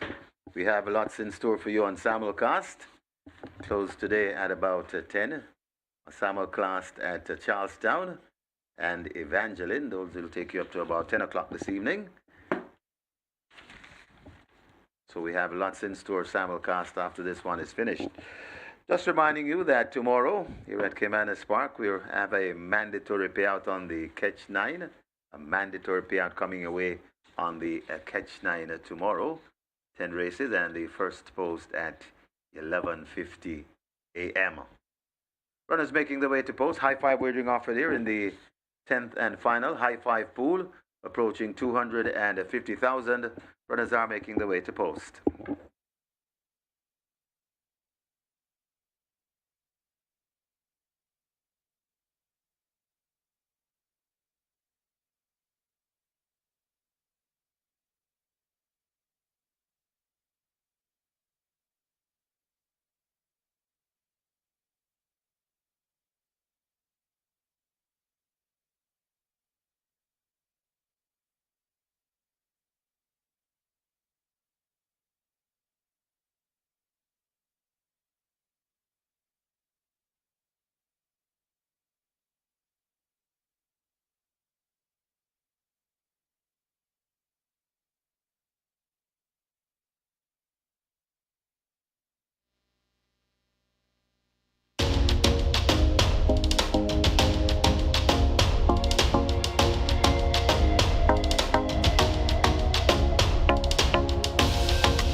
So the Labor Day Trophy came right down to the wire as I expected, with the three top weights, 57 kilos apiece, 57 kilos for Major Danger, 57 kilos for Blue Violet, 57 kilos for my top selection, and with our interesting times ahead, and they go in a thriller inside the final furlong of the Labor Day Trophy. And in the end, it was interesting times ahead, significant change of rider from Charlton Ryle to Ryan Lewis. Major Danger, the same thing, significant change of rider from Everton Miller to Radish Roman. And I told you about that one earlier, from George Samuda to the Cardenas, and from Chanik Budai to the Cardenas. So I hope you're learning, hope you're making notes, look for jockey changes, and look for the performance of the horses to be significantly enhanced with those jockey changes. So good ride by Ryan Lewis aboard the top selection there. Interesting times ahead.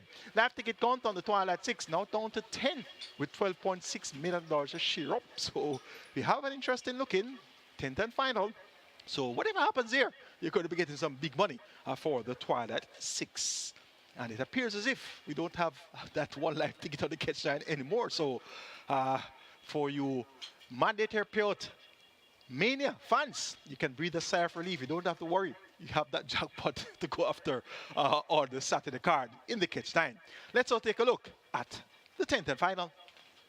Top selection goes to number 9, Buttercup, Shaheem Gordon, riding for Hall of Fame trainer Richard Zan. And we saw Shaheem Gordon in winning fashion at 25 to 1 aboard 6th Avenue in race number 5. So he's looking for a double. And this Buttercup has a class. He was 5th in the Jamaica Oaks last year by 5.5 lengths, beat by Banadura Rosetta and Ama. And her seasonal debut came on the 4th of May. So she had a big break between August and May. And she was running on strong in the second by 2.25 lengths to Princess Catalina over 5 furlongs straight. And in turn shows some 5.75 lengths clear of the second runner-up, Chinita Estrella. So Buttercup now gets a 4.5 longer to travel. She's a classiest filly in the lineup, has done much better than all her 14 competitors today. And indeed, she should be unsaddled in the winner's enclosure. Number 6 is Cleopatra Queen. Wesley Henry picks up the mount for trainer Alfred Brown. Alfred Brown looks for a double had a win earlier with Sir Wong Dam. Cleopatra Queen, though, she has 2 good efforts in 10 starts. Her first big effort was second by 2 lengths on the 23rd of March 2024 at 27 to 1, beat by Chocomo.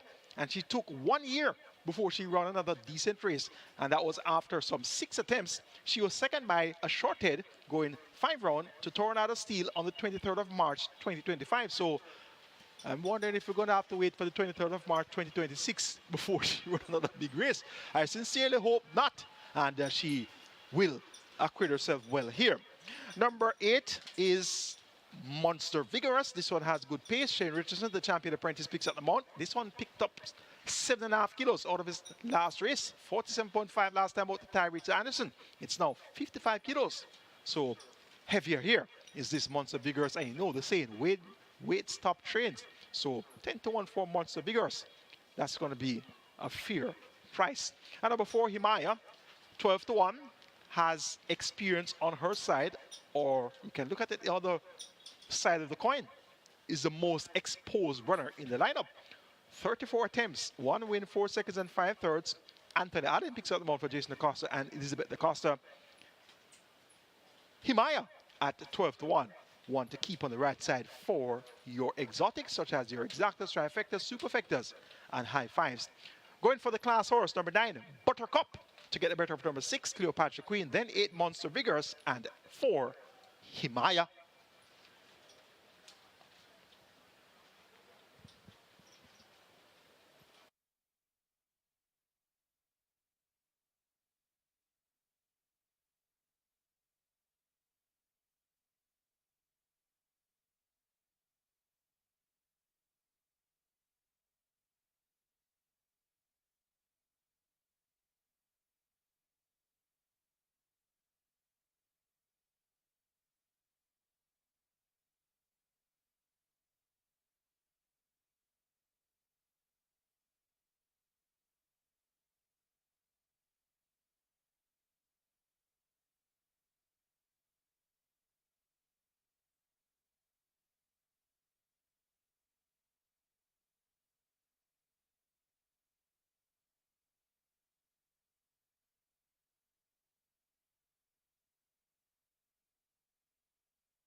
High five wagering approaching 350,000. Your high five pool approaching 350,000. The runners have arrived at the post, so they'll be closing the front of the gate shortly for the 10th and final.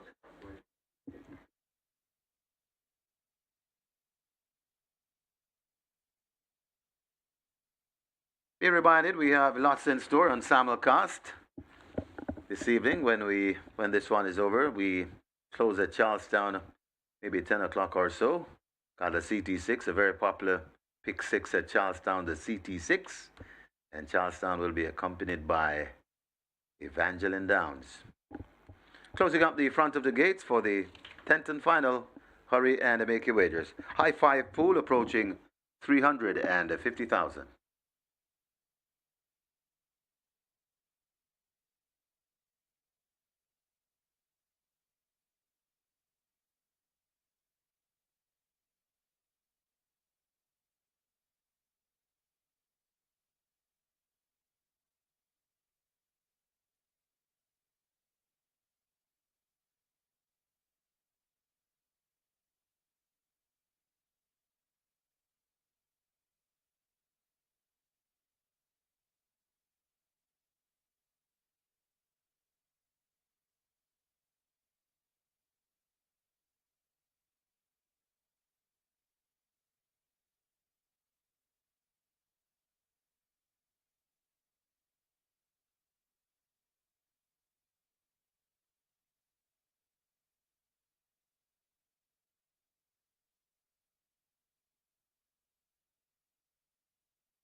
Horses loading, last chance to make your wagers. The first one in, Design Diva. Design Diva in a gate 2, so loading up has started. High five pool approaching 350,000. Another mission to gate 3.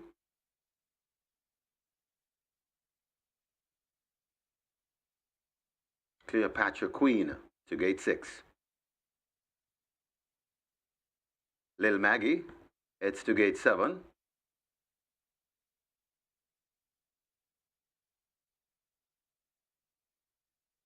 Monster Vigorous could be next at 8.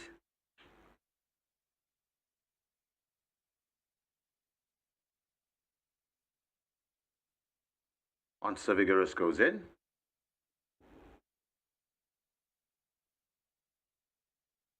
Awesome Line in at 10. Have a Joy 11.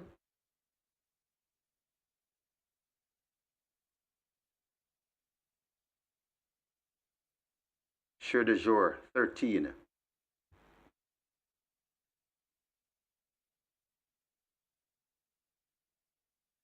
Amelia K at 15.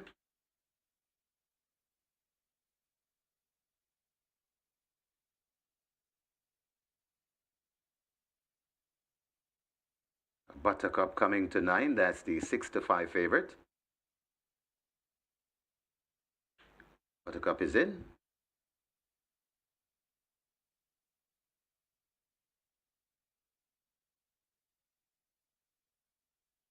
Solace at 12. So 2 to load. Ruby's Light. And Hit and Run. Ruby's Light goes in. Waiting on Hit and Run to complete the line. 6.5 furlong the trip. Ready to close the show.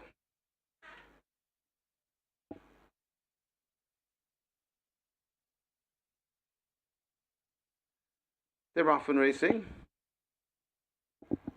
Design Diva misses it, along with at the back of the field, that's Ruby's Light. As Awesome Line goes into an early lead, attacked on the inside by Hit and Run. Hit and Run, Awesome Line, just in between horses, that's Cleopatra Queen. Then comes a Monster Vigorous. Buttercup tracks them in the thick. Right behind Buttercup, that is Solace. Just behind Solace, that's Another Mission. Recovering after the break, that's Ruby's Light. Then comes Little Maggie. Coming on the outside, that's Mila K. Then comes Hit and Run. Imaya comes next as they make their way coming toward the 3. Then comes the Design Diva and Assure de Jour racing at the back of the field. They head toward the 2.5 furlong, and it's Hit and Run with that lead. Monster Vigorous. Buttercup begins to find stride now. They're at the top of the lane. It's Hit and Run. Buttercup and Monster Vigorous coming on the inside. Another Mission. It's a good looking finish coming to the furlong and a half pole, and now on the inside it is another Mission. Buttercup now hits the front on the outside. Another Mission is coming home nicely, and another Mission is traveling well. Another Mission. Buttercup is fighting on, also coming on. That Solace. It is another Mission in front, and another Mission traveling like a winner. Another Mission coming to the line. Another Mission beats. It got tight for second. It could either be Buttercup or Solace. Got even tighter for fourth. Monster Vigorous, Design Diva, and Imaya.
In the winners enclosure, the unofficial winner of race number 10, number 3, Another Mission, a 4-year-old chestnut filly by Burn Identity, a Moonlight Brew by Milwaukee Brew, Red Karan Prasad, owned and trained Oral Hayden. That's the second win on the card for the trainer. Congratulations. And it's the third win for the champion jockey, Radish the Sneaky Fox Roman, the groom Farron Hall, second. Well, please stand by for the full placings and the final time.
So the order finished, race number 10 and number 3, Another Mission. The second, the number 9, Buttercup. Third, number 12, Solace. Fourth, number 8, Monster Vigorous. And fifth, number 4, Himayah. Final time for 6.5 furlongs, 123 and 1.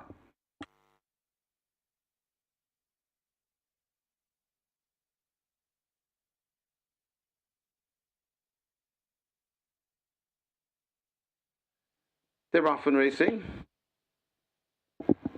Design Diva misses it, along with at the back of the field, that's Ruby's Light, as Awesome Line goes into an early lead, attacked on the inside by Hit and Run. Hit and Run, Awesome Line, just in between horses, that's Cleopatra Queen, then comes a Monster Vigorous. Buttercup tracks them in the thick. Right behind Buttercup, that is Solace. Just behind Solace, that's Another Mission. Recovering after the break, that's Ruby's Light. Then comes Little Maggie. Coming on the outside, that's Mila K. Then comes Hit and Run.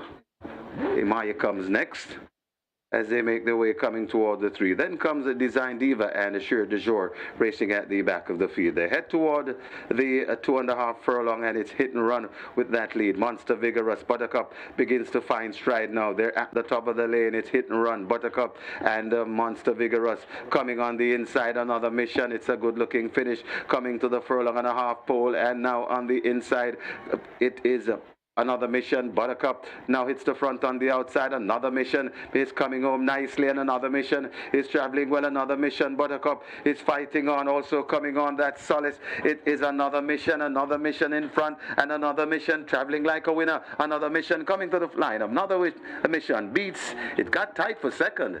It could either be Buttercup or Solace. Got even tighter for fourth. Monster Vigorous, Design Diva, and Himayah.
Result of the 10th now official. Horses to the testing barn. 3, Another Mission. 9, Buttercup. 3 and 9. Both go to the testing barn. The splits 24, 48-2, 115-4. Final time, 6.5 furlongs, 123-1. The margins 1 3/4 by a nose. That's it for the local part of the show.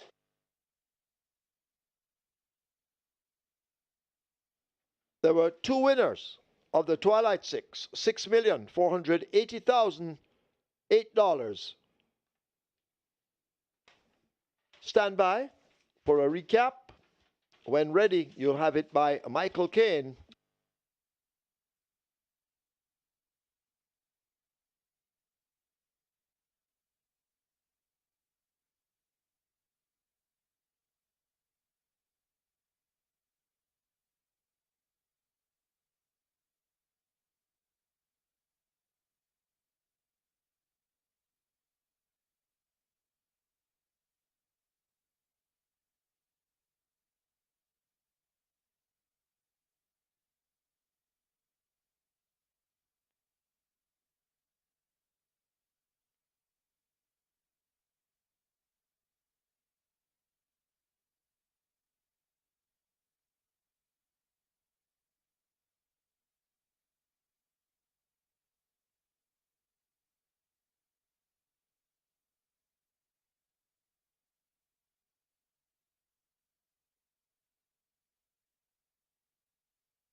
A great day of Labor Day racing has come to a closure here at Caymanas Park, and indeed it was a pleasure all day long taking to live and direct. And don't go anywhere, we have 10 more for you tomorrow.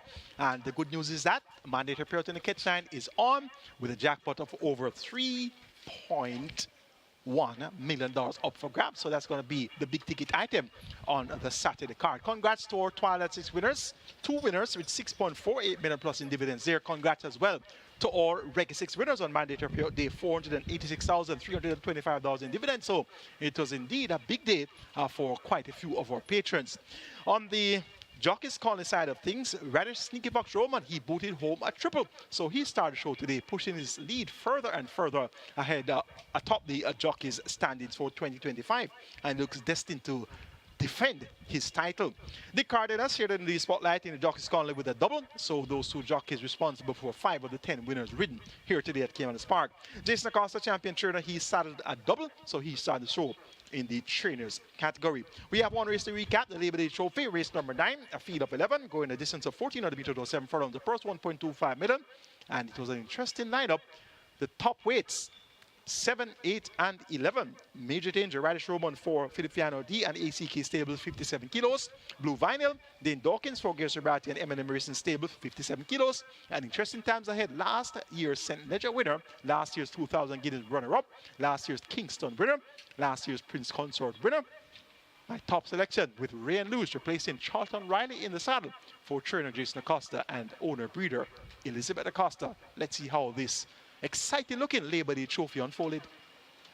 As you're about to come into the top of the lane, can they catch a Major Danger? Here is interesting times ahead now, unleashed by the rider and coming through with a run on the outside, but it is Major Danger now battling to hold the lead. Interesting times ahead. Here is Fearless Force. Blue Vinyl also asked to kick in toward the outside. Sister in Treasure, it's a Major Danger driven to the max. Interesting times ahead now, bearing down on him. Over against the rail, that Stomp the Rhythm coming on. Major Danger under pressure. Interesting times ahead will win the Labor Day trophy. Close between Blue Vinyl, Major Danger, out wide Sister in Treasure. Stomp the Rhythm is on the rail.